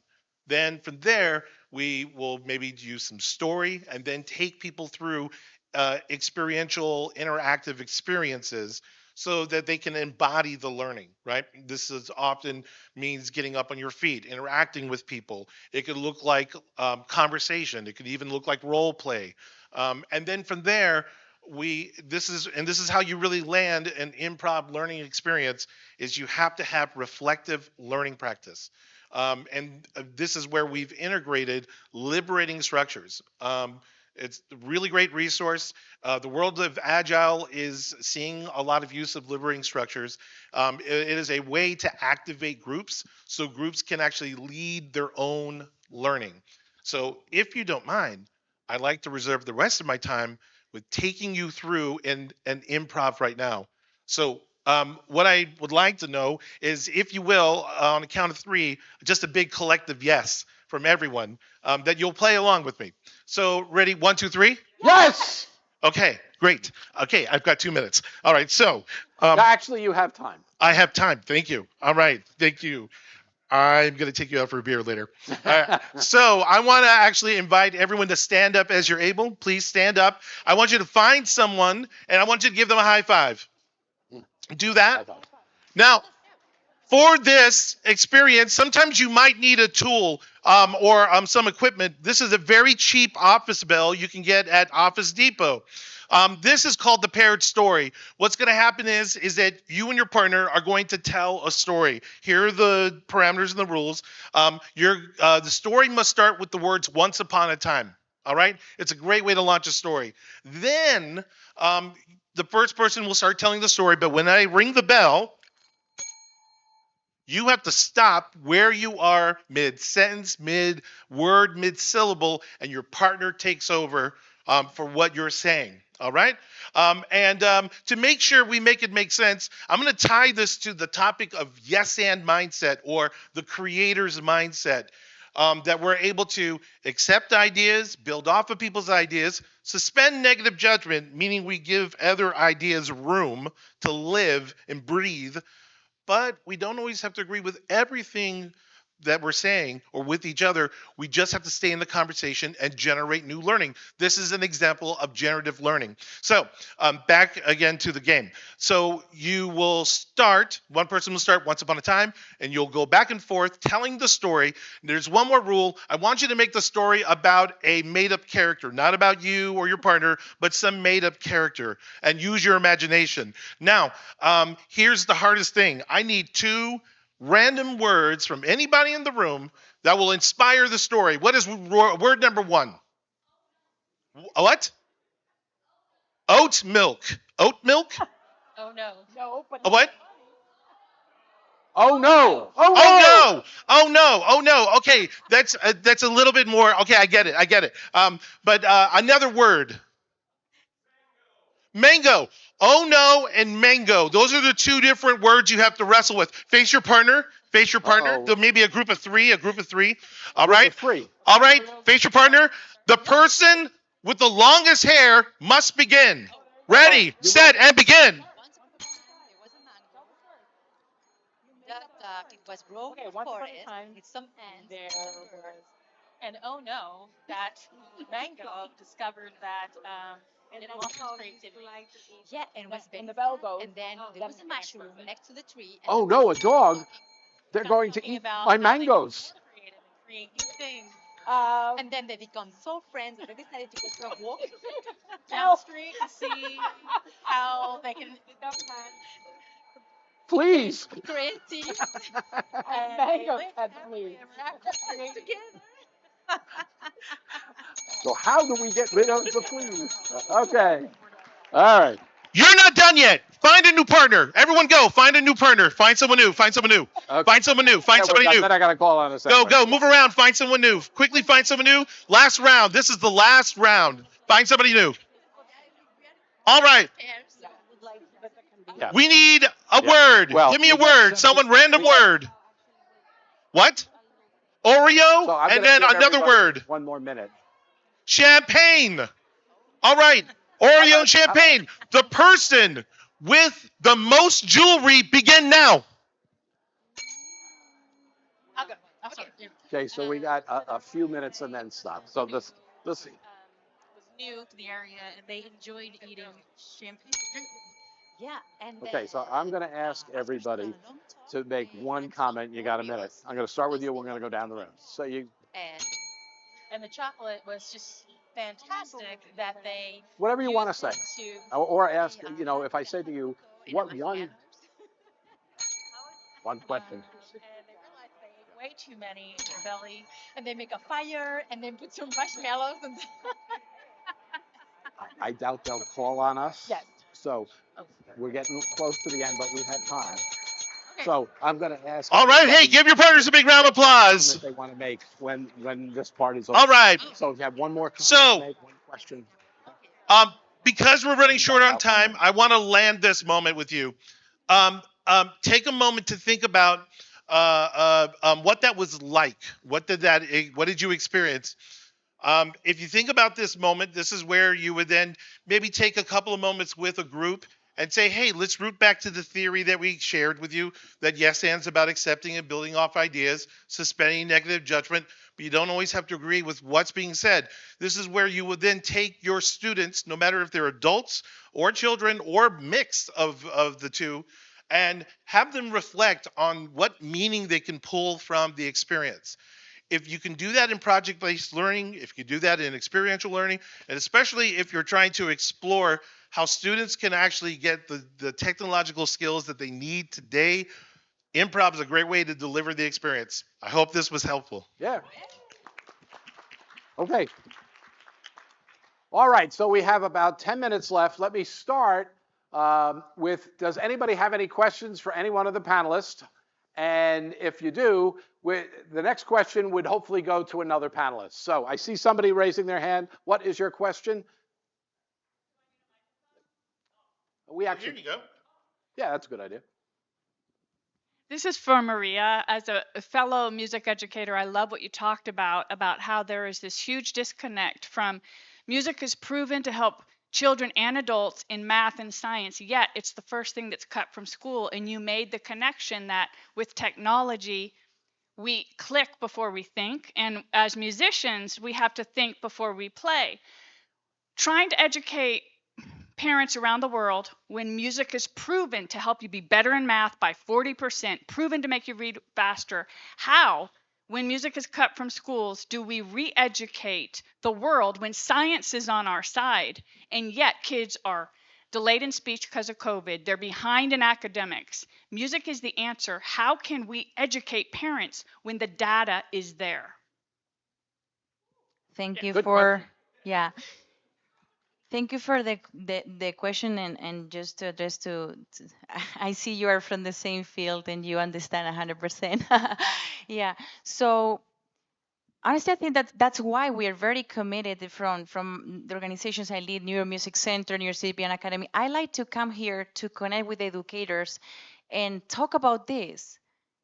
It's not only about talking to parents, because if I talk to parents, the parents I talk to are those families that already presented interest for music. That's why they're talking to me. So I think I thought it was more effective coming here to talk to educators and be aware that mathematics are as important as music, and they are both connected. And all the musicians I know, all the professional musicians I know, they are sharks in math. It is like that, I promise. And the kids too. So that's why. I don't have an answer, like the magic answer. And I forgot to say before, related to the question, Jim, that it's not that technology is only bad. It is really jeopardizing in certain parts of the memory. I'm sure that all of you have noticed that you memorize less, right now, because you kind of rely on the phone.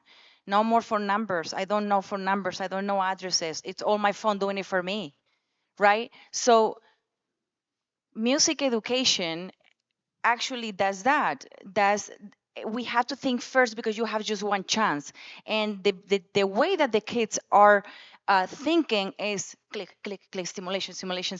It's just great, and I'm not against it. And actually, technology has beautiful things like getting us together. Like back in the days, those kids who wanted to learn music, they sometimes they had to be in a very in a supportive family that could allow them to travel and to have the not only going to school but also to music school and blah blah blah. Thanks to technology, we are connected, right? So coming back to your question, I think that we all have to be aware, and that's why I'm here. How we can talk about, the more we talk, the more we spread the word, and it's facts. There are facts and research out there. So I keep talking about it. I keep talking about it, but again, for example, our organizations, um, what we do is trying to embrace technology in a way that we spread globally, right? So thanks to technology, we are doing it rapidly. That's why our community has grown so fast, because thanks to technology, now we can reach out more people. So I think that this is a positive side I did not say before, and I should have finished with this positive. That actually, if we use the technology in a positive way, we reach out and we give these kind of messages that not many people know. I'm going to jump in and say, as a musician, that I've been playing since I was 12. I started out as a math major, and I agree 100%. But the technology is great because I'm so busy. There are so many songs. I used to have to take the record player and listen and listen and listen. Now I go onto YouTube and some guy shows me how to do it in 8 minutes. I can play it. Oh, yeah. Just figuring out, the Allman Brother note for note takes some time. So it's that kind of thing. It's great. Yeah. Any other questions? Yes. Can we give the mic? Oh, I've you got a one. mic. Thank you. Perfect. Yeah, for Richard, when you have the improv, what groups are you working with? You high school, college, corporations? Could you share a little bit more about that? Yeah, we actually work with all levels. So we've worked with Fortune 500 companies, large healthcare systems.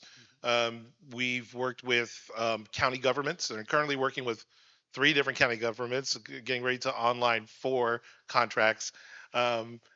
We worked recently with a health systems group up in New Jersey, and really trying to bring design thinking, is particularly the emphasis of empathy within nursing, especially how to apply empathy in a tangible way, right? So that you can evoke the problem solving that could be there.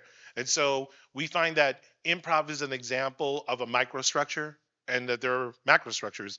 A macrostructure could be like this building, a street, an airport. Those are large structures that allow us to get things done, but they're so big that there's a lot of inflexibility. So you have to have microstructures, ways that people can work together, learn together, that allow for the flexibility, the nimbleness, the agility that Amber spoke about earlier before.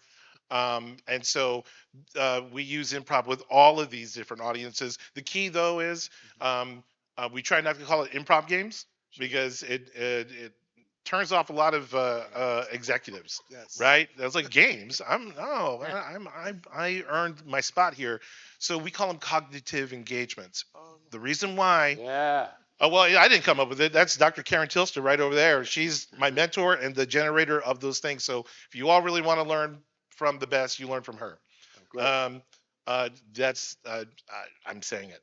So, but the idea of a cognitive engagement is that we're going to take you through an experience, and then we're going to see what kind of lessons, skills, or tools we can pull from it. Okay, great. We have 3 minutes left. Any last question? One last question. Nobody?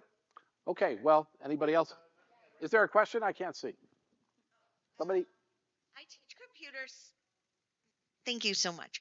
I teach computer science and I'm in the Boston area, so I'm in and out of MIT a lot with their developers. And I was wondering if any of the musicians in the group, I'm just looking at the name of this, know about the platform called HyperScore. It's called HyperScore. It's kind of Scratch for musicians. I know, she's one of our faculty members. That she's here from Barcelona. And we know Music Score. Like we have several, but do you wanna share with us the HyperScore? Just curious. Yeah, it's We really use there is a lot of tools there. Yeah. We know MuseScore, Sibelius, Finale. I don't know if you're familiar with that. Also Flat. They are all similar. Is that one related with composition? Yes. Yes. She's So coming. they are I'm all going to similar. summer It camp. is a wonderful tool because what allows is the kids are writing the score digitally and you can make it sound like as you go, and we use similar tools for, I think, if it's the Yeah, I was wondering if you use tools like that yes, to we do use incorporate tools like that programming. in composition class, in music theory. We flew in Miss Laura Madria. She's a faculty member in the Music Center, University Piano Academy, and she's the head of the department of music theory. So we use a bunch of tools like that, and yes, they are definitely very useful. Great, thank you. Thank you all very much for coming. Thanks for having us.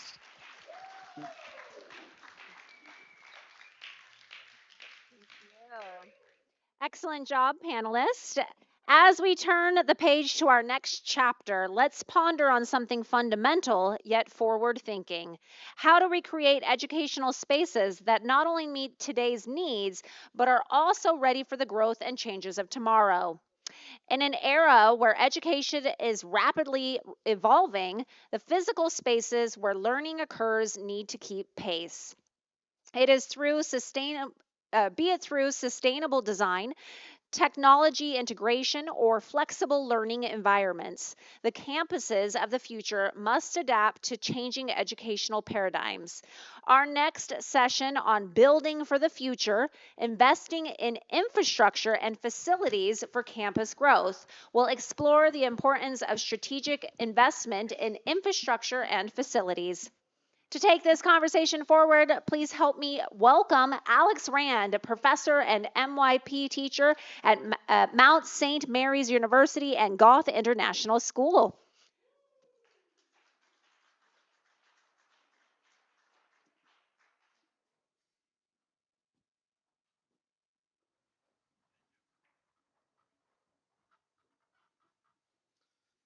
Hello, welcome. Good to see you all. Before we begin, I would like to thank Education 2.0 for this marvelous opportunity to gather great minds from disparate industries together so that we may all learn from one another and create networks of productivity, efficiency, and commerce. Today, we consider the topic of investing in infrastructure and facilities. According to the National Student Clearinghouse Research Center, undergraduate enrollment in the United States increased by 1.2% in the fall of 2023, adding 176,000 students to the total enrollment. This is the first increase in enrollment since 2020. Enrollment at community colleges also increased by 2.6%, adding about 118,000 students. Further, some voices state that the student enrollment may increase by as much as 9% by 2040. And when we consider the benefits of investments in infrastructure and facilities, what we find is that education infrastructure is a critical part of a successful education system, and investing in it can help shape the future of individuals and societies. Good infrastructure can help students improve health, improve learning, gain new opportunities, and feel feelings of safety and security. Lastly, investing in education can also have social and cultural benefits such as reducing inequality, empowering marginalized groups, preserving cultural heritage, and promoting critical thinking. With all of these benefits in mind, let's hear from our panel of esteemed panelists to learn what we can from their unique visions and experiences. I'd like to welcome my colleagues at this time.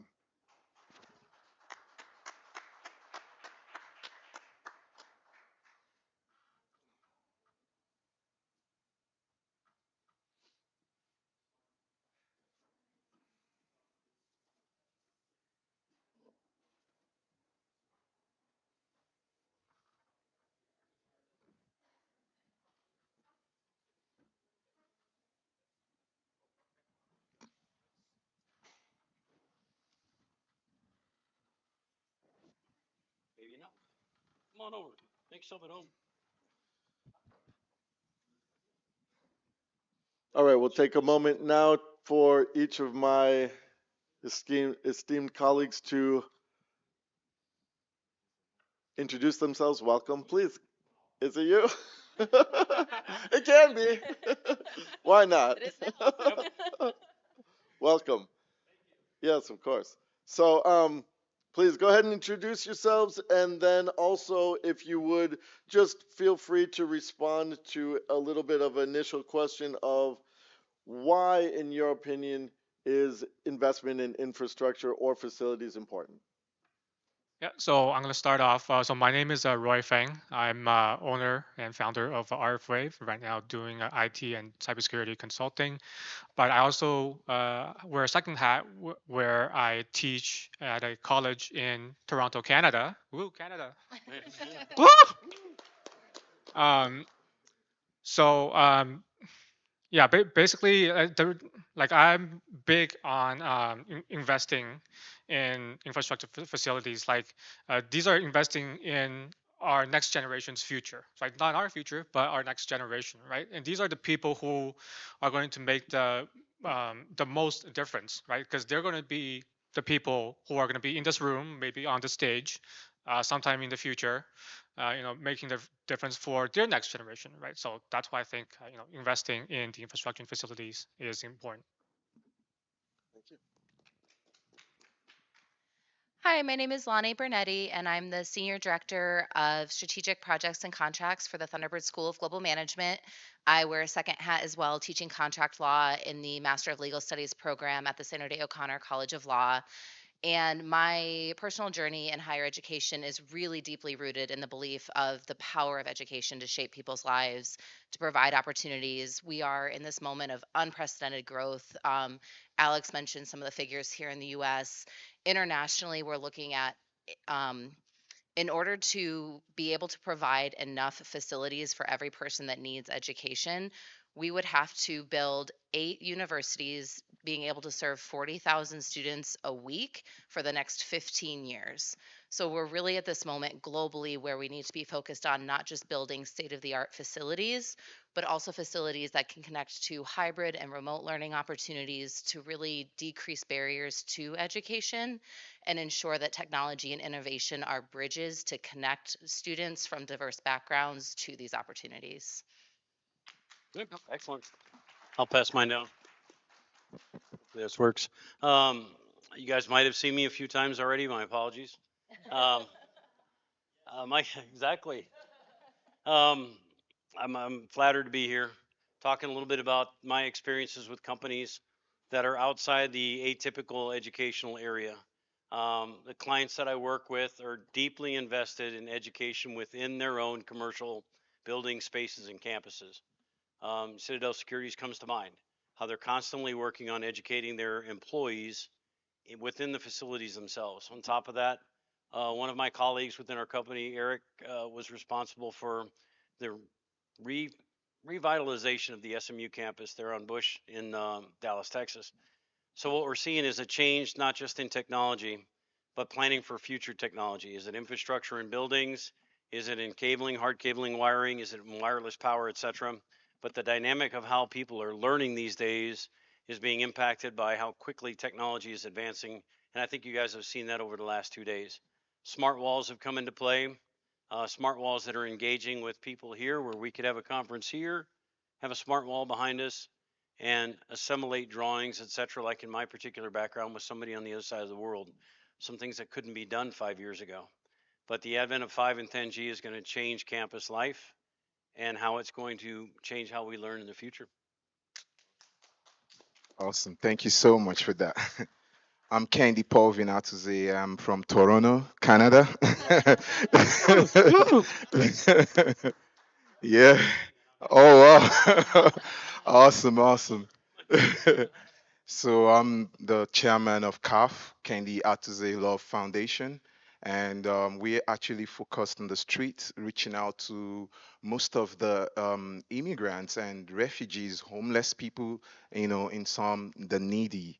And why this topic is very essential is because, in some of the things we do is to reach out to these people in the street and also educate them to prepare them to also get ready for the labor market, for the for the society out there, because it's a very dark street and a lot of things are happening there.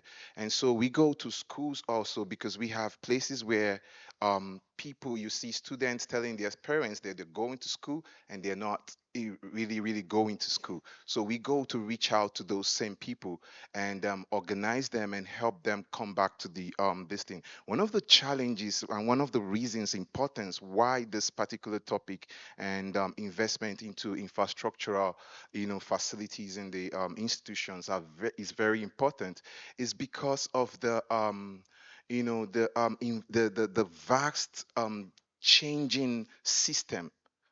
The traditional educational system does has this limitation with connecting with the present educational system. We have people who don't even learn traditionally.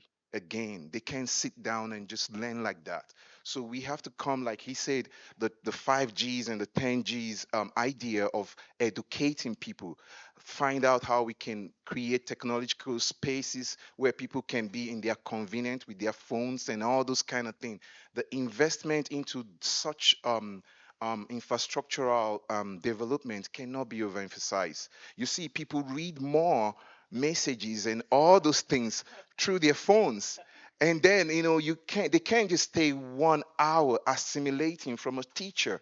How can we eliminate that and and fill up that gap? That's why this particular investment is very essential. Thank you. I can agree with my brother more, right? So, Gary Wu, I think most of Total Max Home, so I don't waste time. Uh, I come from a very different, because you guys know we run these super luxury mansions, right? Not for promote. So I'm gonna come. We don't have customer in education. So what do we do about education? Is he's talking about how do we help the the needy. We talk about how Americans compete against Indians. How do we compete against the Chinese? The world number one, number two, best educated race. How do we do it? See, the problem is everybody worry about the needy. Nobody worries about our nation's competitiveness. Right? So what we do is what we run these horses, quote unquote. The people that is not Republican, not Democrat, we don't care what they are, we don't care what their color, they have to know, right? So we run, our horse needs to understand 5 things. Number one, the number one killer of American, what is it? Not Canadians, well, maybe Canadians, I don't know. Americans, I'm sorry. Right here. I'm sorry. None of me is Canadian, so, not from Hong Kong, not from Toronto, not Vancouver, not from Hong Kong, right? They're all in Vancouver and drive up the price from 300,000 to $1 million, right? That's a Chinese contribution to Vancouver, right? So what do? Is we pay candidates that understand the number one killer of American, fentanyl, right? How do we not stop it? How do we eradicate it from the source? Shouldn't we educate our kids on that first? Should the next generation leaders of America understand how that's done? Or should we just talk about, we're going to fight for safety, we're going to, oh my God, how stupid are we? Right? So our candidate, number one thing, I always say, you want to be our horse? You got to understand. The first question, do you understand where does fentanyl come from? If you don't know that, here's the door. Number two is called private and public education. Private and public. Why? Ask our fellow Indians. Do you understand? The Prime Minister of Britain is Indian. The Mayor of London is Pakistani. Our Vice President come from the first caste of, sorry, our Indian friends, first caste of Indians. Our Vice President. If you look at her mom up, her dad, it is African American, but very rich, professor of Stanford. Then we know Nikki Haley is Indian, right? No? We think she's what? She's a mixer? No, pure Indian.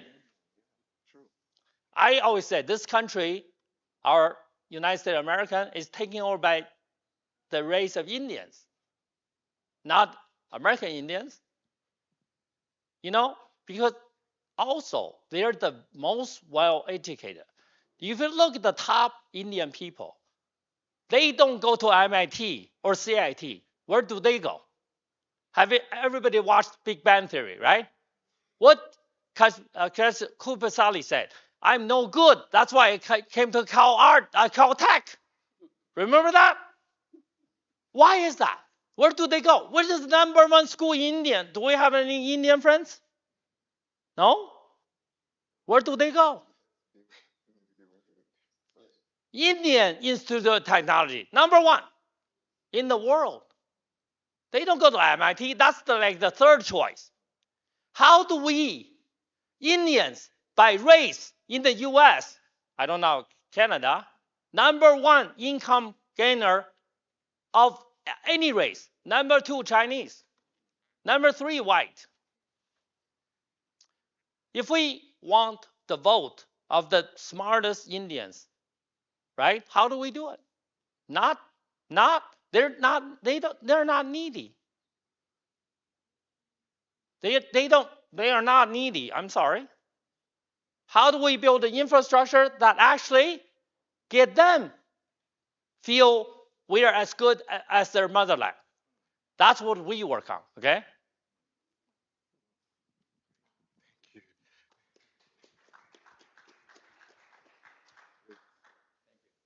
All right, thank you, panelists. Let's break this down a little bit further. Let's investigate a little bit further. We have a couple questions for you. Go in order, don't go in order, however you feel inclined. First question, and we've got some time here, so let's play around a little bit. What have you seen in the past that was effective in supporting the growth of campuses or educational programs? And again, anyone's welcome to start. I guess I wouldn't say, but thank you though. What I've seen is that's been effective so far is people are expressing the desire to expand outside the norm. They know what's been there and it's been in place for 20, 30, 50 years is not the same educational system that we're going to be using moving forward. Things have to naturally change. So as we mentioned the past day or two, we're seeing the convergence of other atypical industries that are colliding with others. Education colliding with retail, colliding with commercial. And you're starting to see those ideas start to cross pollinate between the two or three or four to say, if it's working here, how can I then incorporate that idea in my world or in a school system, et cetera. In addition to that, you're just seeing some outlandish ideas take place within the outside the norm. I would say, in retail, people like to talk about making the environment the most inviting it can be for the student. Well, that's great. It still is not going to enable that kid to learn. We have to make sure that they can associate to it, and the convergence and the adaptation to that environment makes them more susceptible to say, I want to be here, rather than saying school is just one of those things. Won't talk about COVID and my children learning in the school environment during the COVID time, because we're hopeful that that might not happen again, but it could happen again. So what's our plan to overcome that as well? I think you're seeing commercial development, certainly hotels, educational systems, and retail all start to combine and say, this is what's working for us, what's working for you, and how can I input that into my environment as well? Absolutely. If that helps. And I think along with that, right, building spaces that are designed to be adaptable and not just building to where we are, but really building to the future and what the future could be and taking some risks in that, right? And so I was working for the law school at ASU when COVID did hit, and we were very fortunate to be in a brand new building that the project management team, one of the main focuses really was on innovating for the future. And so we were able to pretty much at the drop of a hat go completely hybrid. So rather than forcing our students to either be remote or be in person or have to choose between the two, we enabled our students every day to choose how they wanted to learn. So they could either stay home, participate remotely, or come into the classroom within a safe procedure. And so the only way that was possible, though, was in this new building that really had been designed not for COVID, right? We didn't know COVID was coming, but we knew that there would be things that came in the future where we needed to be flexible. We didn't have to undergo any kind of costly renovations. There was nothing disruptive to slow us down. And so really being able to flip that switch, and the way that happens is investments in not just the state of the art facilities, but in the technology and in the partnerships, right? Really working together to see what we think might be coming and how do we design spaces that are flexible and adaptable to the future. Thank you. Yeah, I just want to quickly add to that. So I mentioned I came from an IT and cybersecurity background, and I worked with computers when I was very young, and that was enabled by my father, realistically, like who was good at computers, and he works at a company and that doing computers. He was bringing them home, and so that I can play around with it every day, for many hours a day when I should be doing homework.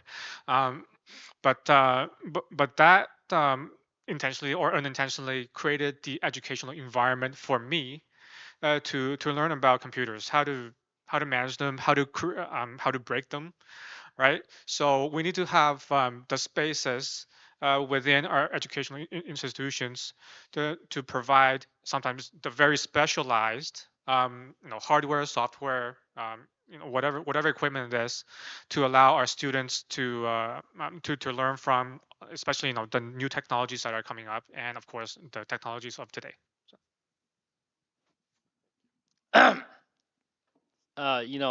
Lori, my fellow Sun Devil, she's much younger than me, right?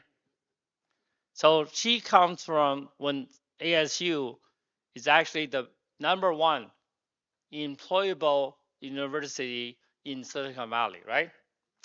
So our dean, our chancellor now come from Columbia. You know what I said when ASU hired the first Nobel Prize winner as professor? I said, oh, our school is gone.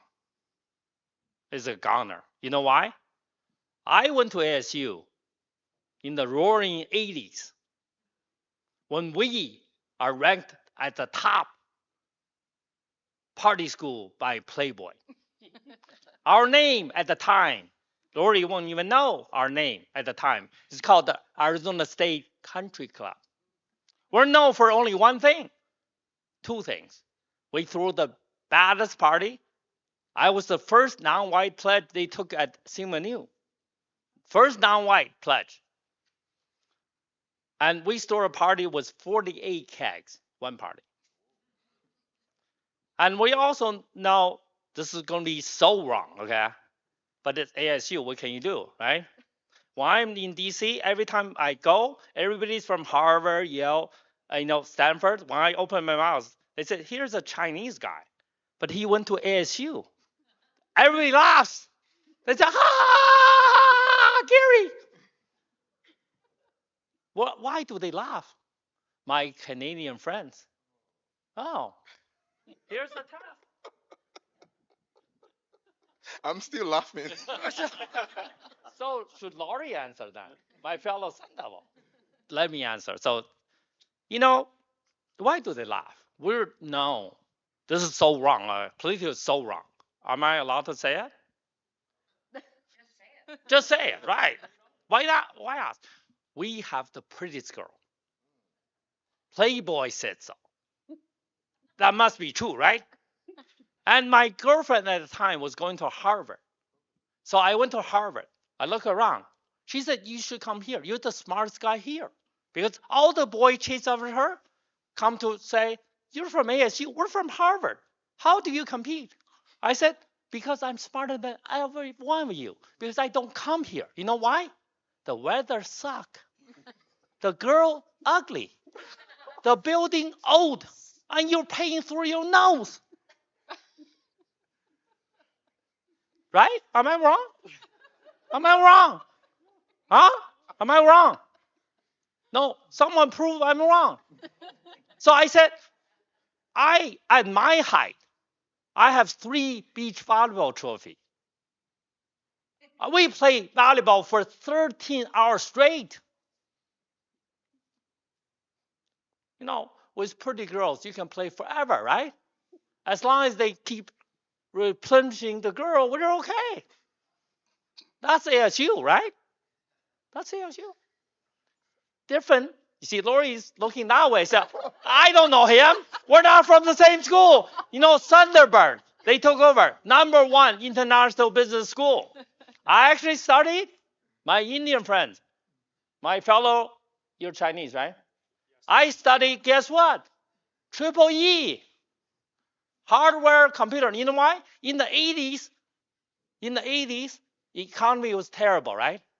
So my dad said, you better study EEE. You know why?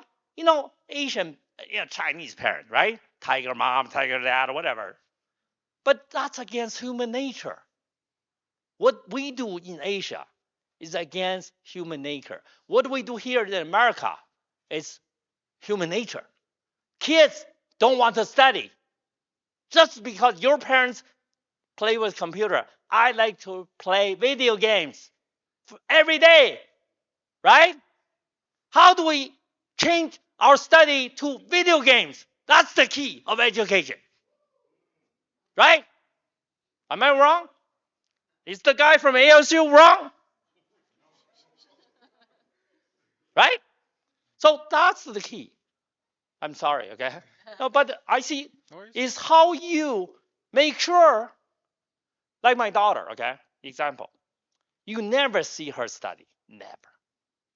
She goes to the #9 private school in the nation. She actually made into the #1 Harvard Westlake. She went to the #9. You know why? It's so hard for Asia to make it in there. Okay, that year she went in. 4,200 Asians vying for 120 spots. Much harder than Harvard, right? Much harder than Yale, right? What is the percentage? 4,200, 120. And she made it. You know how she made it? Not by the traditional Asian. I made sure she make into it, even if she had a 1,200 and the SAT. I made it Excel. I read 5 of the best books on how to get into, never Harvard, like Stanford, right? So I read that. I measured everything. I said, I'm going to use my only child as the test for my book that's going to sell 10 million copies, right? Because I always say, you use, Gary, I'm not selling, okay? I'm just talking, okay? I'm not selling, okay? Even you beg me, I won't show you the Excel. You can bribe like Joyce and Lynn there. So they probably gave you a copy. But I'm sure they will charge you $1 million per. We went to the best school west of Mississippi because all the good schools in Boston, Philadelphia, everywhere.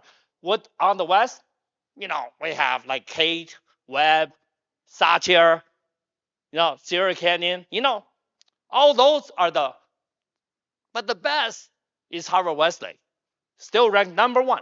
She made into that. She made into Sierra Canyon, all Christian, Flintridge. But the key is she never studies. She's with her horse, a German horse we bought. You don't want to know how much, okay? Yeah, just each X-ray is $2,000. And we had to make 10 X-ray just to find the horse didn't have any fracture, So I would say, why is my daughter like everything? The minute she looks at something, it's always the most expensive in the goddamn store. I said, what is this? Because I come from communist China. We had nothing. When I came here with my parents, we only had $400 a month. My dad made as a RA. But my dad, even though I went to ASU, he invented the current chip in the pacemaker. I have the patent, U.S. patent to prove it. He made Medtronic $50 billion, made them 74% control of the whole world market. Then rather than pay him, you know what Medtronic did? As a great American company, ranked number 353 at the time, they bought an Irish company, did a reverse merger. So they went from 45% tax rate to 15. Oh my God, what a great American company. Become Irish instantaneously. This is what I have to stop. It has to be stopped. You can't allow number 53 on the Fortune 500 buy $1 million company in Ireland, reverse merger, to get their tax from 45% down to 15. How much money is that? How much? Should that go into education? So I look at all the, yesterday something said Gary Wu, when I was in the keynote, they asked, what should Gary Wu do? Someone said, President of the United States. I said, right away, not born here. So not possible. Maybe Secretary of State. Like Condoleezza Rice, right? Right? So that's what I'm saying. Our politicians, don't know what the hell they're talking about at all. So my thing is, my daughter, we continue with education.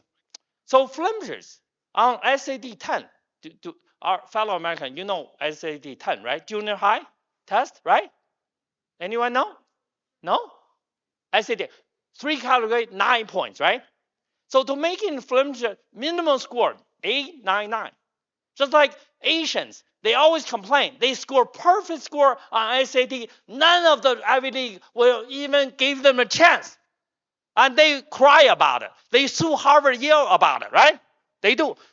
I said, here's a guy from ASU, played volleyball for 13 hours straight. Always either at Huntington Beach playing, Newport, Louisiana, or in the sandbox in our fraternity, playing. But hey, I came out okay, right? It's always, in China we say, only the bad kids succeed. In China, what I say, do good old girls or boys listen to the teacher? Never succeed. You never heard that, right? And I share with you, I'm going to destroy Confucius today, okay? You know what? One sentence, I will destroy him. You know what he said? That's so politically incorrect. You think he's the great teacher ever, right? You know what he said? His most famous saying is say, women and bad guys. Women and bad guys. 唯女人, only women and 小人, bad guys, are hard to raise. That's his famous saying. And you like him as a philosopher? Are you crazy? I would say us Chinese must be stupid, right? to put Confucius up there. The guy never wrote a book compared to Aristotle, compared to Plato. Never. The Greeks, they're God. Us, we're dirt. Because that's what he said. The only book ever by him was 论语, the book of saying. Guess who wrote that? His student. If you go in there, you will see it's just someone recording his daily saying. It has no logic. That thing about women and kids, you see, if I record you, everything you say smartly every day, you have a book of saying. Because there's no logic. So it's just like jumping from one sentence to the other, right? So one day he said, "Oh, gentlemen, never near the kitchen." So profound, right? Is it profound? Stupid. That's Confucius. So in China, 5,000 years history, we're very proud, right? I said, what are you proud of? We don't even have grammar in our language. You know why Chinese is so easy to learn? We have no grammar. No tense, no past tense, you know why Chinese you think is hard to learn? Because the Chinese is so proud. 5,000 years must be hard to learn. I said, no. So easy to learn. Come to English, come to Swedish, it's so easy. If I teach you 6 months, you're literate. Let's take a moment. Sorry. Thank you, Gary. I want to learn Chinese. Yes, from you, so I'll be fast in learning. There you go. Awesome. Either speaking to what you've seen already, or we're going to also take this opportunity to go to the future and what you might see as something that why it's important for us to invest in infrastructure and facilities for the future. So either looking at the initial question, which was focusing on what you've already seen that is functional, or now moving forwards to the future. However you like. Yeah, I just wanted to add to the established statement. It's actually adopting a system of involving the stakeholders, especially the students, the people we are educating. We need to involve them in our plan for infrastructure, investment, and even the curriculum, the educational system, everything. We need to involve them. They just come and we teach them what we have. We don't ask them. Somebody was saying here about the inquiry system yesterday. We don't really ask these people. We don't really know what or their system of learning. Some people, like he just said, could learn through arts, music, and all those. And some people could learn through reading. And some people could also learn through just visualizing. And if we could involve the students and also other stakeholders in facility development, it will help us, bring about an excellent educational environment, which I just wanted to add to that. So if you have the other question, I would want to start from the other side. Sure. Of course. So you have the question? Sure. So building for the future. So number one, word you kind of mentioned in my previous response, like we need to have like specialized and adaptable spaces for our students. Like there's so many changes in the world. You don't know what's coming next. Like we need to have the spaces so that when things evolve and much quicker than we thought, we would have space for our students to learn. And secondly, like I think of like education institutions as a safe way for students to learn, break things, explore, and things like that, right? That means we should be building the guardrails for students to not get themselves into trouble. And trust me, in cybersecurity, you can get yourself into trouble very quickly, right? Like, because one of the courses that I taught, sometime last year, was has to do with the cybersecurity testing, right? And that's where you actively go out and like you're literally assessing or testing the security of systems, right? And because everything is connected over the internet, you can hit pretty much anybody in the world, right? You can hit someone in, I don't know, Africa, or a business in Brazil, right? And the consequences of that is huge, right? So there's obviously legal, ethical, moral, ethical. You might start an international incident. I don't know, but like we need to build, facilities, and also from a digital infrastructure perspective, these guardrails so that our students can learn in a safe place so that they can take these learnings outside of the classroom into the real world. Absolutely. And within that, right, we're in this moment where technology is creating these amazing advancements, but it's also resulting in individuals losing their jobs. There's the need for upskilling and reskilling of people that already have degrees. We have kids as young as seventh, eighth grade becoming entrepreneurs, right? So we have all the different levels of the pyramid. We have all these changes happening. And so looking at programs that really are in this hybrid format of integration. So one example at Thunderbird, in collaboration with ASU, we launched the 100 Million Learners Global Initiative. The idea is it's a online platform, no cost to the learner.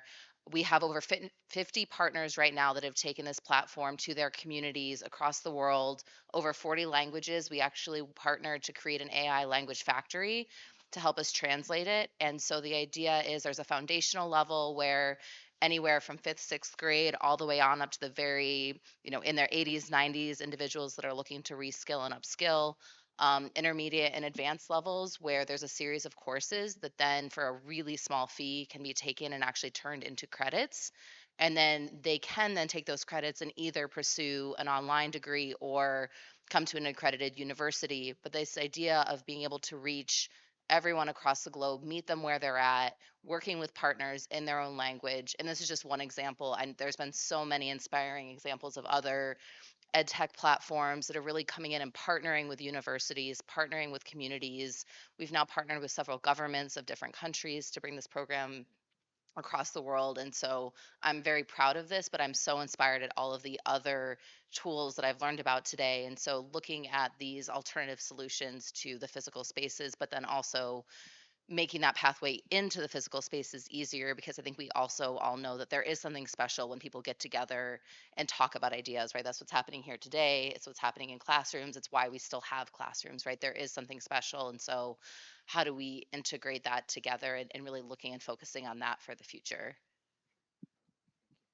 That's a great point. I think the question to be asked about building for the infrastructure is the definition of what is infrastructure. I know it sounds silly. Is it a LEED certified building? LEED Gold, Silver, Platinum certified building? Possibly. Is it infrastructure for 5 and 10G? Possibly. Is it building infrastructure in urban communities that don't have the funds to create a great school, but yet have kids that have the desire to learn? That could be a question for infrastructure. Is it reinvesting in our teachers? Absolutely. It's a combination of a bunch of things. To answer the question more cleanly, I would just say that if we're looking at what's going to happen, we know that what we've done isn't fully working. We know that a lot of people have ideas, so we have to change. It is an ever-changing involvement, not just from tech, but reinvestment in our children. So, I'll propose, do we throw it out there to throw in some ideas where we bring in 10 random teachers into next year's conference, sit them right here and say, tell me what's working within your classrooms, so we can then adapt to it and move, rather than just the leaders within the education areas and the people that are creating great environments. Let's talk about the everyday teacher that has to go through this every day. I think it's reinvesting in them is a key piece for success. Okay. Absolutely. Thank you. And bringing Awesome. kids too, right? Yeah, Yeah. absolutely. It's a great idea. Awesome. That's a very great idea, sir. I thought just to be more practical to that particular question. I remember when I was growing up, and my mom is gonna. I had this issues with spelling. The teachers will flog me. My mom also, who was a teacher also, will be at home also flogging me to spell. I did so much to try to spell. And I was looking at how my daughter, I have a daughter who, how she learns spelling today. And it's even easier for me. There's this game about words, and it's as you're playing it, you just, spelling things, and I found out that we have to incorporate the the the technological advancement to our educational system. To be able to do that, we will not just focus on physical building, but technological, or maybe let me say the internet space, the space where they can actually be able to play with the things that means nothing, or even distracts them from learning, and be able to even use that as an advantage to learn. I know how to spell words now, because this game, I just find it so fun. It was for my daughter, but now I take advantage of it. So we have to incorporate, and partner with different organization, even the tech organization. How can we, make our educational system a better place? The environment, the facilities, because when like you said, facility is not just the building, but other things that involve the 5G, the 10Gs, as he said. It's very important that we incorporate all this technology in our educational system, and that's what I think. You have a speaker. You have a mic Ready already. to go Gary, against the Canadian. you got 3 minutes. Okay. So you see, he's limited the Playboy to his talk, right? So I'm gonna say my daughter loves horses. She spends 6 hours a day at the horse track. How many Asian parents will allow their kids spend 6 hours a day at a horse track, doing no homework, endanger their lives, right? None. But I would like to say, since I'm the inventor of the market warfare theory, right, called by Harvard Business Review, I always use war as so. What are the buildings? The internet. They are guns and bullets. In by Art War Sun Tzu and onward German General Clausewitz, he said, doesn't matter what kind of gun and bullets, doesn't matter the nuclear weapon, human is the number one determinant factor. So doesn't matter what building you have, what internet you have, what speed you have. If you're human, it's no good. You lose. So it doesn't matter. In my view, all the building you do doesn't matter. The Chinese poor kid, when I grew up, right? We had nothing. But we beat, look at even the Olympics math. Even the US team, is there any white kid on the team? Go look. All Chinese and one Indian.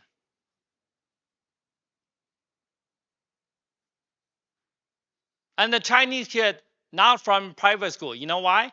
The parents will never pay private school. They will buy a house in San Marino. So the school is number one in California, public school. That's how they calculate. So will all the technology work for us? No, sorry. We got to understand, are we racing a horse for Western Derby or equestrian? Right? What kind of hardware are we building? Is it for a Western horse race, Western ride, or equestrian ride? Equestrian is an Olympic sport. Western ride, I'm sorry. Does the school, like Harvard, like Stanford, count equestrian as credit or Western ride as credit? Do you know? Huh? Why? What is the discriminative thing in the US schools? They don't talk about it. What is the sports discrimination sequential? Equestrian number 1, rowing number 2, squash number 3, fencing number 4, then golf, tennis, soccer, women's soccer. Equestrian, why? Because number 1, Virginia, number 2, Duke, number 3, Stanford. So my daughter will get into Stanford because she doesn't like Duke. And she doesn't want to go to Virginia. We understand that, right? So she will go to Stanford with like 1,400 in SAT, not perfect score, not like a Chinese. That's what I'm saying. As parents, as educators, are we building for equestrian or are we building for Western right? That's the key before you make any investment decision. Thank you. Did Thank I you. pass 3 minutes? No. You got it. Right on top. Just put the rule. I'll follow. Done. I'm from ASU. Number We one know. in innovation now. Right. We get so many number ones. I tell everybody that this is not a school I know because we're not even in the top 20 in the party school. What's happening? I'm sorry, Gary. Well, at least I heard. Okay, at least I heard. We still have the prettiest girls. That's okay. Speaking of change, Huh? speaking sorry. of change, no, not at all. This is why investment in infrastructure and facilities as an umbrella is so important. We are working with an evolving landscape. And every day there is a new development or a new transition happening. And luckily for us today with our esteemed panelists, we have a better idea of what that looks like and what we may experience coming down the road. So I want to thank all of my fellow panelists. Thank you once again to Education 2.0, and thank you for all of you listening to us. And thank you. Enjoying the space. Oh, thank you. Thank you so Appreciate it. much. Okay. Thank you. Yeah, go Canada. Yeah, go Canada. Go Canada. CSU. And ASU. Yeah, yeah. ASU. Yeah. Thank you.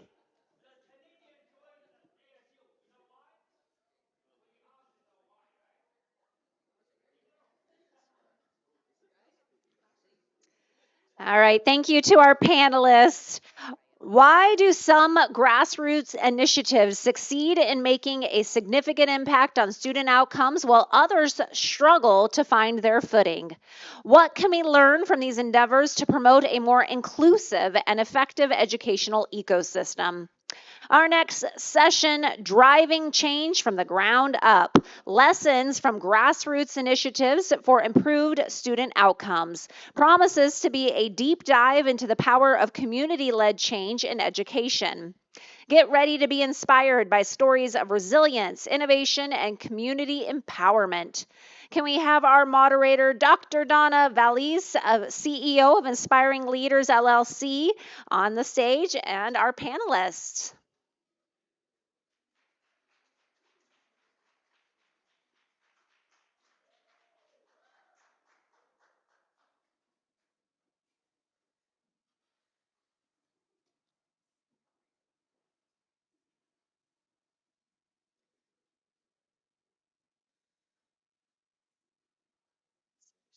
I'll stand. I'll stand. I'm pretty short though. My goodness. All right.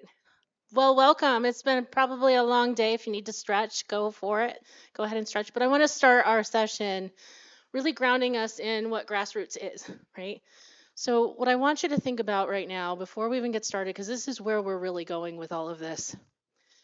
Who here can name at least one person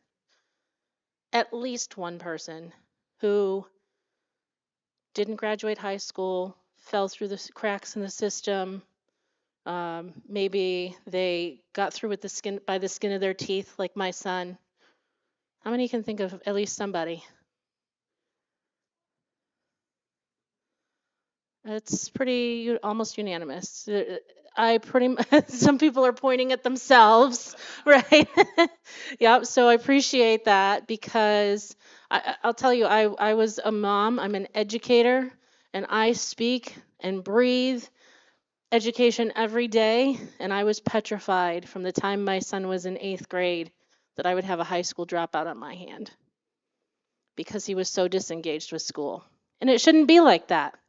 There should be no reason that we cannot be providing our students with an equitable access to a powerful and engaging education.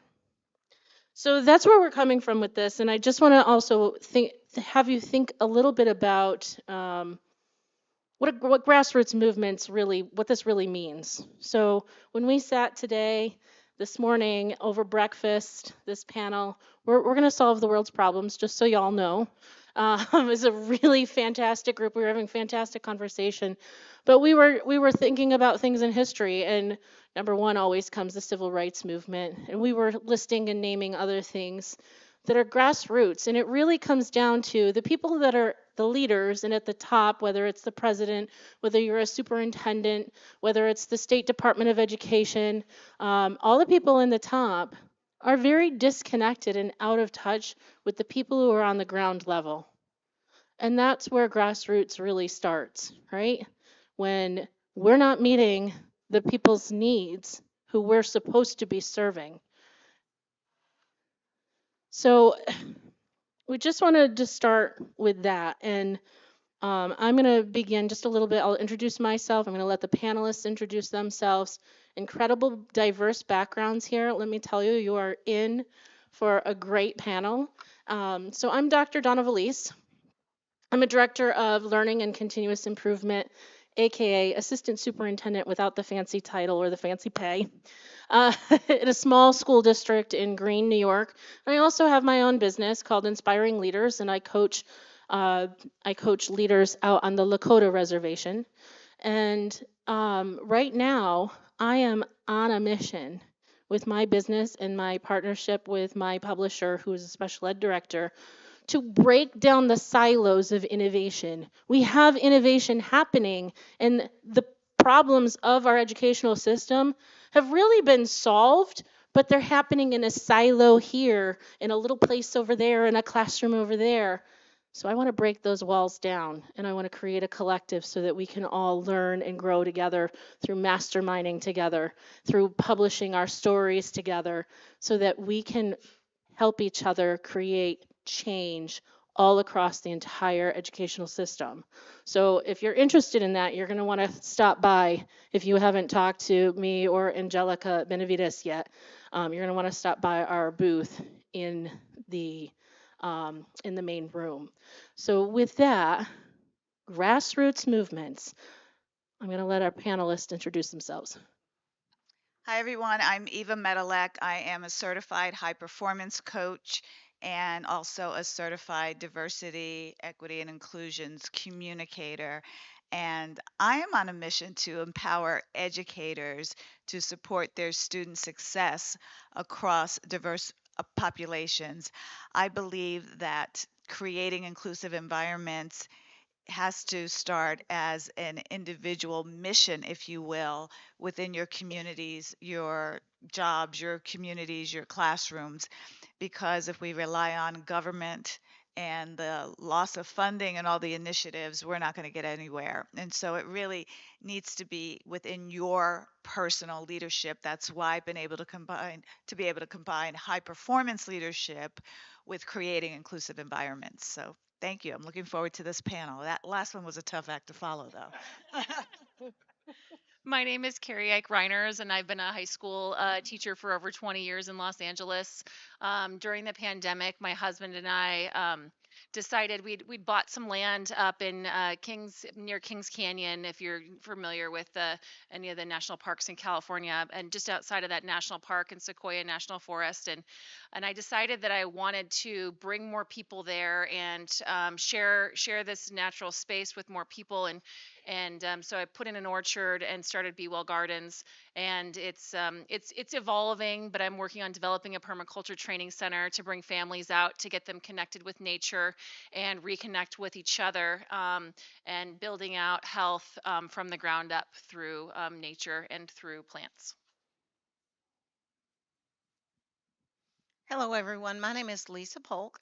I am the founder of Pollyanna's Place, Inc., and I'm on the early ed side, Birth to 5. So my nonprofit, we work with families and children so that we are educating both at the same time. And we create early learning, high quality early learning experiences in non-traditional places.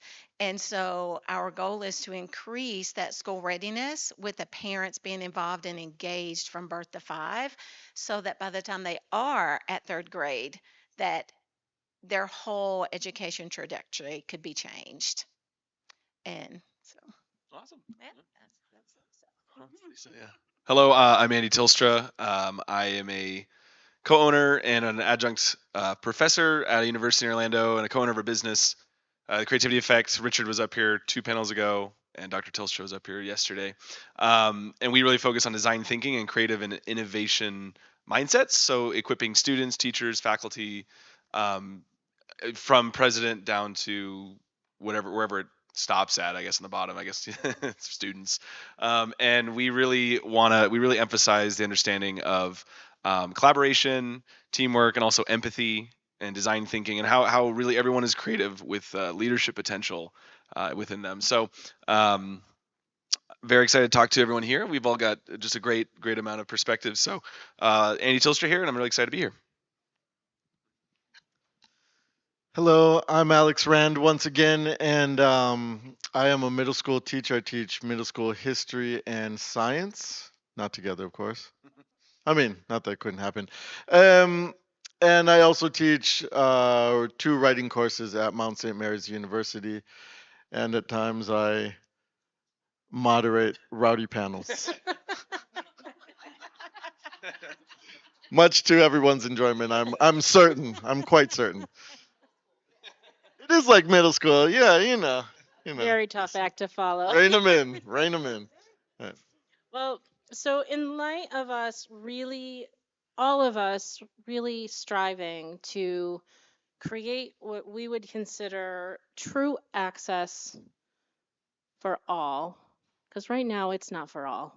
Let's be honest. We try, but our system is so antiquated, it's not for all right now.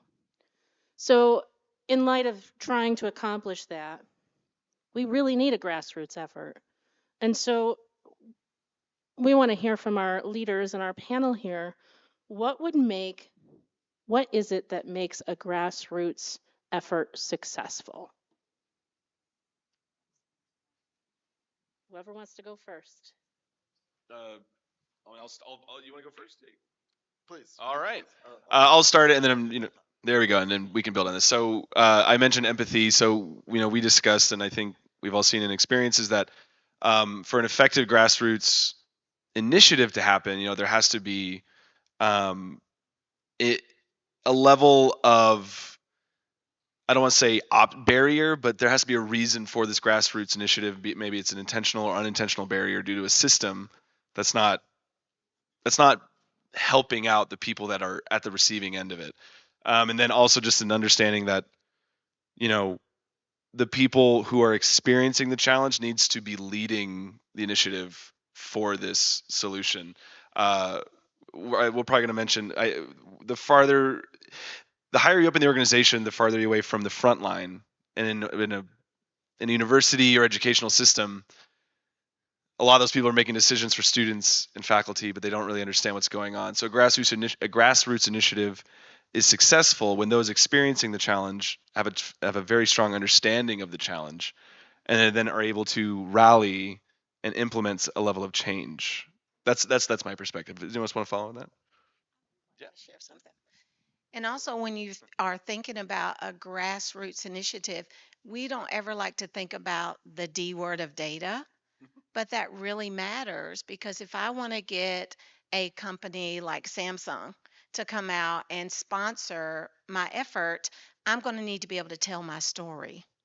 And you can tell your story using numbers as well as the narrative. So, what we use is accounts based. My brain just went, "Buh." And so we do the accounts based results, so that we are able to tell the story as well as use the numbers. So it's not always about the numbers, because we do have a story, because most grassroots, it is about the feeling, and it's about the heart, and it's about us trying to fight this fight and being able to get that across effectively. And so it is important to tell your story if you want to be able to have a successful grassroots initiative. And I'll just follow up on that and saying that you need a really strong and clear vision. You have to have a vision for what you're trying to accomplish and the outcome of that vision. and you have to be able to persuade, engage, and enroll the leadership into your vision. And that's where the communication skills come in handy, because you need support, you need buy-in, you need engagement. And I have this formula that I teach in my workshops for a vision for persuasion. It's the persuasion formula, and it really is acknowledgement plus ambition equals effect. And what that means is, once you have your clear vision, how do you communicate it? How do you get people on board to support you and have buy-in so that we can grow the grass, if you will? And acknowledgement, when you're talking to leaders who are going to be instrumental in supporting your initiatives, how do you acknowledge your understanding of what they're dealing with in the leadership? Because people just really want to be heard. And it all starts by listening and acknowledging what you heard and acknowledging your understanding of their struggles, their challenges, along with their triumphs. Because just for me, just running in and telling people what you need and what you want without painting the picture, telling the stories, having a clear vision, I think it's harder to get buy-in on that. And then you want to, you've got the acknowledgement, and then you've got their ambition. You've got to stoke their ambition for a better future.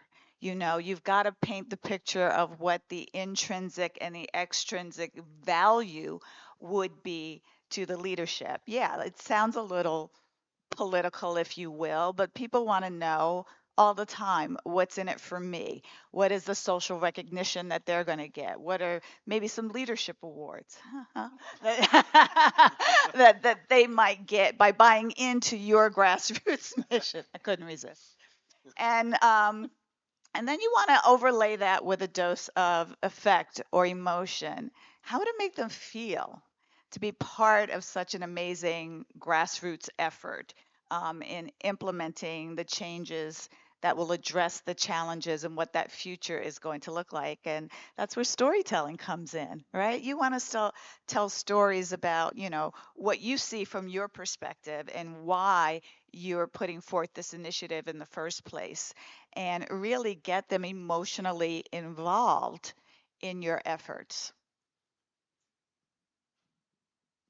Well, I think I really love the way you lay that out from a leadership perspective.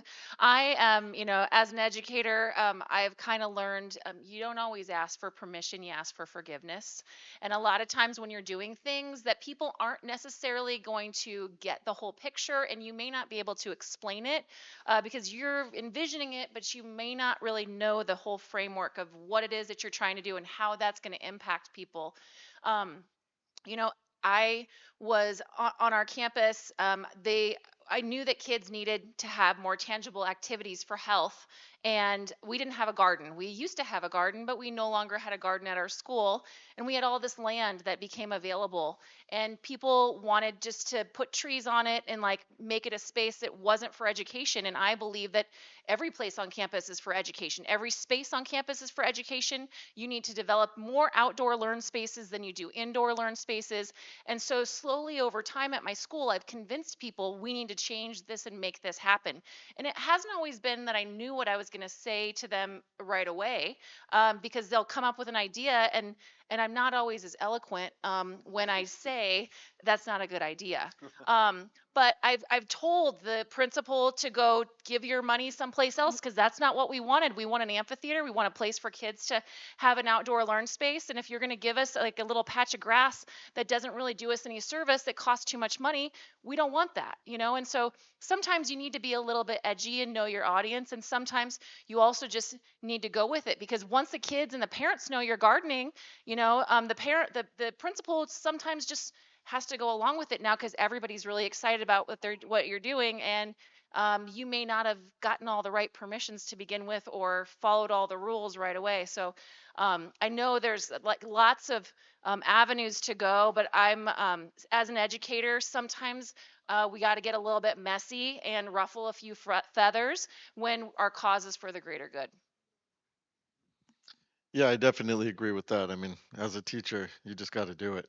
Um, I will also add on to that by saying that it's incredibly important for grassroots initiatives to involve all stakeholders. So for me, that's going to be my students, it's going to be my parents, it's me and my partner teacher, my other colleagues, and of course the administrators to a certain extent. But I definitely associate with that idea of sometimes getting the ball rolling in certain sectors of the community, because then after a while everybody just has to get on board. I fully appreciate that. Yeah, I just want to echo getting at the emotion and how people would feel being part of something greater than they actually are. We individually, each of us are making a difference, and each one of us have the power to make a difference, but no one of us can change an entire system as large as the educational system. Just like no one person is ever going to be able to completely overhaul our medical system, right? Our health system. So it is one of the largest systems, and that is why grassroots is really, really critical. And so, one of the things we were also talking about is how do you, when you're getting people on board, and I want to dive in a little bit more because this is part of the challenge, right? And why things fizzle when you're trying to get movement, but you can't get movement. Has anyone ever been there where you have a great idea and you just can't get the momentum to get it going? I see some hands. Yeah, I know I've been there. So I want us to kind of think about that. I'm springing this on the panel. We talked about it a little bit. But how do you communicate something so vast, something so multi-layered, multi-dimensional, and get someone on board with this grassroots movement? How do you communicate that? How do you motivate people to get on board? I'll take a stab. All right. Really? Yeah, I'll break the water, and that way we all can follow. So I've been thinking a lot about grassroots initiatives, and I think like everything is a system, right? Everything's a structure. Education way more so. And over time, systems have there's a force of entropy that makes those systems become more rigid. They become more crystallized. They start disenfranchising more and more people, either accidental or on purpose, regardless of where the power lies. So thinking about education, it started as a phenomenal idea that was meant to embolden and rise mankind. It's gotten to a point now where arguably it's not doing that for everybody. It's doing that for some, not doing that for all. So I think for a grassroots initiative to start, there has to be someone or a group of people who are at the receiving end of that system that is no longer aiding, but it's actually suppressing. And they have to ask the question of like, well, does it have to be this way? Why not? Why can't we change this? And then of course there's a host of other questions that follow, such as like, how do we do it? But I think that is the initial start, is there has to be somebody who asks the mother of all questions of like, what's really going on here? Why am I not able to be emboldened by this? Why to get what I need to be the person that really is like my purpose? Why does that go counter to what's happening, either intentionally or unintentionally? And I think you need that one person who experiences that emotional catalyst moment where they understand that things need to change on that level, and then that just is the domino that could affect everything else. What do you guys think? So you brought this idea up this morning, and I think it ties in very well, this idea of resistance and feeling that resistance and having that moment of what I would say is almost frustration of the way things are cannot go on. They cannot continue to go forward. There must be change. And a lot of times I think that although we are parts of a system, it is up to the individuals once they hit that frustration point or that level of discomfort to decide, I'm going to force a change here. I'm going to make a change here. And then you start to see that domino effect of people around, people who align, people who hear your voice also step on board and say, you know what? We've been thinking the same thing too. We may have been saying the same thing in different corners with different colleagues over time, but now that you're here on the stage, we feel that it's an opportunity for all of us to step up and have a more unified voice. And I think that it is that type of discomfort and that type of resistance that you hit that really pulls out the transformation and the evolution. Yeah, I think when you're working, especially as an educator, you work you're very independent in what you're teaching in your classroom. You may get to collaborate with other teachers at your same grade level or your same subject level. But I think the more opportunities, there's so many opportunities that come at like lunch or nutrition or in an after school program where you just get to, or even at your professional development, where you get to share out like what are the best things that are happening in your classroom or with your students. How do you make a difference with that person? I know as teachers, the cross collaboration that we rarely have time to do has shifted a number of initiatives at our school that have made a real difference for kids, whether it's bringing in new programs like the speech and debate team or the after school gardening team. We had a program called Fresh for a while that the students wanted, and we just needed to find the right people that could stay after school and run that program.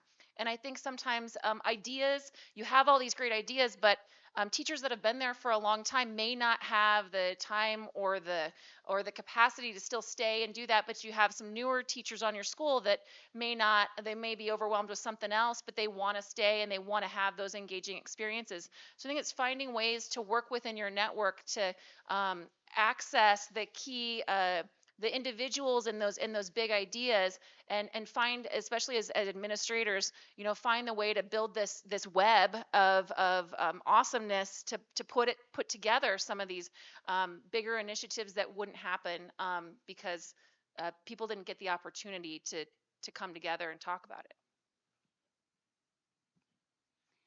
So, initiatives require leadership, right?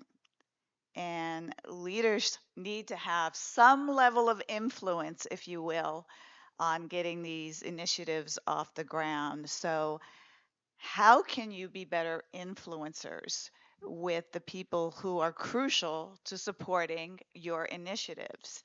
Well, one of the things, I think there's three components. I do everything in threes, obviously.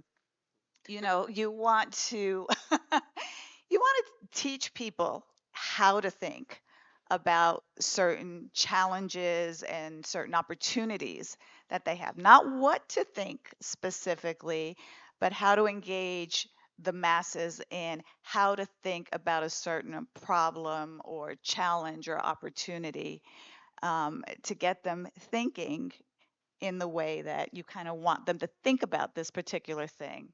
And then you want to challenge them, mobilize them, if you will, because I think people's ambitions is raised when they're faced with a challenge to stretch themselves a little bit, to accomplish something more than they've ever accomplished before. So how could you raise their ambition in that area to challenge them to stretch, whether it's I always think of challenges people give themselves, like maybe a 5K race or a half marathon or something that makes them feel accomplished. But I think the most crucial thing is to role model what leadership looks like, and that comes with clear communication. How can you role model the way that this looks? How can you get buy-in and listen to people, because they will have opposition, they will challenge what you're proposing.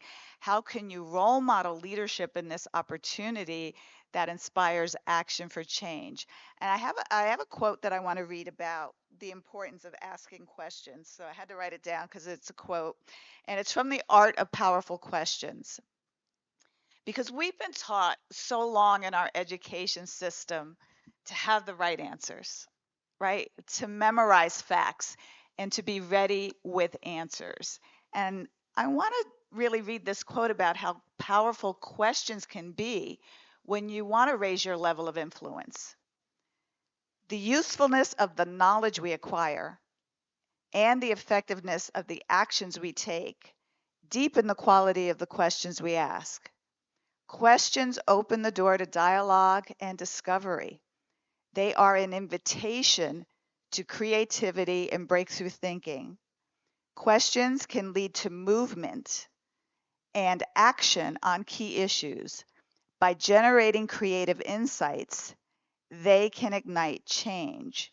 So if questions are so powerful and can ignite change and forward movement, I think we need to spend more time focusing on what are the right questions to ask to get buy-in, because our brains are so wired to just give facts and figures and data. Not that they're not important, but when you ask powerful forward-moving questions, you stimulate thinking, you stimulate creative movement, you stimulate collaboration and forward insights so that it becomes more of a collaborative effort and people feel more involved and people support what they create.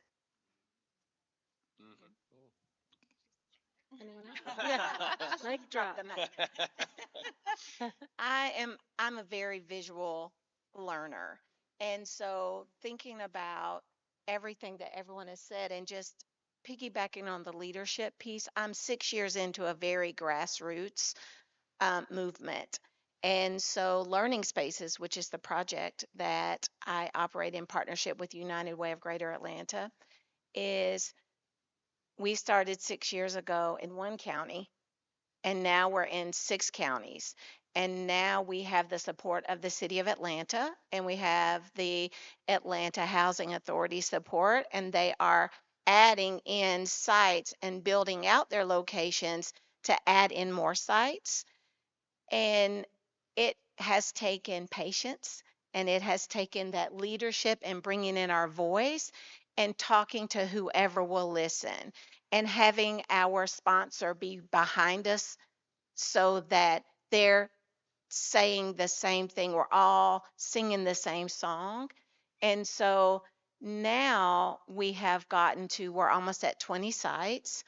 9 of those sites are mine with my organization, and then we have 4 more coming on with organizations building out space to that question of why aren't our children reading by 3rd grade? How can we support them?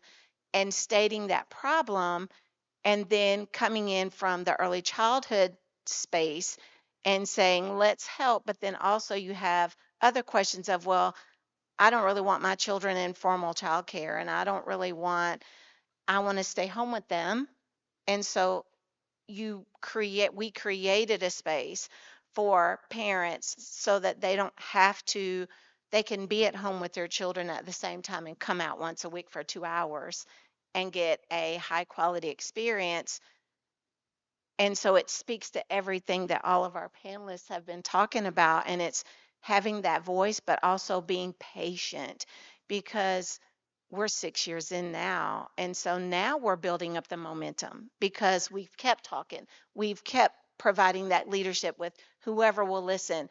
And it is at that time of change where states are creating legislation that elementary schools have to be aligned with the science of reading by a certain time frame. So in Georgia, it's by 2025. All elementary schools have to be aligned with the science of reading, K through 2nd grade. So our program aligns with the science of reading already from birth to 5. So it's helping to get all of that together and streamlining it and building that pathway so that your grassroots movement fits into the systems so that you can gain higher support and you can have your song, it's sung louder by more people. And before you know it, you have a chorus and everybody's singing the same song. Anyone else? I'm just going to add one other thing to think about is our networks. How many of you know someone who believes the same thing about our educational system as you do? Okay, how many of you know more than one? Right? I could list, if I went through my Facebook page and my LinkedIn page, I would have hundreds, right? And so it's all about messaging and leveraging the networks that you have. So if let's say I have 150 people who I know, I've had conversations with, and I know they're on board with what I'm trying to do, I arm them with the language. I arm them with the concepts that we need to get across and call them to action, to be able to continue to spread the word and to continue to have those conversations. So if I have 150 and each of you have 100 or 150, there's about 45 people in here, we could have quite a movement just in one day, wouldn't we? Right? So it's really about deciding, are we going to do something about it? Or are we going to keep letting it slide? Are we going to do something widespread? Are we going to keep letting it slide? And there's another piece of this, right? There's that shared leadership. One person can't do it. We've got to share the burden. This is hard work. And we've got to be able to plant seeds. Because while we all know who the early adopters are, we also know who those people who are like, I'm a little skeptical, right? We also have to think about how do we plant seeds in those people who are a little bit skeptical so that eventually they come on board and they start seeing things in a different way, right? So I also want to think about that we are deeply connected to a lot of people, each one of us. And we have time for one more question. We have about 15 minutes, so that gives you about 3 minutes each. So, last question. Here we go. This was a tough one this morning. We had to really think about it. So, hopefully, they've been thinking and they're really prepared.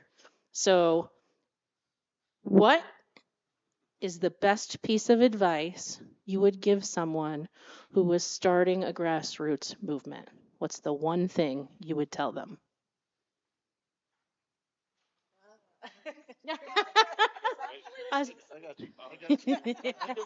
I'll put them on the spot again. They did know this question. They helped me come up with it. I promise. Alex is ready. Look at that. I'm gonna try here. All right, for the bleachers. A couple things. One, have patience, of course. In all things, have patience. Two, just go with no expectations. Go with your passion. Go run far, run deep, and be excited about it. But drop expectations at the door. Expectations at the door, because you're gonna have to. You mentioned planting seeds. This is when I teach middle school. That's what I just consider I'm planting seeds. What is really sticking and what is not going to stick, I don't know. 15, 20 years from now, when they remember some things that I taught them, I don't think they'll necessarily even attribute it to me, but they'll just have the knowledge. Great. So when we're talking about starting something like this, I think it's really about, again, creating multiple avenues for your organization or for your idea, for your dream to exist, but having limited expectations on all of them just to let them exist and be whatever they become. That way you're not being discouraged when the things that when your initial idea doesn't quite go the way that you wanted it to, or you see that it's not coming to fruition. Rather than just becoming a stagnant idea, you can begin to pivot. And already he's breaking the rules. Don't be afraid to break the rules. There you go.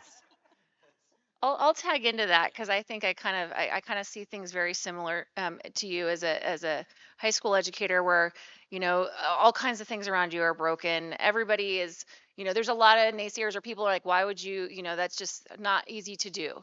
And my biggest thing is that I have a lot of really big ideas, and when I walk around my campus now and I see the amphitheater and I see the food forest with 50 trees in it, and I see the garden and I see the birds coming in and the hummingbird habitat, and I walk around and I see, wow, this is really amazing. We were able to accomplish this in less than 10 years at my school, but it was so much work. And if I would have thought about how hard it was going to be to make this happen in the beginning, I probably never would have started it or pushed for it because it was exhausting. But I don't ever really think about that as I'm like coming up with stuff with my students. The kids have an idea. I'm like, okay, let's go with it. Let's let's push for that. And so as you're working towards change, whatever that change is going to be, that's going to empower your students to make a better learning environment, that's going to make a difference in their long-term growth that they may or may not know about now.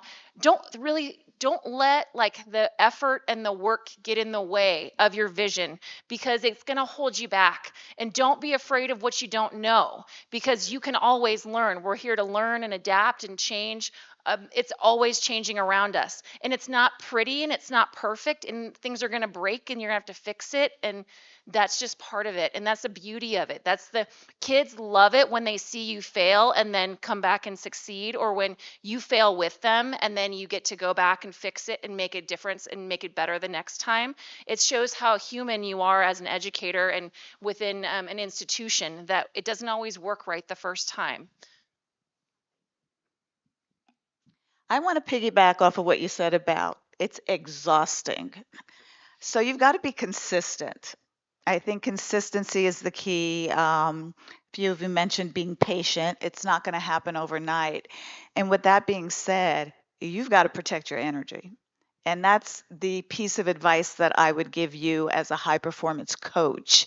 Is a power plant doesn't have energy, it generates energy. So you need to be mindful of your mental, your emotional, and your physical energy, because you are running a marathon, not a sprint.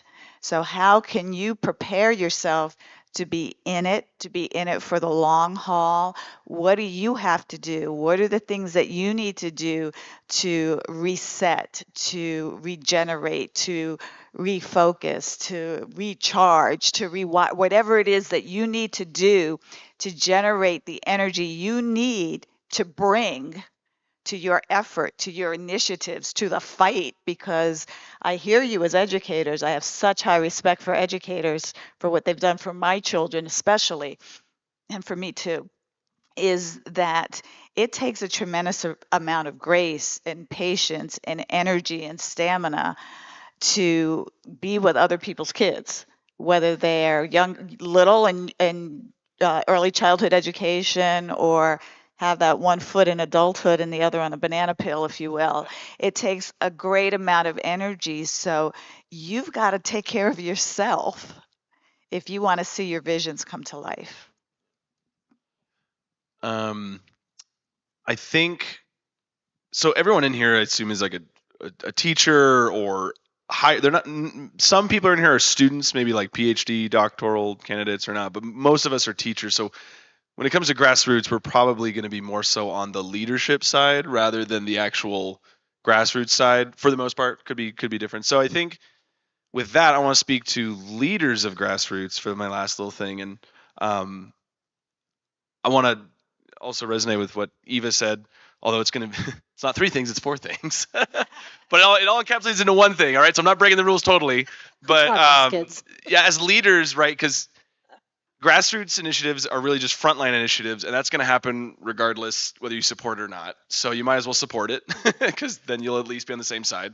So as leaders to support it, that's my thing, is you have to, and you can do that in 4 very simple ways. And it was touched on a little earlier today, is you can be the voice.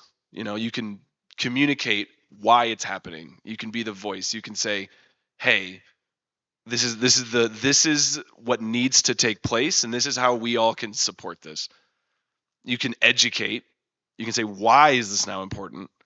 You can hold people. You can provide resources. So either time, money, places, or people. And then you can also hold people accountable. So it's like, if this is happening, if this is going on, how are we going to hold each other accountable so that it's in this marathon, when we reduce expectations and all this, how do we, 3 years from now, how do we keep this train rolling after all the fuel's gone, when all the power plants are now dried up and we're having to generate our own energy. How do we do that? So as leaders, get on the same side as those frontline initiatives, get on the same side as those grassroots initiatives, because it's going to take place. It's going to happen. Students are changing the world. Young people are changing the world. And we just either have to get out of the way or we have to help them reach the next point. And in those 4 ways, you can be the voice, you can educate, provide resources, and hold them accountable. I'm going to drop the mic for my team.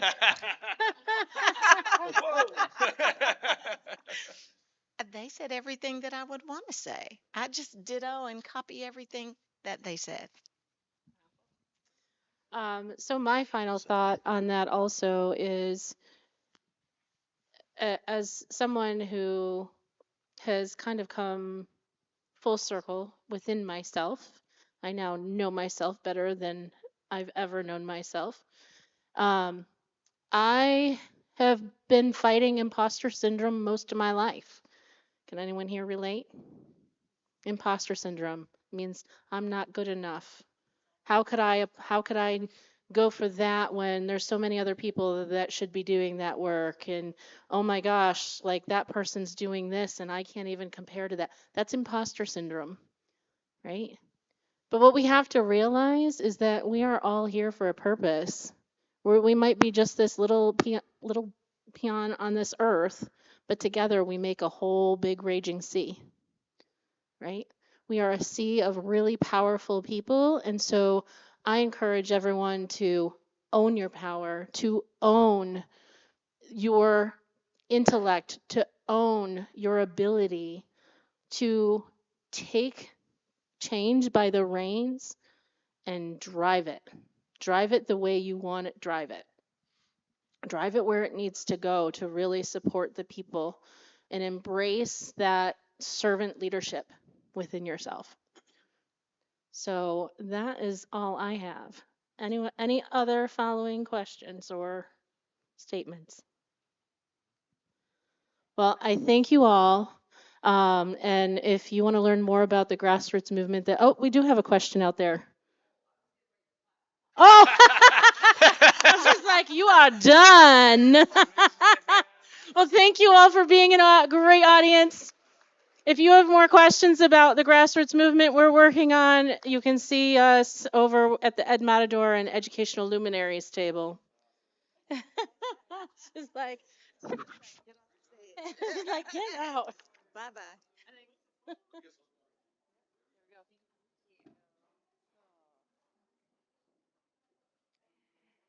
Thank you, panelists, for that excellent discussion. In our next session, Breaking the Cycle, Strategies to Overcome Mental Health Disparities in Marginalized Student Communities. We turn our focus to the unseen barriers that impact the lives and the futures of countless students. Did you know that students from marginalized communities face significantly higher mental health challenges, yet often have the least access to support? This stark reality poses a complex challenge, but also an opportunity for profound change. To take this discussion forward, let's call to our stage our moderator, Casanova Green, Director, First Year Experience, Diversity and Inclusion at Hocking College, and our esteemed panelist. Welcome to the stage.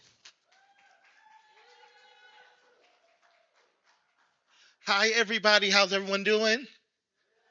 Good. All right. We're going to do something different. I'm going to moderate from down here. Is that all right with y'all? Listen, because I know this is the last panel. I know some of us want to get our awards. And you know, some of us want to have a little sip, a little something in celebration of that award. So we're going to go ahead and keep this moving. Can we give a hand to our production team, please? If no one else has told you thank you so far, thank you. Listen, I've been on that side of an event, and it is not easy. So shout out to all y'all. We really do appreciate you. All right, so my name is Casanova Green, and I am the Director of First Year Experience, Diversity and Inclusion at Hocking College in Nelsonville, Ohio. Outside of the academia realm, I also serve as the lead pastor of True Vision Christian Community in Lancaster, Ohio, and as the vice presiding bishop of the Catatismos Collective housed in Columbus, Ohio. And I am honored and truly excited to moderate the panel. So before we jump any further, let's go ahead and hear from our esteemed panelists. Hi, everyone. Thank you for having me and thank you for having us. My name is Eunice Ajay. Actually, I'm a teacher with the Suffolk County Sheriff's Department. So I work with the corrections and I teach the inmates. And so that's what I do. And I'm also a founder for the Christ Impact Life Foundation, where we help with school mentorship and mentorship programming. Thank you. Hello everyone. My name is Taekwon Payne. I'm the Dean of School Culture at Ivy Hill Preparatory Charter School in Brooklyn, New York, and also CEO of Love Pain Productions. Hi, everyone. I'm Dr. Jasmine Burns. I am a licensed psychologist, and I'm the owner and CEO of Burns Virtual Psychological Solutions, which is a private practice, and we specialize in testing, specifically autism and immigration. We offer other services as well, and I'm based out of San Antonio, Texas. Hi, my name is Tracy Ozer, and I am the founder and CEO of both Postvention Collective and Journey Through Grief. I provide suicide bereavement education in schools and businesses. All right, wonderful. Let's give our panelists a hand really quick. All right, so before we jump into this, can we do some housekeeping real quick? We can do some housekeeping. All right, so listen, this is a conversation today. I know we've heard a lot of wonderful knowledge and wonderful information, but this is a topic that's worth talking about. So we really want to hear from you. We have timed this out to make sure there is time for questions, and we want to hear your questions. So here's what I'd like for you to do. If something sparks your interest, go ahead, write it down, burn it to your memory, text yourself if you have to. And then when we come to question and answers, we will go ahead and jump into that. But we really want to hear from you and make sure we want to create a more relaxed atmosphere. So can we chillax? This is the last session of the day. So we're going to have fun while we're talking about this very important and vital topic. So we have a purpose statement prepared. In this post-COVID world, we have become more aware of the many gaps underrepresented and marginalized people face in terms of education. However, there is nothing new under the sun. These disparities, which have been around for decades, are now calling our attention. Myriad data shows that students who were affected by the educational interruptions of COVID-19 are underperforming at all academic levels and are not performing at a social level commensurate with their grade and age level. Now let's factor in mental health problems that students face due to their situations. We see both empirical and qualitative evidence that students, particularly those who are experiencing poverty and are racially minoritized, are exhibiting behaviors that indicate the need for help. Suffice to say, the old methods are not working and change is necessary. The goal of this panel and the discussion from it is to move from identification to action. There we go. From an intersectional standpoint regarding mental health and improve academic and personal outcomes through the lenses of differentiated instruction and student conduct. All right, everybody ready? All right, so let's go ahead and start. This question is for all of our panelists. The question I have for all of you is, what are some of the cultural and social stigmas students face regarding mental health and other health outcomes, and how do they affect the overall learning experience? I can start. Being a dean in an elementary school, that's like the entry level of schooling other than like pre-K. So when students are struggling in the classroom, they can't acclimate to the expectations of the classroom. And we notice that there's a gap between like them and other students. We try to get them the support that they need. And the parents, when they hear some of the things and the strategies that we want to use, the stigma starts to come out. So are you trying to say that my kid is special? Are you trying to say that my kid is not smart? Are you trying to say that my kid is dumb? And that's not the case. So what I try to do is like explain to parents, like, your student needs some extra support. We want them to be successful. They want to be successful. So these are the things in place that we want to do to support your students. So it's all about support. The stigmas have lasted forever, Even as myself growing up and having anger issues and my mother telling me that I needed to find ways and strategies to calm down and my school just telling me like, yeah, no, we're just gonna put you in a smaller classroom to to to take you away from the general public education. And my mother like, well, no, he just has an attitude problem. So yeah, so like the stigmas that I see in my experience are parents like not wanting their students to get the support because they feel like, oh, you're trying to say that my kid is dumb. So thank you for sharing that. So I'm coming at it from a diagnostic lens, right? As a psychologist, a testing psychologist, I'm getting a lot of children coming to my private practice in need of a diagnosis so that they can get supports and services and things like that. And so one of the things that I'm noticing, and research shows this as well, is that particularly with Black and brown boys, they're getting diagnosed with things like conduct disorder, oppositional defiant disorder, and it's a label, and they're being seen as bad kids. And these children are internalizing those labels, and they start to act on those labels, right? They start acting out more because, like, I'm already a bad kid, so I'm gonna just act like a bad kid. I think, in terms of placement, things like emotionally disturbed classrooms, right? When a child gets placed in an ED classroom, that's something that they're also internalizing. Again, I'm a bad kid, something is wrong with me. And research is showing that a lot of children are being underdiagnosed or misdiagnosed. They don't have ODD or conduct disorder, it's PTSD, it's autism, it's an intellectual developmental disorder, right?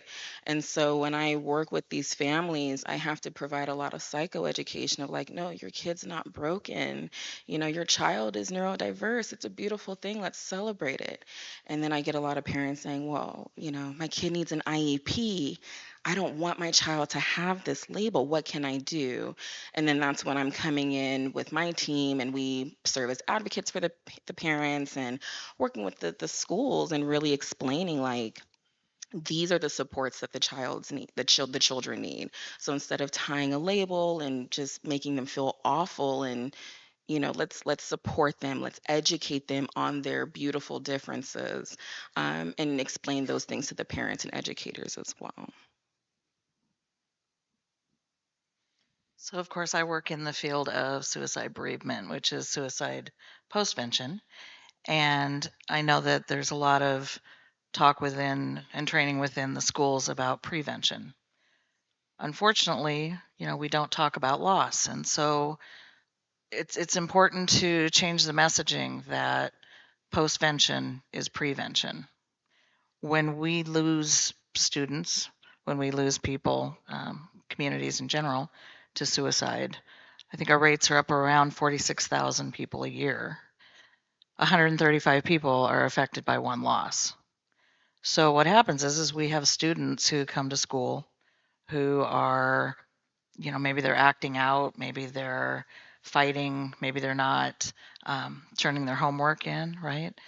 And it might be tied to grief, So if you know that you have someone in your school who's lost someone to suicide, and you see a behavioral change, it's important to reach out and just check on them.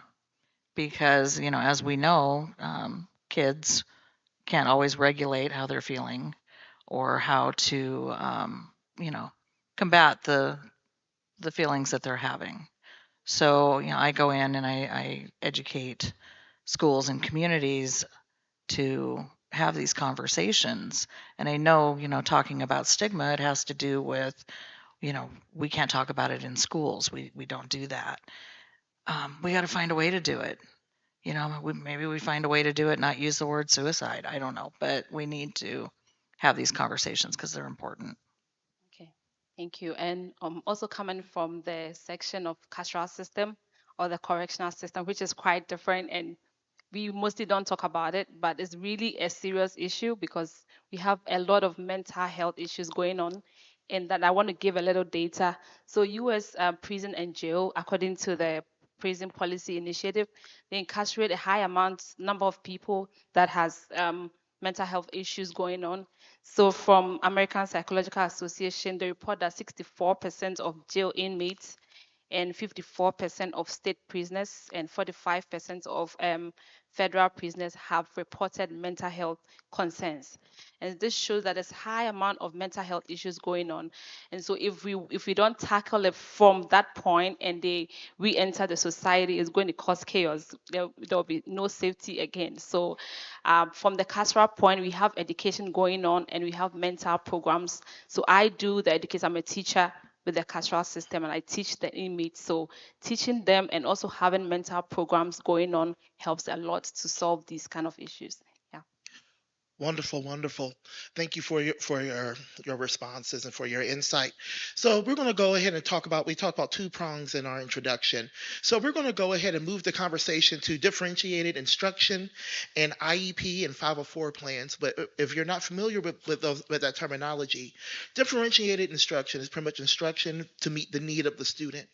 And one of the ways to ensure that is through an IEP or an individualized education plan or a 504 plan, which deals with other health issues that affect students' learning. So we have two questions for this section. The first one is this: how can we work to show students, parents, and caregivers that IEPs and 504 plans are beneficial in addressing students' needs? So I want to give this to Taekwon and to Jasmine. I know of this really dope program called IEP&Me, which is based in California, but they source out nationwide. They actually help parents and schools like educate themselves on IEPs and 504 plans. So I think it starts there. Like I'm going back to like stigmas. The stigmas happen because of ignorance. So if parents don't understand or know what an IEP or 504 plan is, then of course they're going to think about their experience in special ed, and I don't want that for my kid because of like their background, their history. So it like education, explaining and supporting, letting parents know like this is for your kid, right? The 504 is accommodations. If your student needs more time to take a test, they need that time. Let's give them that time. An independent educational plan, your student learns differently. So let's try to make sure we give them what they need so that they can learn the information and gain the knowledge that we're trying to give them on a day-to-day basis. So that's something that we could do to like support parents in schools to educate on these IEP and 504 plans. And I just want to piggyback off that. I love hearing about that program. I'm always trying to explain to families their rights. Like I'm trying to empower these families to give them a voice so that they can give their child a voice, right? And so one of the things that I'm always sharing is understood.org. I'm always telling families go to understood.org because they show what an IEP is, what a 504 plan is, how to start the process, and really just taking that hand holding approach with parents I think is really important because again, like advocacy, education, like this is how we can get these parents to understand that their child does need support and these are the supports available. And if your child needs support, it's not a bad thing. And I really, the thing that I love about IEPs and 504s is it's tailored to the child. You were saying at the beginning that we're doing a lot of things it's just clearly not working. We cannot have some cookie cutter approach for our children. We have to have tailored interventions through not just schools but healthcare as well, all over the place. And I think the more that we can explain that to families and let them know the different types of services, the better. Because I have a lot of families that come to me and they've never even heard of an IEP. They've never heard of a 504. So I do feel like as a whole, we can do better at really educating families and empowering families. So just to piggyback on that, because we have a little bit of time in this segment, really giving people the understanding that in terms of mental health, the brain is an organ.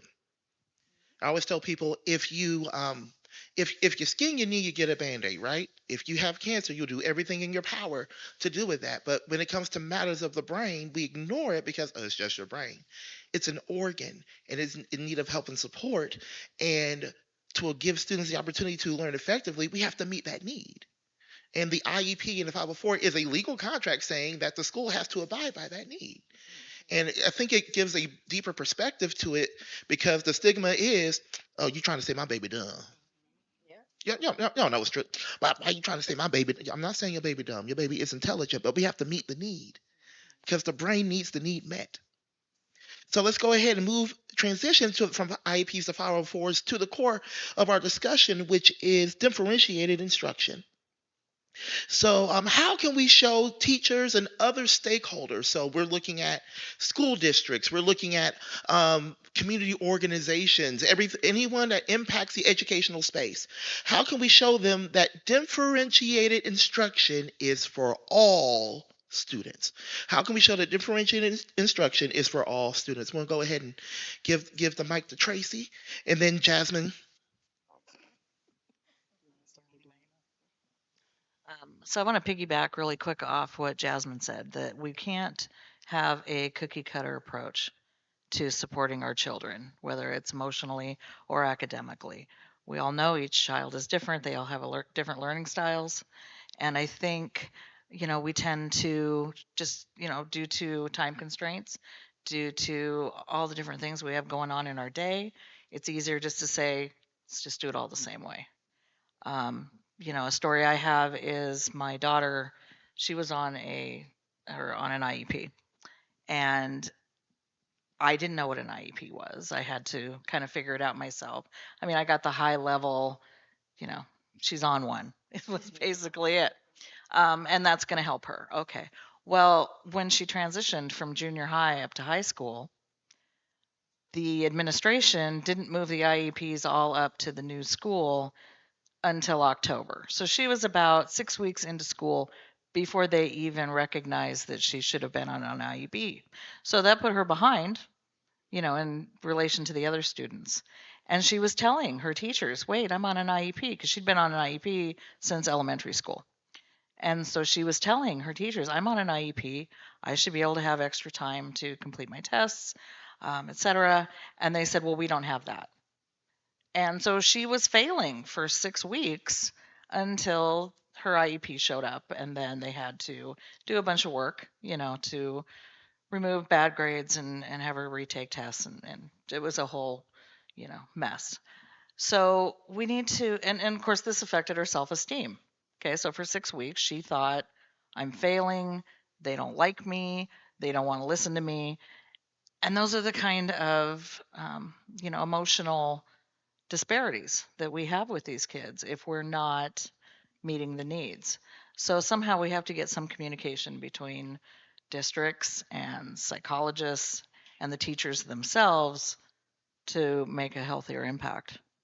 Yeah, and that's one of the interesting things that I'm noticing is, I've had way too many families tell me, well, the school didn't want to diagnose my child. They didn't want to do a psychoeducational evaluation because they needed a medical diagnosis first.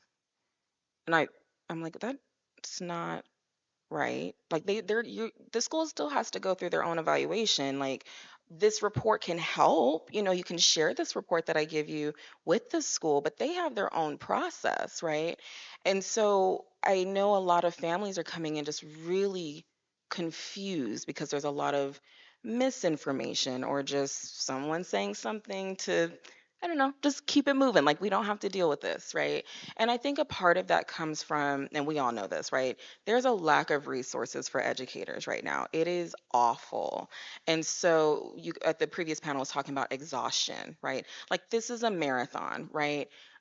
And we need to be careful that we're not letting like our own emotions and how we're feeling impact our care of the children. I sat in on an IEP once with my family engagement specialist sitting up here, and we were struggling because there was a teacher who was clearly exhausted, and she was saying some very unkind things about the child with the mother present at the IEP. He's defiant, he doesn't want to listen, he's just this, he's just that. And I don't think she liked me by the end of the IEP.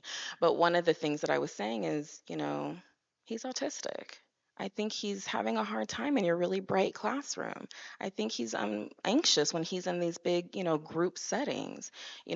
Things weren't being tailored to him, right? And so in the IEP, I helped the mom advocate for her son. We helped the parent advocate for her son. And again, it's just really helping educators like just remember, you have to tailor, you have to meet the need.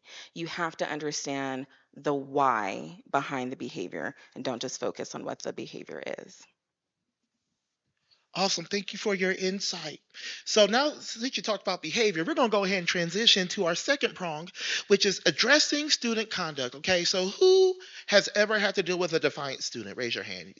Who's ever had to deal? I'm going to put my foot up because it's been the story of my career. And I took classroom management classes, but prior to going into higher education, I taught high school. So we had those PDs about classroom management, and I tell incoming teachers, like, everything you learn from those, forget it, because it just won't work. And they're like, why? Because it's designed for the ideal student, and there's no such thing as the cookie cutter ideal student. So one of the barriers that we see regarding people, particularly racially minoritized communities, is that there is an uptick in student conduct issues, student conduct referrals. I saw a statistic that that Black girls are 6 times more likely to be suspended in school. So we need to begin to really look at this from a mental health standpoint.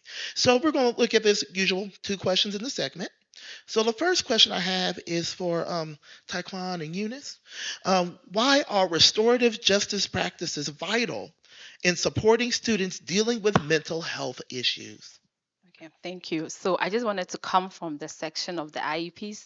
So I think that if we tackle the IEPs from the mainstream school session, that is going to actually prevent them from coming to the way to incarceration, because I'm always seeing my students and they're like, oh, I didn't have money, and so I had to do drugs, I had to do this when I was in school, I had to follow friends, bad friends, and then I ended up in a jail or in a prison. So if we are able to tackle from that aspect, from the main school stream system, and then have them to know what they're about and to also help them in their special needs, it will help a lot. And restorative justice is very important, because once they get there and they have all the resources they need, like mental health programs. So where I am, we have career guidance, we have mental health programs running for students who are also parents, and we have nurturing fathers and all that. So that helps them to guide and shape their lives. So I think it's very important, and I've seen a lot of students transforming from what they were to becoming better people in the society. Yeah. I think restorative justice practices are vital because it's a proactive strategy. It allows you to build relationships with your students. One, if there's something that happens in your classroom, and what is the impact of that? How did it make everyone feel? Right? Restorative justice practices does that. So it allows you as the teacher in that classroom or as a leader in that school to, one, know your staff, because this is what I do at my school. Is I have restorative circles with staff. If staff are not getting along, we're going to sit down, we're going to be in a circle, and we're going to talk about what's happening. What is the impact of this? How does it affect your students? How does it affect the community? Same thing with the student community. Every morning, students are coming in for morning meeting, and they're participating in circles. One, to share with each other, also for teachers to information gather. How are my students feeling this morning? What is going to be my approach today? If there's an issue in the classroom, like I said, what is the impact of that? Collaborative problem solving. So it's restorative justice practices are for the individual and for the community as a whole. So it's vital because it allows the community to be open, feel safe, and have an open dialogue and communication about what's going on around them and around us. That is so true. The point of justice is bringing things back to balance, right? So if I punish you but don't give you space to grow and develop and to move forward, I'm not bringing you back to balance. So thank you for your wonderful insight. Our next question. No, we're gonna have a little fun with this because we have time. Buffer time. Like, we got some time. We can work this now. So we eventually was for three of you. We're gonna open up to everybody. How can we make the distinction between conduct-based behavior versus trauma-induced actions? I've said somebody like, yes. because I've seen videos where actually, you know what? I'll tell you about a real life example real quick. When I mean real quick, I mean real quick. I'm not gonna sit here and talk for 10 minutes. I ain't gonna do it. Um, there was a situation with a student, and I was working in my office, and the office manager said, "Hey, we need your help with a student situation," and I'm like, "Okay." And I walk out of my office like, "There's a student who's refusing to leave," and I'm like, "Okay." So I go to my colleague's office and I peek around the corner and I see who it is. I'm like, "Hey, come walk with me." Okay, he left the office. They're looking at me like, "What?" And I began to talk to him, see what was going on. And then I was out one day, and I guess there was a situation with the same student and with another office in the school. And everybody's like, "Oh, he was talking crazy." What I noticed that when he doesn't feel like he's being helped, he shuts down. So they were about to throw the book at him, and I looked at my boss and said, "Before you do that, this is why." And she said, "You go ahead and handle it." So we had a conversation. He's been great ever since. But what if I wasn't there to be able to say, "This is why"? So really looking at the conduct discussion. So ultimately, how can we ensure that we are not punishing responses to trauma while maintaining the norms of appropriate conduct? So whoever wants to take it, go ahead, take it. Well, something that I do when a student is sent to my office and sent out to me is usually because of like a disruption. Again, it's elementary school. It's probably crying, screaming. Um, so what triggered it is my first question. What triggered that student? Why is this happening? Jasmine said earlier we have to find out the why. So like it's all effective questions, right? Restorative justice practices is about asking effective questions. What happened? Why did it happen? How did it happen? Who was there? And then you go on with next steps. So that's my approach. I attack the why. Like first thing, why did that happen? You had a test in your class today. Um, this student has test anxiety. Did What was your morning meeting like this morning? Were they there? The student is normally late to school. No, they were not there. Okay, so they needed a break, right? I have three categories of consequences, which is take a break, loss of privilege, you break it, you fix it. And that's how I approach. When I'm talking with the student, what happened? What did you do? What was the impact of what you done? All right. And depending on the age range, I never do it with kindergarten or first grade, or and depending on the second grader by maturity, but third, fourth, and fifth grade, now you're going to choose your consequence, right? You broke the community norms within your classroom. Now, what is going to be your consequence? And 9 times out of 10, I guarantee, and we had this conversation earlier at a table where we were talking about the panel, kids are give themselves harsher consequence than I would give them in the first place. So I pull them back. Okay, great. Now you had a student tell me he needed to be suspended for 5 days. I was like, absolutely not. That's not going to happen. I need you here in the school building. But let's talk about what you did and how you need to fix it. So if you disrupted your classroom for 10 minutes, that is 10 minutes of learning time. What are you going to do to give back to the community, to your classmates, to your teacher, to yourself? You just took time away from yourself, right? And if it is because of like something that they had no control over, then it's like, all right, great. So you were anxious about this. Let's talk about that. What strategies do you have? Do you need to talk to someone? We have our school social workers. We do SEL check-ins. I have that as a category for teachers to choose if they see a student struggling. Right, this is a social emotional check-in, and then they can speak to me, or they can speak to our school social worker. So um, that's like my approach to disruptive behaviors, right? Attacking the why. I want students to be in my office no longer than 10-15 minutes.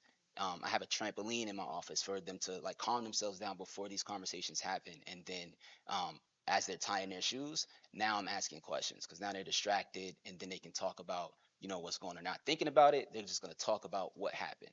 So that's like my approach to those behaviors. I just want to also say my approach in terms of the carceral system.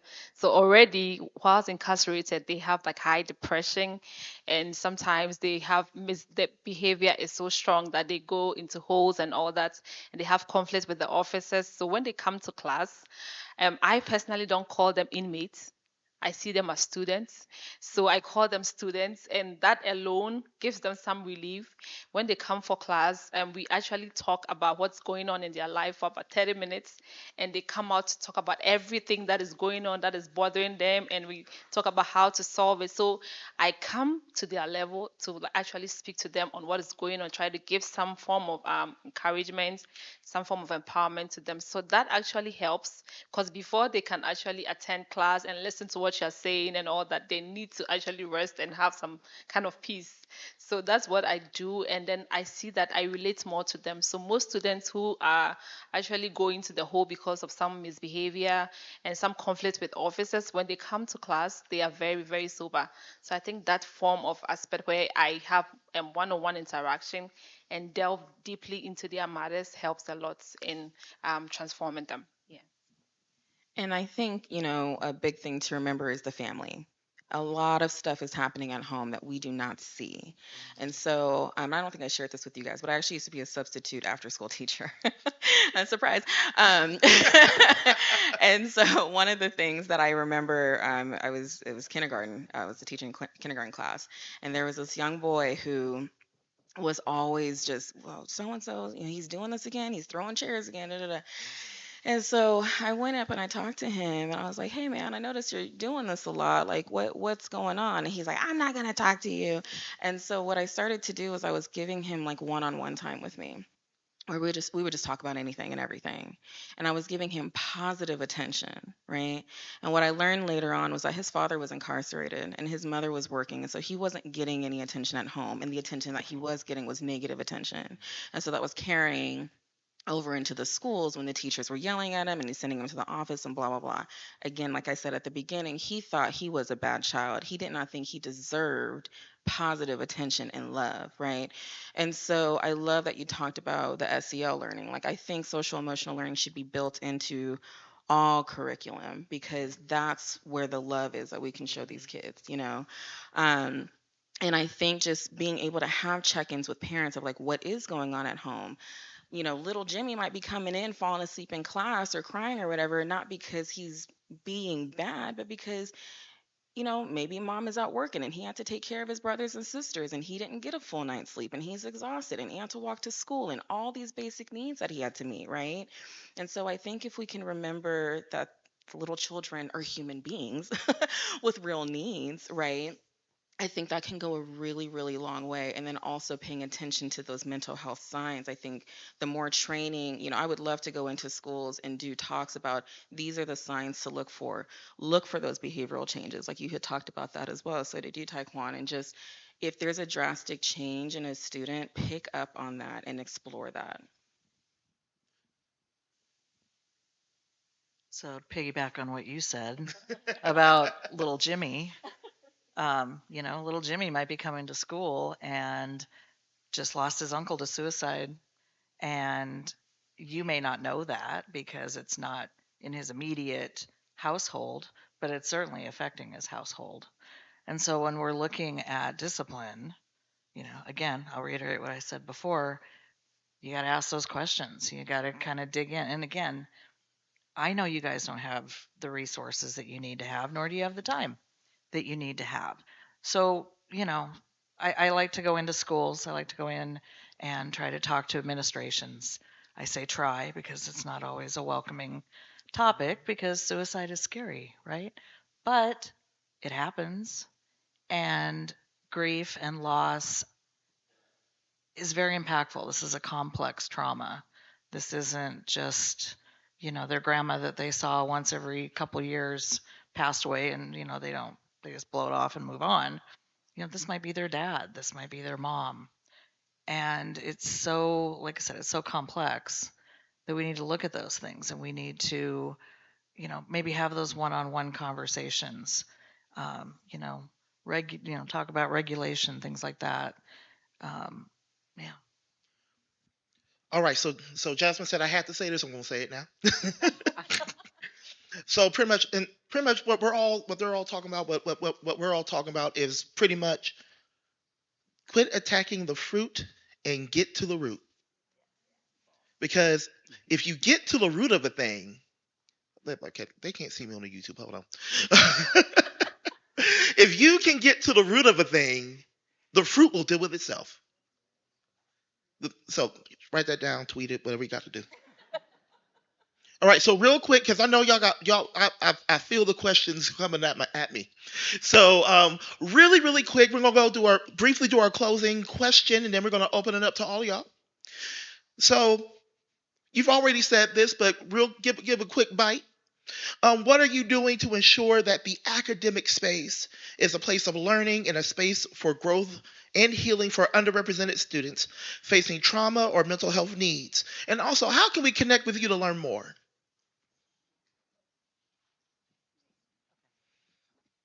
So like I said, I'm going into schools that will have me to talk to administration and the faculty on what needs to happen regarding suicide loss. You can reach me at tracy@postventioncollective.com. Real quick, up in Spokane, where I moved down from to Missouri, I got a call and I had some counselors who had kids that needed support after school. And they're like, what do we do? How can we create a support group? So I put together a program for them, and they were using that up until early spring. And it was it was very helpful because now the kids had an outlet after school to, tell everybody what was going on with them and how they needed the help. So through my private practice, I said earlier, I'm based out of San Antonio, Texas, but my practice is completely virtual, right? So I can work with people in about 47 states now.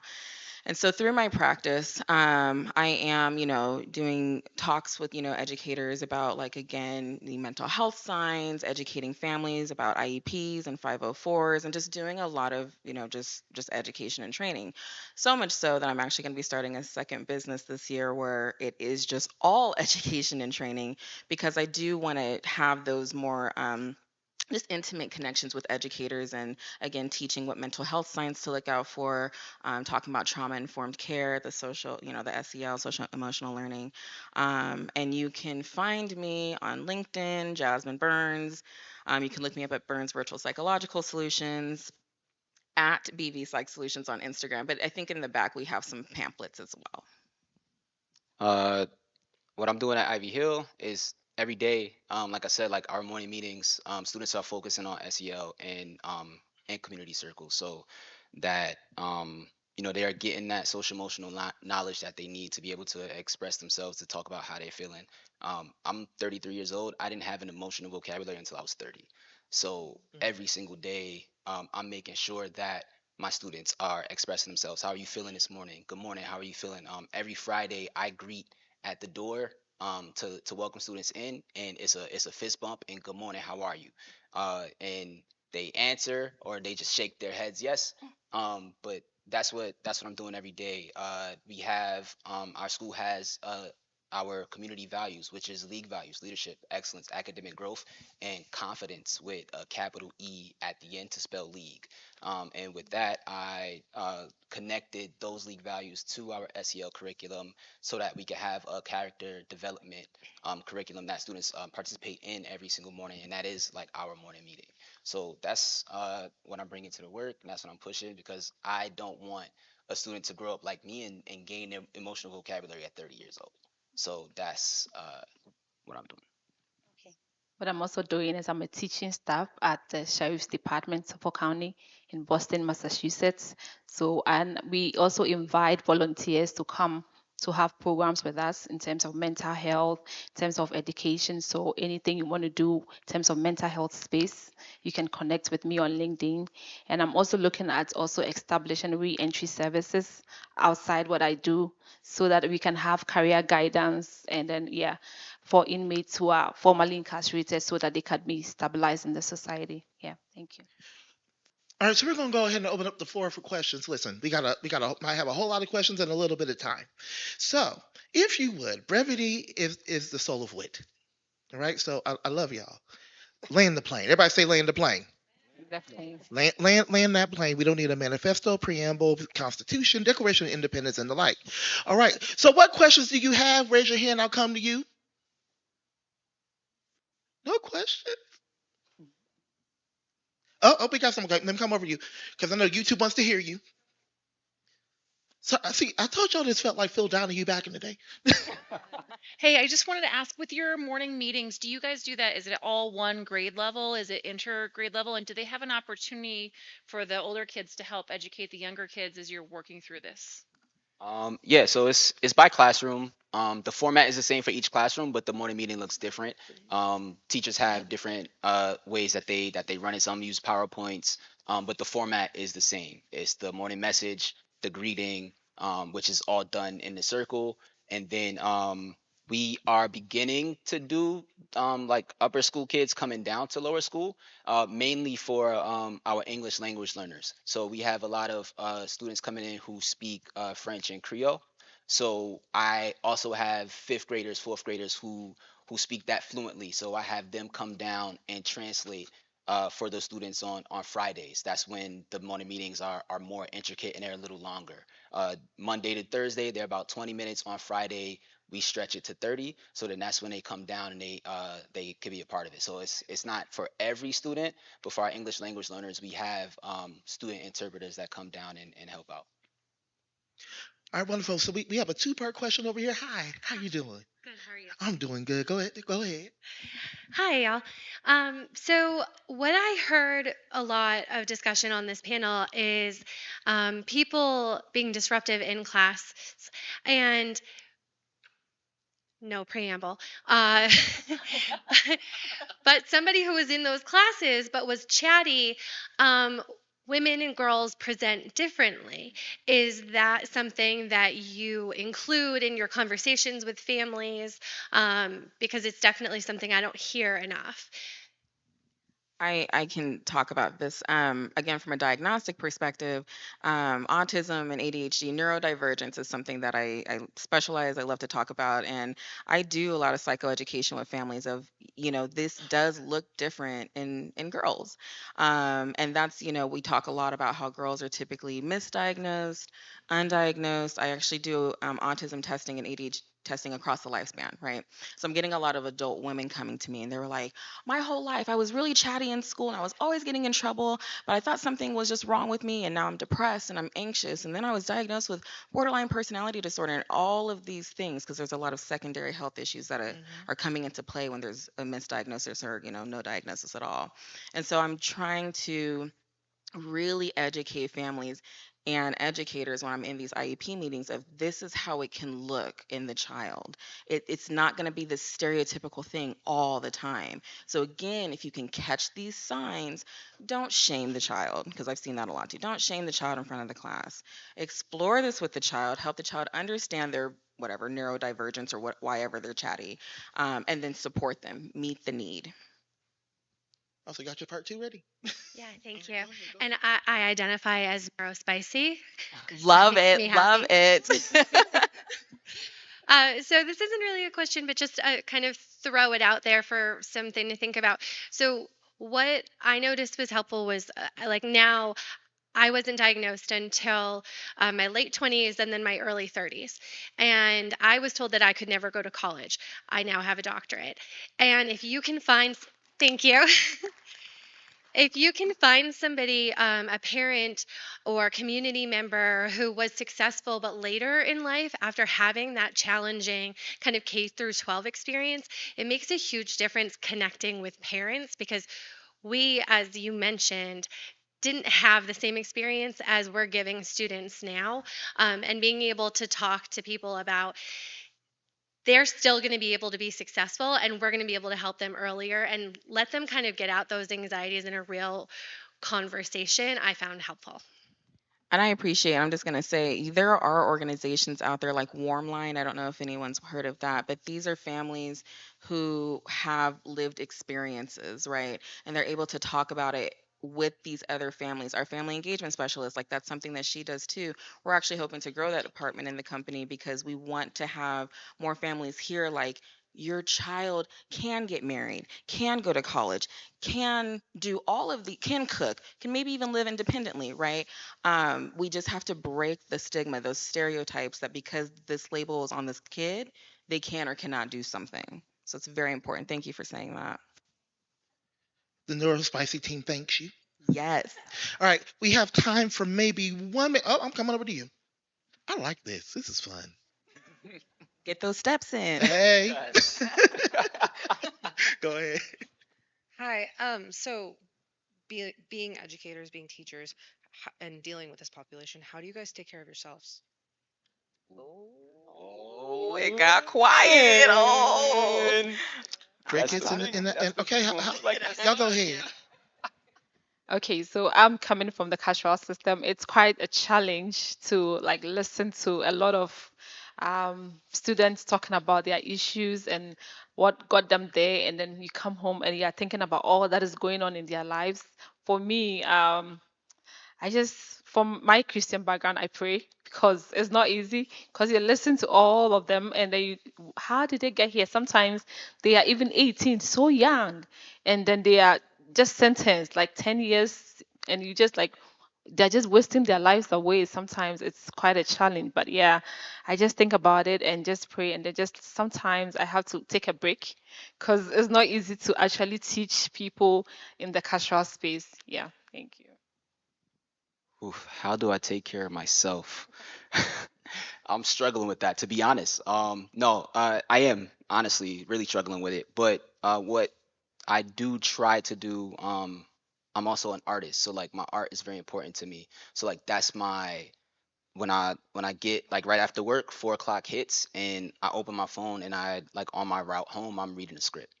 I get home. I'm probably gonna go into a production meeting to work on my craft with like my nonprofit that I partner with for my production companies. Like that is like my form of taking care of myself. It is also like another form of work.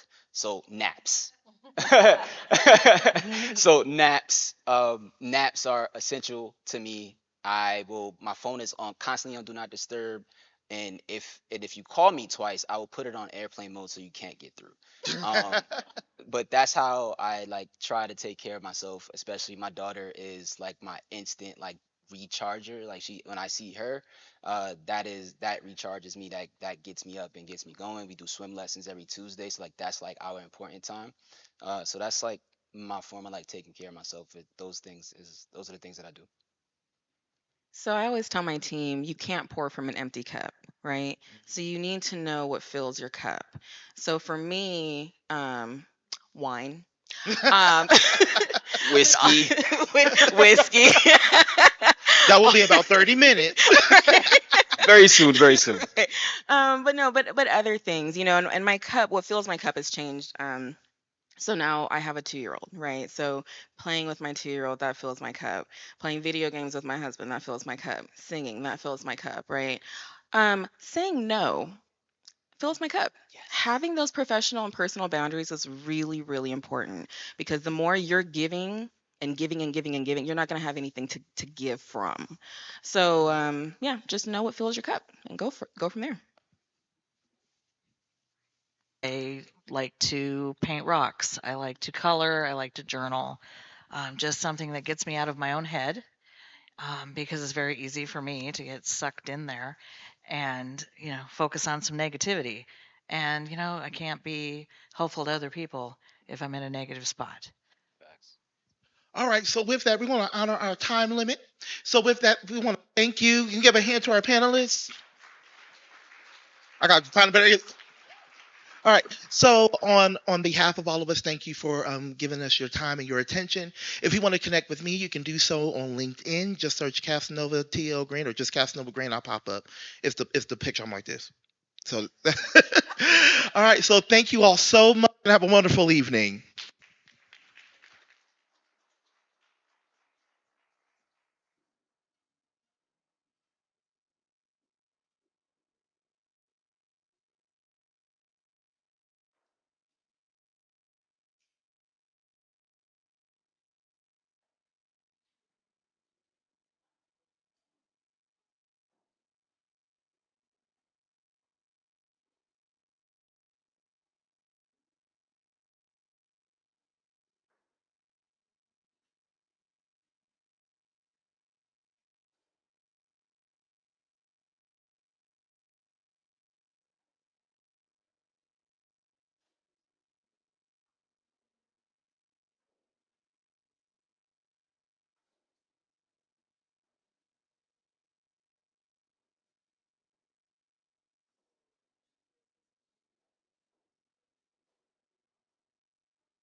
Thank you, panelists, for that excellent panel. We are all grateful for your fresh outlook that you shared with us today.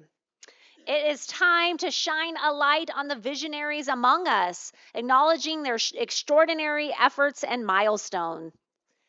Ladies and gentlemen, let's give a warm round of applause to Gary Wu, the CEO of Total Max Homes, who will help us today for the award ceremony. Welcome, Gary.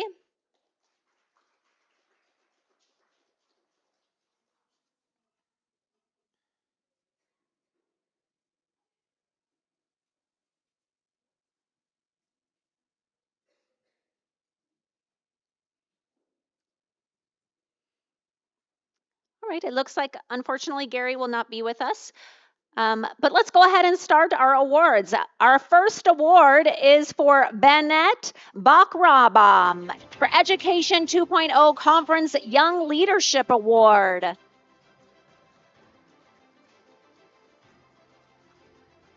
Bennett Bakram is a sophomore at Ithaca College, New York, USA, in the Cinema and Photography BS program with a minor in computer science. As an admission host in the Office of Admissions, he has dedicated his efforts to facilitating the application and enrollment process for prospective students. His commitment extends beyond the campus as he actively collaborates with New Genius Foundations and organizations that awards scholarships to outstanding students in India. Congratulations.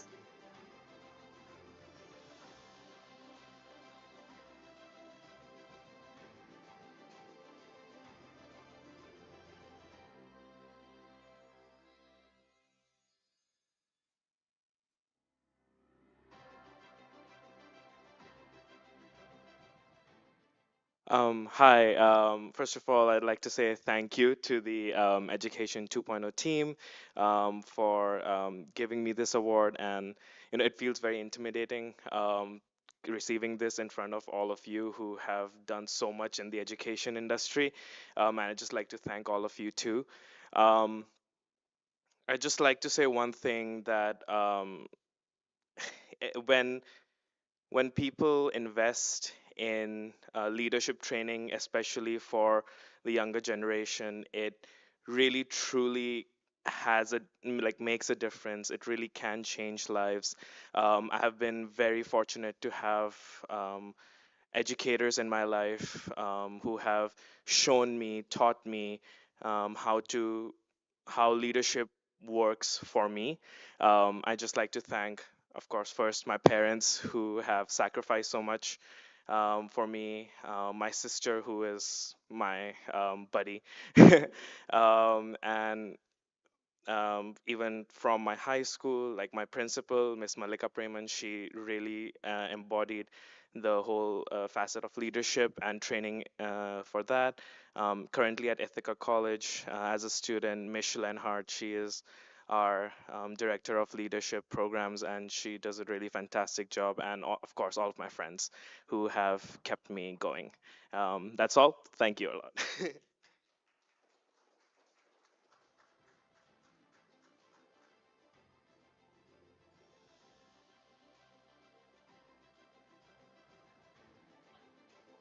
Looks like Gary's made it. Okay, our next award winner is Bob Saffron for Education 2.0 Conference Outstanding Leadership Award. Bob Saffron is the founder and CEO of Saffron Publishing Company.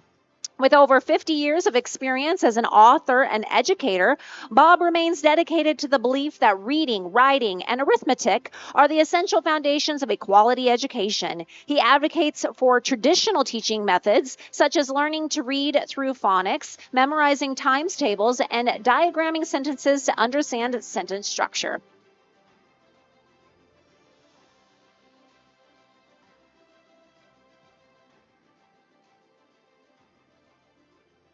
Thank you for having me. I'll just have a few words to say. The one thing is that everybody sitting here, we all have the same objective, and that is improving the whole education for everybody, all the kids and everybody that you can work with. The second thing is that I want to say is everybody in this room, whether you're speaking or you're part of the whole conference, you all have one thing in common. And that common thing is you're all communicators. You develop the skills of writing and speaking that without those skills, you would not be able to be here making presentations or actually being that much involved in education. I want to read something to you. The NAER, or the National Report Cards, say that only 27% of students are proficient writers. 27%. If a child struggles with writing, he or she will experience difficulty with learning in general. That's number one. Number two, the National Commission on Writing reports the skills of new college graduates are deplorable across the board. Spelling, grammar, sentence structure. I can't believe people come out of college now not knowing what a sentence is. Number three, the Society for Human Resource Management. 49% of the organization stated that college graduates lack basic English skills in grammar and spelling. The only good news is what the Association of American Universities reported in their report, Understanding University Success.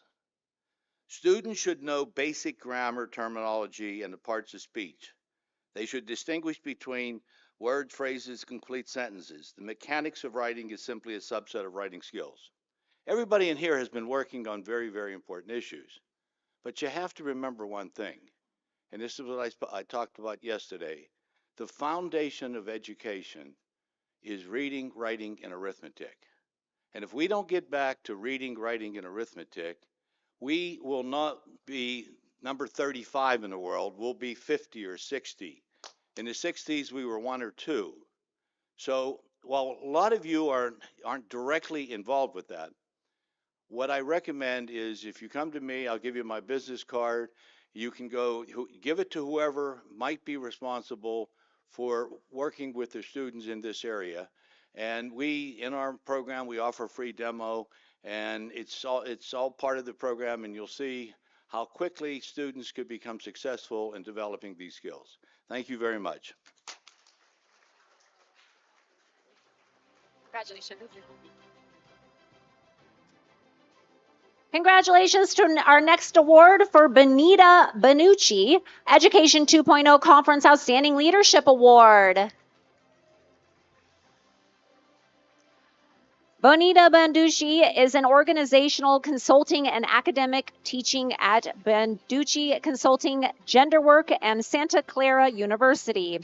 In 2014, she was named a Woman of Influence by the Silicon Valley Business Journal. In 2017, she led a panel and a workshop, Realize Planet 50/50, Brilliant Women and Great Men in Partnership for the Fulfillment of the Sustainable Development Goals for the UN Women Parallel Forum in New York City.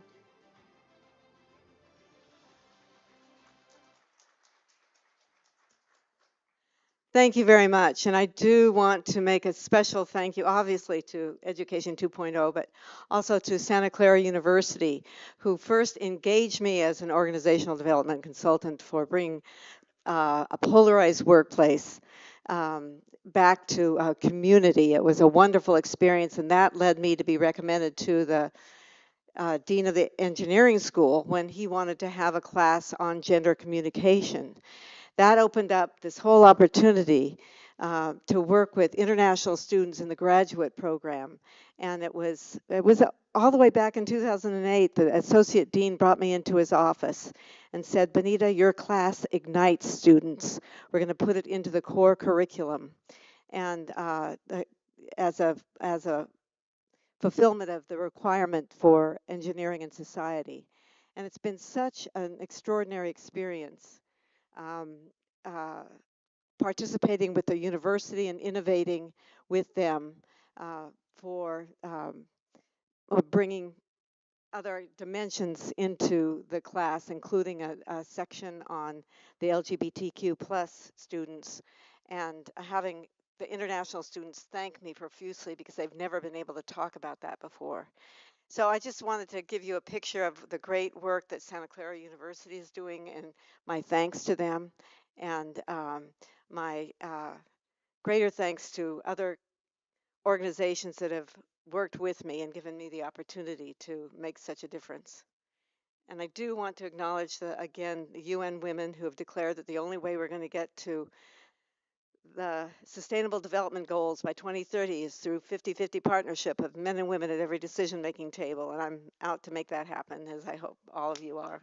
Thank you.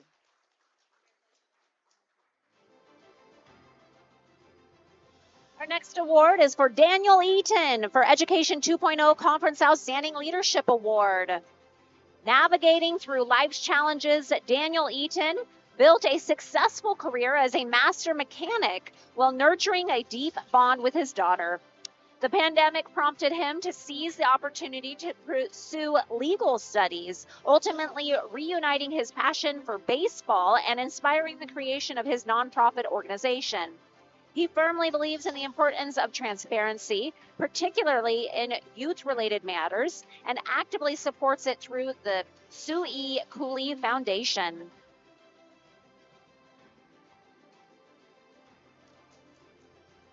Thank you.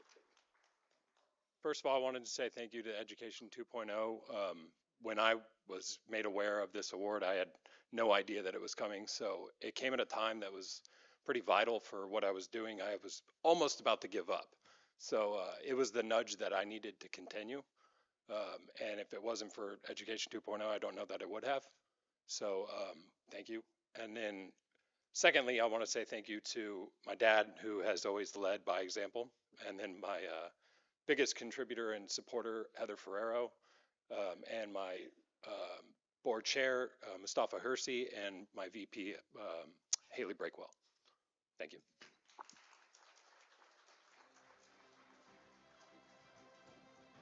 Our next award is for Denise Young, Education 2.0 Conference Outstanding Leadership Award.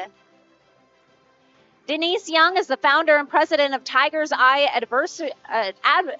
Advisory Group, the Tiger Eye Advisory Group Limited, which offers people-focused business solutions that focus on an organization's biggest asset, their people. With over 15 years in project and change management, event management, facilitation, training, instructing, and communications. Denise's multifaceted experience fuels her success as an internal and external multidisciplinary consultant.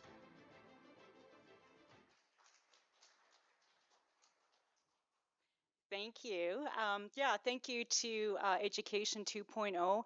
And I think what this award really means to me is that I do a lot of work in the equity, diversity, and inclusion space, and it's really, really tough sometimes. And you know, it's being challenged, and it's really coming from me, coming from a place of no shame and no blame. So kind of being recognized for this. This is not the reason why I do it, but it gives me a lot of passion. And I think also what this really means to me too is that it's hoping to kind of, you know, elevate, you know, everybody else as well who's in this work. And earlier, I know when I was just doing the interview, you know, some of the questions that were coming up is like, yeah, why do I actually do this work? And it's because I believe in change. I believe in that we are all leaders, and as such, we have to have these deep discussions around equity, diversity, and inclusion, but through conversations that matter. So that's what I'm going to leave everybody with. And thank you so much. And it's been a privilege and honor. Thank you.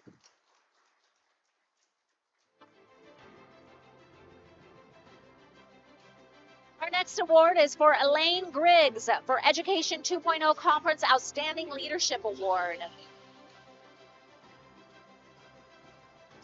Elaine Griggs is the founder of CS for Youth, Inc., an educational nonprofit with a mission to increase equity and innovation in computer science K-12 education. Elaine has taught high school math and computer science in the Boston area for 20 years after changing careers as an analyst in biotechnology. She continues to inspire thousands of K through 12 students to study STEM and explore STEM projects and careers through autonomous robotics.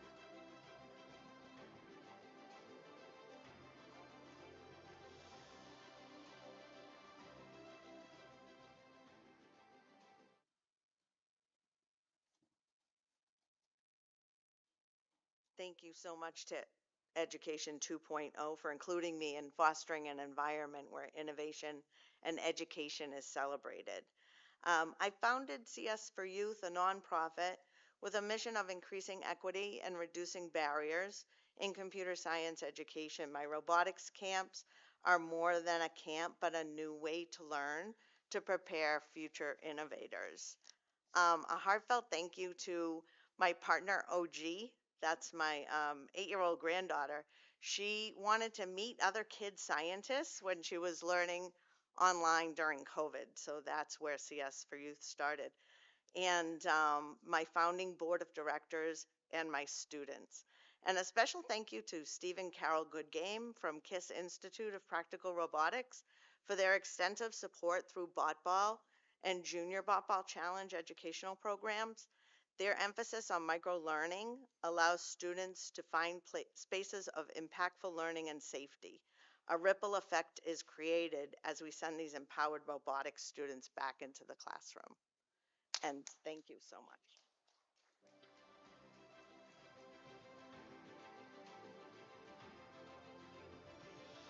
Our next award is for Dr. Farzana Hafizullah for Education 2.0 Conference Outstanding Leadership Award.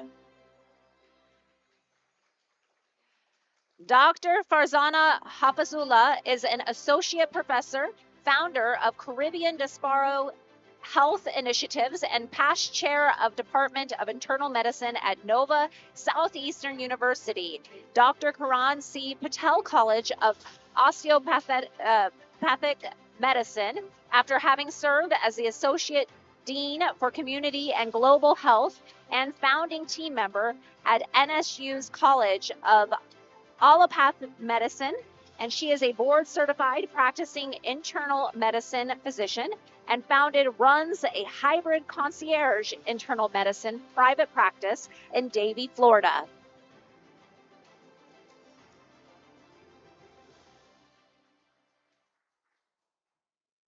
Good afternoon, and thank you so very much for this humbling award.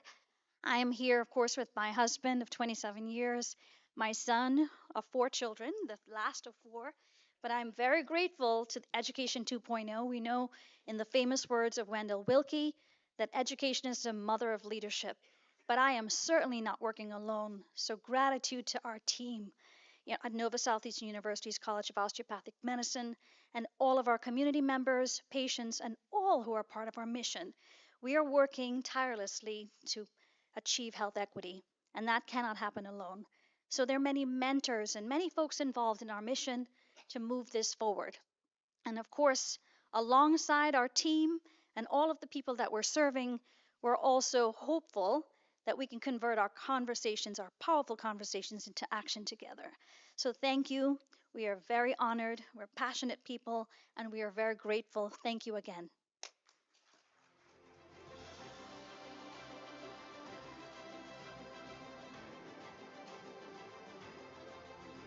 Our next award is for Ionic 6 Inc. Education 2.0 Conference Outstanding Organization Award. Person receiving the award will be Georgina Forbes.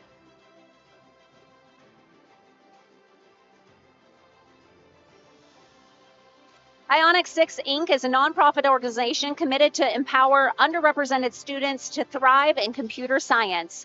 Georgia Forbes founded Ionic 6 Inc. in 2014 with a mission to provide students with the skills to code, innovate in technology, and cultivate a belief in their own capabilities for revolutionary success on a global scale.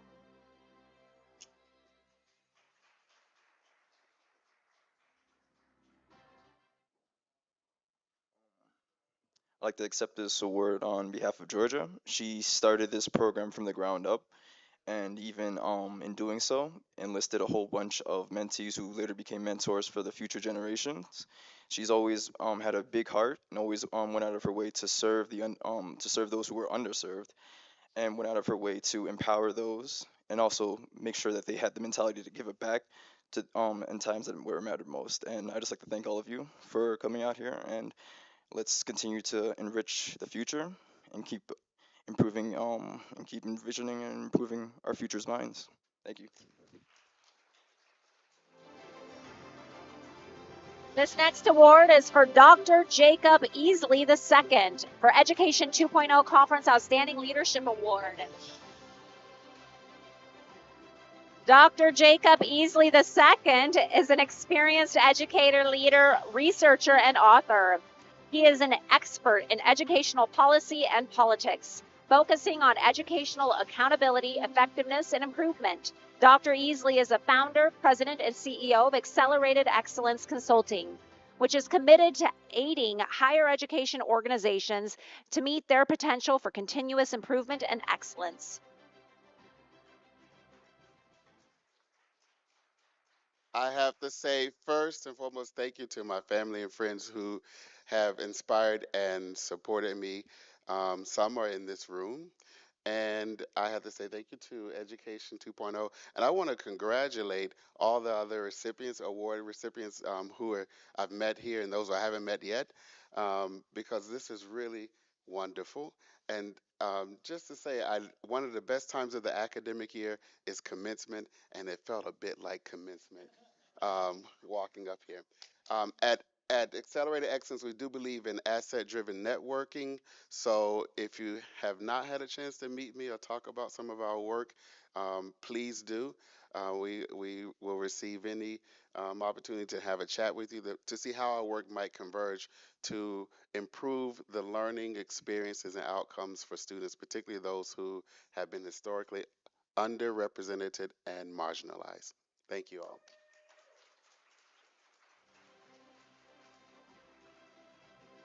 This next award is for Kelly A. Watts for Education 2.0 Conference Visionaries Award.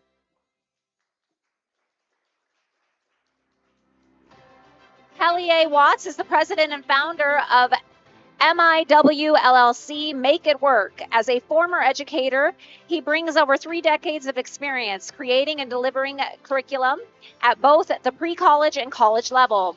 He has conducted training workshops with and for Berkeley College, Fordham University, John Jay College of Criminal Justice, New York Theological Seminar, and Rising Hope, Inc., and many other institutions in New York City. Our next award is for Carrie Eich for Education 2.0 Conference Outstanding Leadership Award.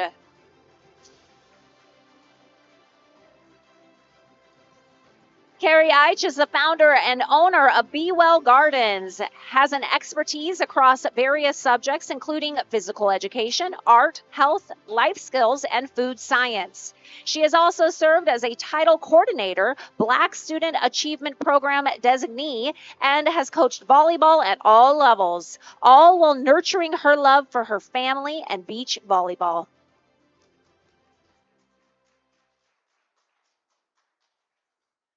I just want to thank Education 2.0 for this opportunity to earn an award. It's my first award in 23 years of education.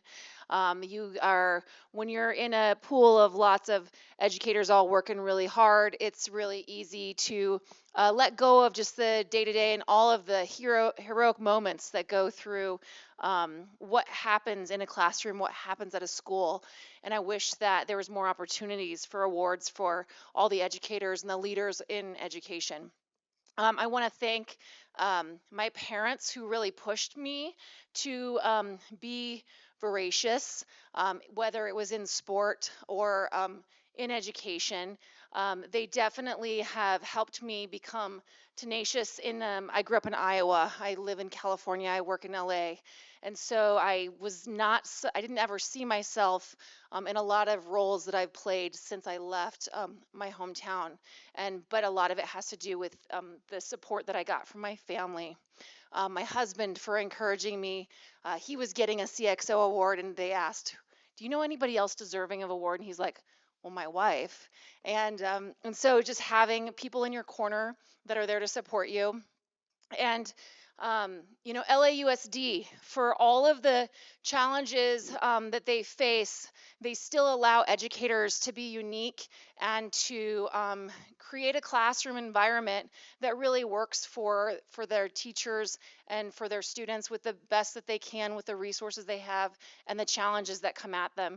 And I really appreciate that. And University High School, where I've been for the last 23 years, it's allowed me to transform the campus into multiple outdoor landscapes without always asking for permission.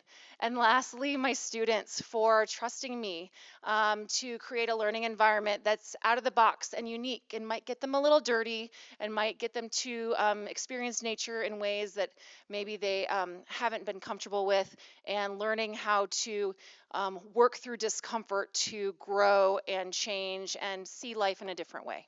Thank you.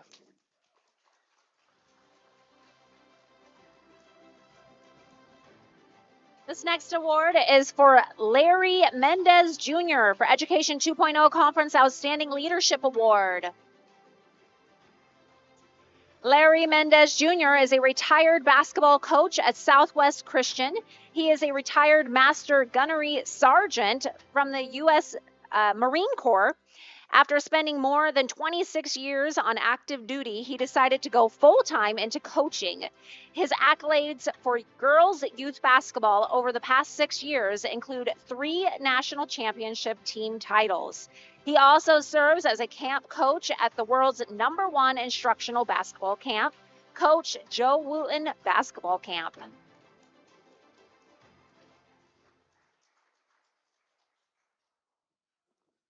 want to say thank you to everyone. Thank you to Education 2.0. I kind of didn't expect to speak, but since I'm up here, uh, I want to first, of course, say thank you to God for, of course, bringing me all this way. Over 30 years of military and coaching and dealing with the youth. Um, the one thing I will say is in the education business, the one thing that I have noticed is that the teachers, the staff, always seem that they go through their day and they're doing things and they don't think that it's being looked at. I will say from someone who has spent time with a lot of kids that you teachers continue to do what you do and don't underestimate what you say to these kids because I tell you there's a lot of kids that look up to you all. You may not think that they thank you for what you're doing, but believe me, later on it's going to come back, and you all are doing a really fine job doing that. So I say thank you to Education 2.0, and all praises to the Most High.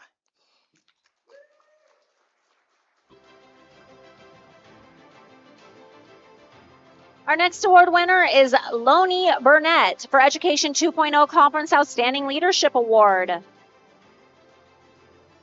Lonnie Burnett is the Senior Director of Strategic Projects and Contracts at the Thunderbird School of Global Management, Arizona State University, where she oversees contract management and spearheads special initiatives for the leadership team. In addition to her leadership role, Lonnie teaches contract law in Master of Legal Studies program at the Sandra Day O'Connor College of Law at ASU.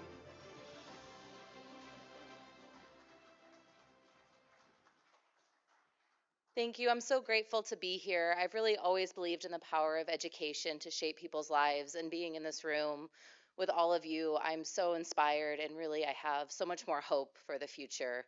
To quote the great, recently deceased Honorable Justice O'Connor, no one accomplishes anything in this world alone, and that's certainly true for me. So I just want to say thank you, Education 2.0, my wonderful panel. I want to say thank you to the Thunderbird School of Global Management and Dean Cogram for giving me the opportunity to have a job where I'm inspired every day. Thank you to my amazing partner for always supporting me, the amazing women in my life, my grandma, my mom, my sister, female mentors for really lifting me up and inspiring me. But Most importantly, thank you to all of you for the work that you're doing every single day to make this world a better place. So thank you.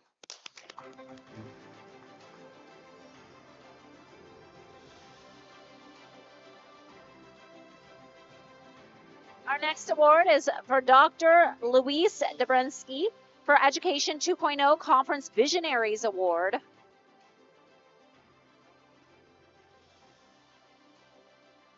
Dr. Louise Dabrowski, the dynamic owner and CEO of the Institute for Neurosemantic and Socio-Cognitive Learning, is a vanguard in the sphere of educational innovation. Her journey as an educator spans over 17 years, addressing the diverse learning needs of students with a particular focus on neuroeducation. This extensive experience has cemented her status as a recognized authority in the neuroeducation model.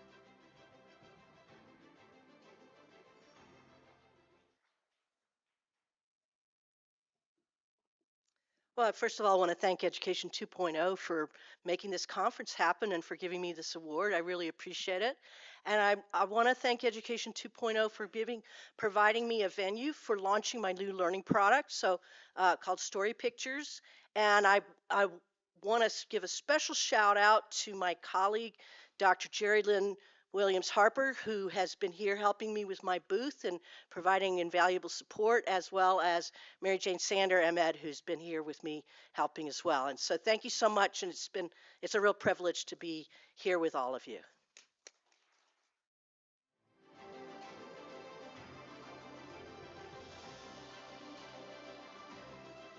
Our next award is for Panrat Rolder for Education 2.0 Conference Visionaries Award. Dr. Panarat Roldar is a member of the Board of Directors, National Capital Area Fulbright Association. She is an adjunct MBA faculty member at Washington Advent University, teaching classes in strategic management, managing human capital, marketing management, group behavior, and team building. In addition, she is the founder and president of Role Models Foundation Worldwide.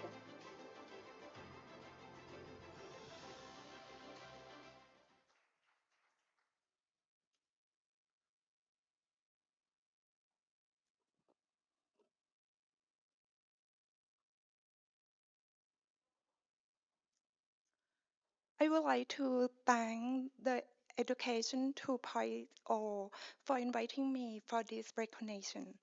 Thanks very much for seeing my leadership values. I also would like to thank everyone who has supported me and shaped me over the years until I became who I am as of today. Thanks to my former teachers, professors, family, and of course, thanks to all of my students. Thank you very much.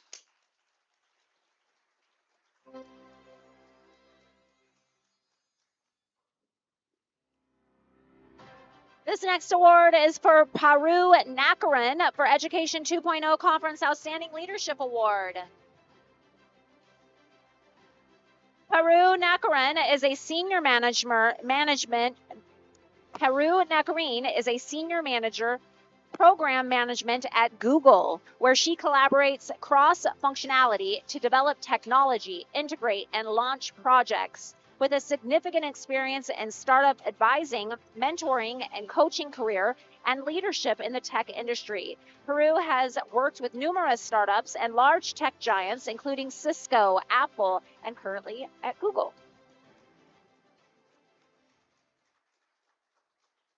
Slight correction, I'm not at Google anymore. I quit 6 months back. But thank you. I'm incredibly happy and honored to be here. Thank you. Thanks to Education 2.0 for this award. To me, it only validates that opportunities lie everywhere and you just need to seize them. And if it doesn't exist, create them. Thank you so much.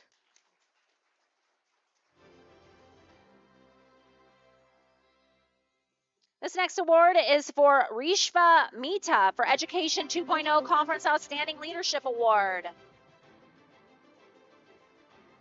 Grishma Mehta is a co-founder who and vice president of product strategy and transformation at My Advocate, and Joski Tech, data-driven and customer-obsessed with 15 years of experience in e-commerce.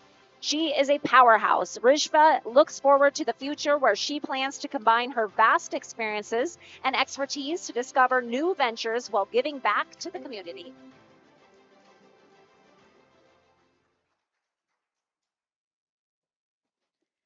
Thank you so much.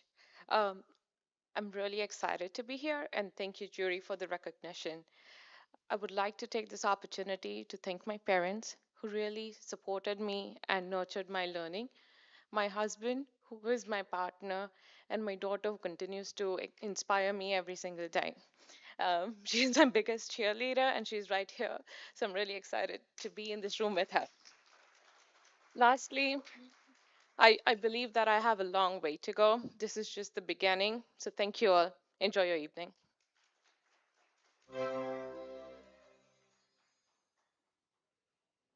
Our next award is for Dr. Rita Maria Hernandez for Education 2.0 Conference Outstanding Leadership Award. Dr. Rita Maria Hernandez is a distinguished educator, curriculum developer, and educator innovator with over 3 decades of experience in shaping the landscape of learning. As the founder and director of the Home Educator Institute and TAC Learning, she has pioneered the TAC method, revolutionizing K-8 curriculum planning and impacting countless educators.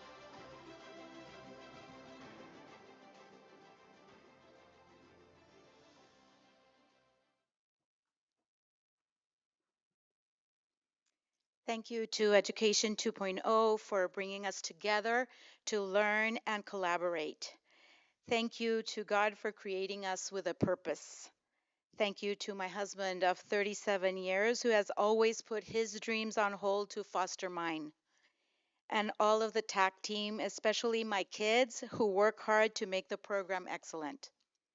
52 years ago, my mother started a school because she couldn't find one that would satisfy her expectations for my education and learning. My daughter is here today, and I want to thank her for taking the baton. I'm proud to say she's continuing the legacy of innovation practices of our school like I never could have, because every generation is able to make our work even more exceptional. When I developed the TAC Learning Planning Framework, I wanted to meet the needs of my teachers who were struggling to plan their lessons to include the 21st century pedagogy without sacrificing their teaching time, their personal time, and most of all, without losing their minds. The TAC Planning Framework eventually transitioned to a full project-based learning curriculum we call the TAC Learning System. That is based on 4 daily steps that make up our acronym. T for think, prepare your mind, soul, and spirit for learning. A for ask, learn to ask the right questions and where to find the answers. C for create, applying your learning to solve problems. And keep, treasuring your learning to share your new knowledge with others. In the TAC Lab, children live through these collaborative 4 steps every day as they work through an interdisciplinary project.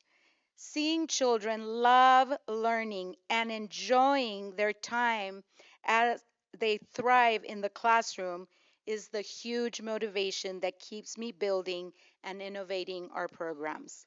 I would love to share the TAC Learning System with you, so let's connect and collaborate.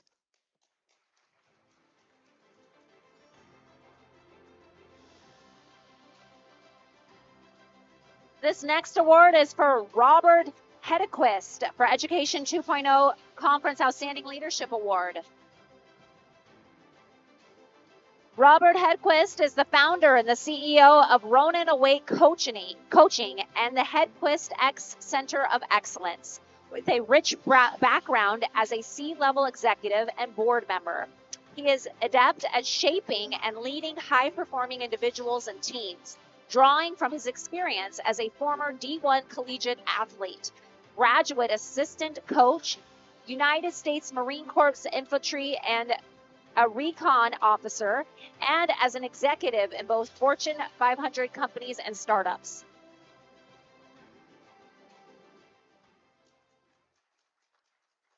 Just very quickly, I want to thank Education 2.0 for this prestigious honor. And most importantly, I want to thank all the educators that are out there in the audience today, because the work you're doing with the youth of across the world is the most important work that can be done for leaders of the future. So thank you very much.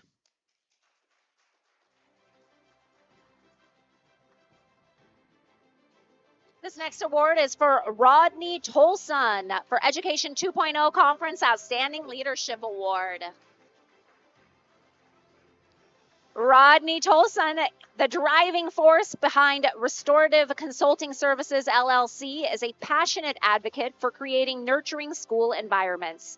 With over a decade of experience in this field, Rodney firmly believes that embracing restorative practices is the key to creating and fostering the healthy culture and the climate that schools need.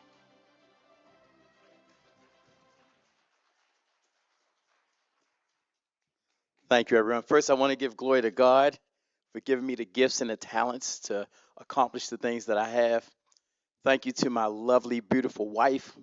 One, for convincing me to be a middle school teacher. And two, when restorative practices was instituted at our school in 2009, I was like, another thing. And she's like, honey, it would be great for restorative practices. This is how you think. And so now here we are in 2024 with this award. Thank you, Educate 2.0. And I want to say this, our motto at Restorative Consulting Services is working together, restoring together. And I've been blessed to have worked with countless school districts in 22 states over the past 10 years. And what I know is that if we want to get back to community, we have to be restorative with each other. And so you need four things for you educators out there for restorative school. You need four things: a restorative staff. How do the adults treat each other? Adults drive the bus in our school buildings. Are our children coming into a nurturing environment? Do they feel safe? Do they feel valued? Are their voices heard? Two, you need to love children. I know that sounds strange, but there are those in education who may not love children. Children do childish things. That's why they're called children. Three, we have to be willing to forgive as adults because we're helping children mature. And number four, short memory. You know how we have that saying, every day is a new day? Well, is it? And so if you want to learn more about restorative practices and establishing restorative communities, come talk to me and we'll work together to restore together. Thank you so much.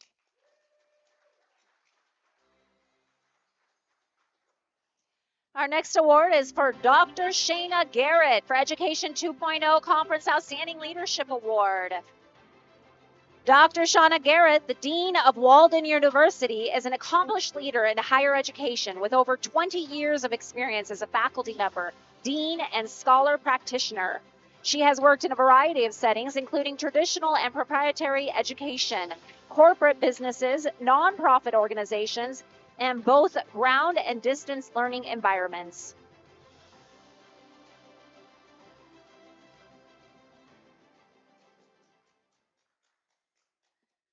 Woo. Thank you so much. It is an absolute pleasure to be here, and thank you to Education 2.0 for making this happen for educators. And let's round of applause for them for putting on an amazing event. It's been fantastic. I just want to take a moment to, much like everybody else, share some gratitude. Personally, I want to thank my Marine for his love and his strength and his support. He is by far the very best thing in my life. For my parents, who taught me more about work ethic and integrity and resilience than I would ever learn in a textbook. They're pretty amazing. Professionally, I want to thank Walden University. I've been in higher ed for over 25 years, and I don't have to tell you, it's a jungle out there, right? But with Walden, we actually live and breathe our mission, which is creating positive social change. And for that, I'm so blessed to work with amazing leaders. I have an amazing team within the College of Psychology and Community Services that every day they bring their heart and soul and their A game to what we're doing. And so for that, and all of our amazing faculty and for our students who are making a difference. I get to be blessed and honored to go along with their journeys while they go out and make our communities a whole lot better. And so for that, I'm incredibly fortunate and blessed, and I thank you for this very much. Thank you.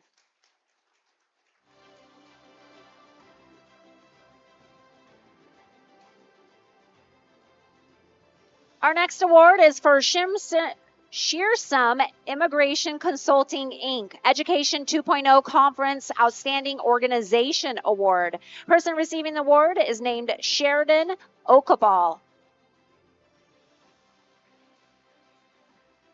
Spearheading the Canadian immigration landscape, Shearsum Immigration Consulting, Inc. stands as the beacon for individuals seeking a pathway to Canada, specializing in guiding individuals through various Canadian immigration pathways, ensuring a smooth and informed journey. From express entry and provincial nominee programs to family sponsorships and work permits, the company provides comprehensive services to facilitate the realization of immigration goals.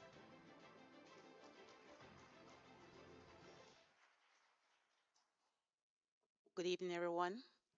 My name is Sheridan Opala, and the group is Shersum Group, which comprises of Shersum Immigration Consulting and Shersum Consulting INC. I want to first thank God for the opportunity He's given to me to be here and the daily wisdom that I get from Him and strength to do the excellent things we do in the group. I also want to express my gratitude to Education 2.0 for giving me this award. I'm grateful. Thank you. I also want to thank the board of directors of Shersum Group. You guys are simply amazing. Kelvin, Chelsea, Sharon, Candy, Kinsley. Thank you for all that you do behind the scenes. We're a group, we're a team. You guys do a lot, but I'm here representing the group and collecting this award for us. We did it. Thank you. And I want to thank my parents. They've been super amazing. They are the ones that instilled the right values at a young age for me to love education. Just speaking very briefly about what we do in the group, I will speak on the consultant side. We witnessed a gap with immigrants. We have the opportunity to work with immigrants, and we witnessed a gap where we saw a lot of immigrants who were professionals in their home country coming to the new country, and they were doing menial jobs and doing things that we knew they could do better. So we created training programs specifically for them to help them transition into their field, or for those who wanted to transition into the tech industry, we created some training programs for them. So my clients, my students are adults, thankfully, not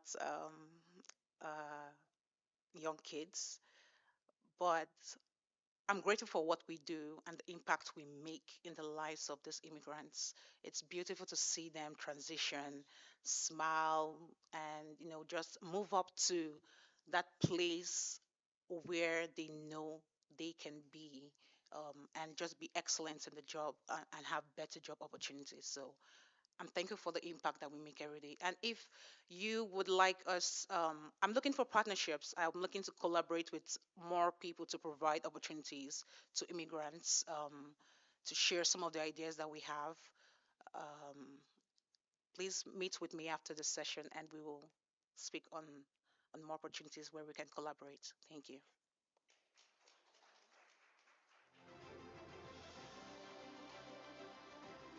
This next award is for Dr. Stephanie Texiria for Education 2.0 Conference Outstanding Leadership Award. Dr. Stephanie Texiria is the Director, Military Affairs and Veteran Services, and Deputy Title IX4 Coordinator for Rochester State University. Began her educational journey as an adult learner at a community college while working in the Veterans Center. She currently is completing terms on the local board of library trustees, where she spent 2 years as the co-chair. She serves as the regional board co-chair for the Commission of the Status of Women.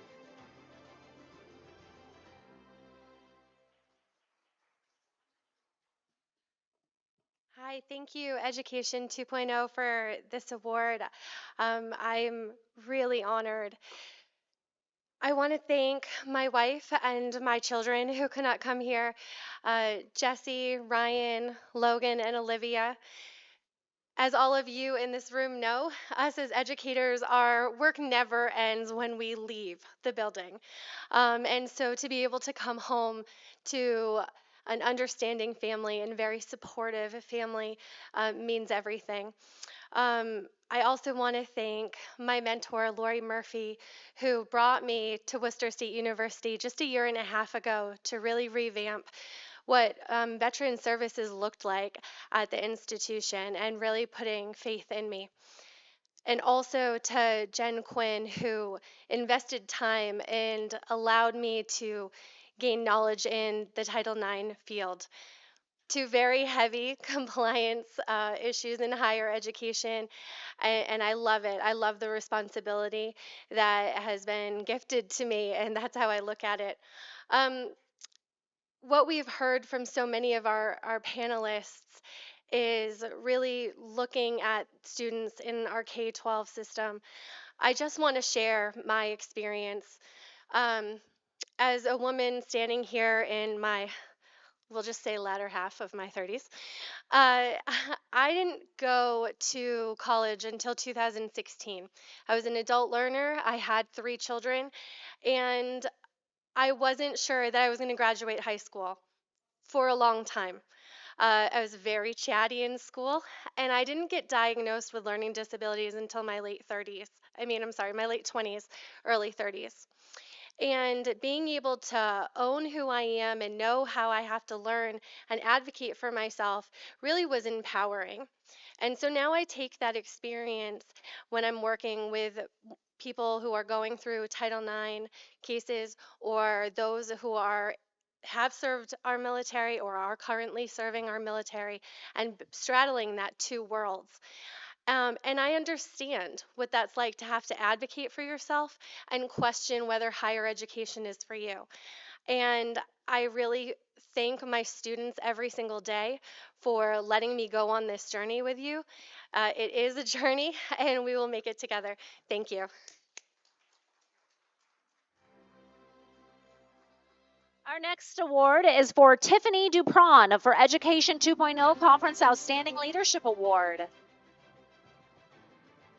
Tiffany Dupron, 5th grade ICT teacher at JT United Consulting LLC, is also a 5th grade teacher at Rochdale Early Advantage Charter School. With over 13 years of experience as a K-5 teacher in New York City charter schools. She has had experience in many roles. Tiffany is also an accredited to be a self-motivated, flexible, and highly organized person. And she has a vast experience in fast-paced school environments.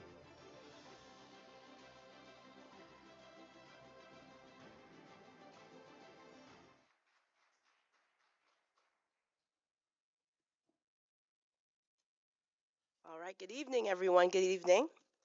I want to start by thanking the Education 2.0 conference for this prestigious award, along with support from my husband and family.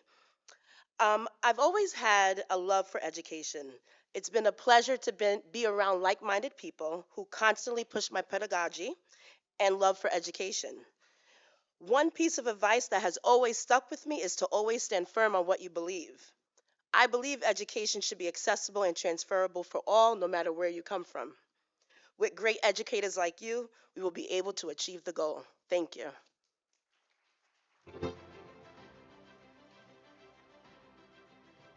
Our next award is for Tracy Mosby for Education 2.0 Conference Outstanding Leadership Award. With degrees in education, reading, literacy, and educational leadership, Tracy Mosby, Director of Curriculum, Instruction, and Assessment at Lewis County C1 School District, has worked in education for 27 years, with 24 years in the Lewis County C1 District. Actively involved in initiatives like Learning 2025, Redefining Ready, and Missouri's Success Ready Student Network, Tracy collaborates extensively with educational organizations and agencies to give every child a meaningful learning journey. Our next award is for Taekwon Payne for Education 2.0 Conference Outstanding Leadership Award.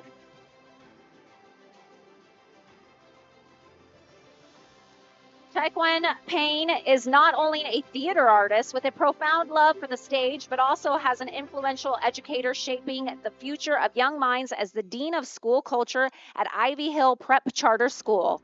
For him, it is a dynamic classroom that unfolds complex emotions and imparts life lessons with every act and scene.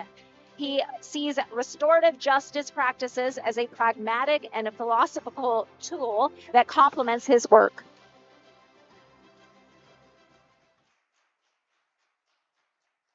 Um, all praises due to the Most High. Thank you to Education 2.0 for this honor. Thank you to my friends and family who are probably watching this live stream. So shout out to y'all if y'all are watching. Never in a million years did I think that this black boy from Brownsville, Brooklyn, and if you don't know Brownsville, that's where Mike Tyson used to rob people at 13 years old. It's also where rap group MOP is from. My mom used to party with them. So never in a million years did I think that I would be in a position like this. So I want to dedicate this award to both of my grandmothers, Shirley Kennedy, who I lost June 16th during COVID, and Michelle Williams, and both of them instilled in me, uh, told me I can do anything and be anything that I want. So I became an actor, so I can literally do that. And then I didn't fall in love with education. I learned to love education, starting as a paraprofessional and now as dean of school culture and a school leader. I learned to love my students. I learned to love my staff. And yeah, I love this work and I dedicate my life to it. So I dedicate this award to both my grandmothers. Thank you.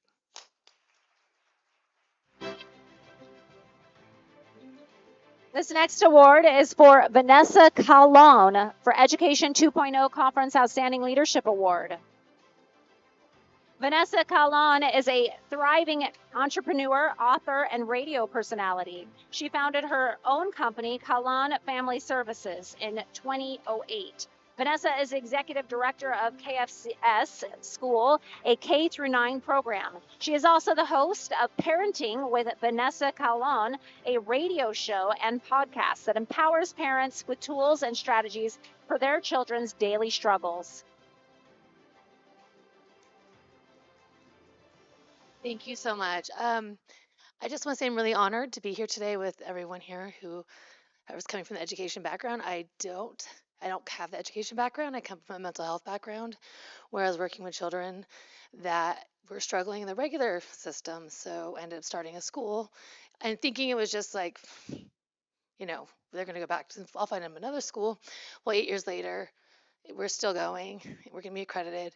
And now I'm on the radio, and I'm so grateful for the children that have opened up their lives and their stories for me to come up with my own approach, which is a 3R method, which Sam Radino just picked up for tier 3 students on the social emotional learning and why rewards and punishment or consequences don't work. So, what are we doing?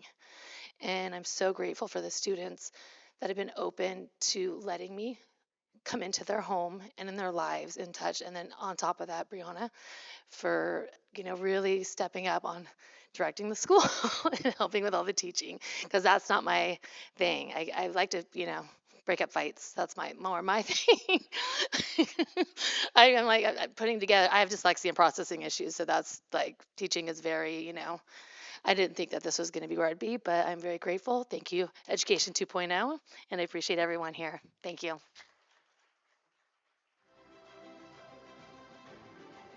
The next award is for Waisef Basharat for Education 2.0 Conference Young Leadership Award. Wasaf Bashrat, dedicated advocate for educational empowerment and support, serves as the executive director of the Medica Zone, a distinguished nonprofit organization fiscally sponsored by Mockingbird Incubators, committed to providing invaluable support for students pursuing healthcare aspirations. As YSF continues to navigate the role of both executive director and student, she remains an inspirational figure within the nonprofit sector and academia.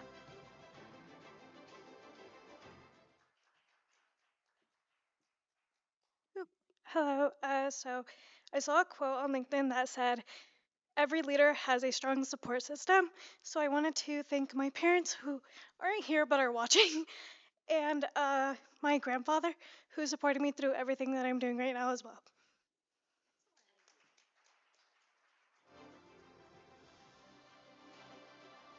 Our next award is for Maria Manzano for Education 2.0 Conference Outstanding Leadership Award.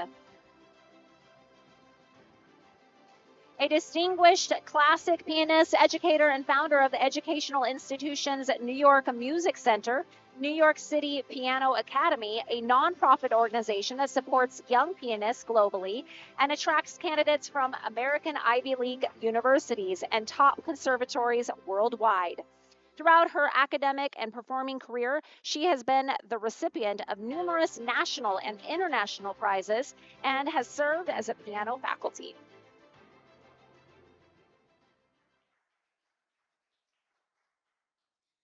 Good evening, everyone. Thank you for being here. Um, and first of all, thank you to Conference 2.0 for this award. I feel honored for receiving this. This is just the result of a collective effort of my great teams that have been part of these years, hard work, also mentors, partners. Of course, our teams in Barcelona, where I come from, the education I received there, Liceo Conservatory in Barcelona, the Foundation Ferrer Salat. Many people have been part of this leadership that I'm receiving this award for. So I also want to thank, of course, my family. They were the ones that planted the seed and support me in the first place. So thank you, and thank you, of course, the part of the team that came here from Barcelona and from New York just to be here part of this event. And lastly, I want to thank all of you for being an inspiration. Thank you so much.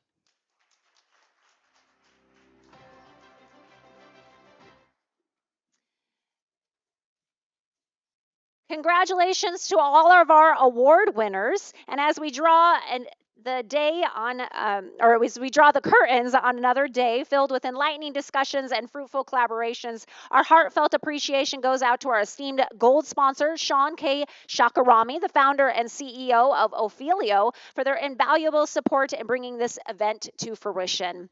I have had an excellent day too with you all. I look forward to seeing you tomorrow for some more learning.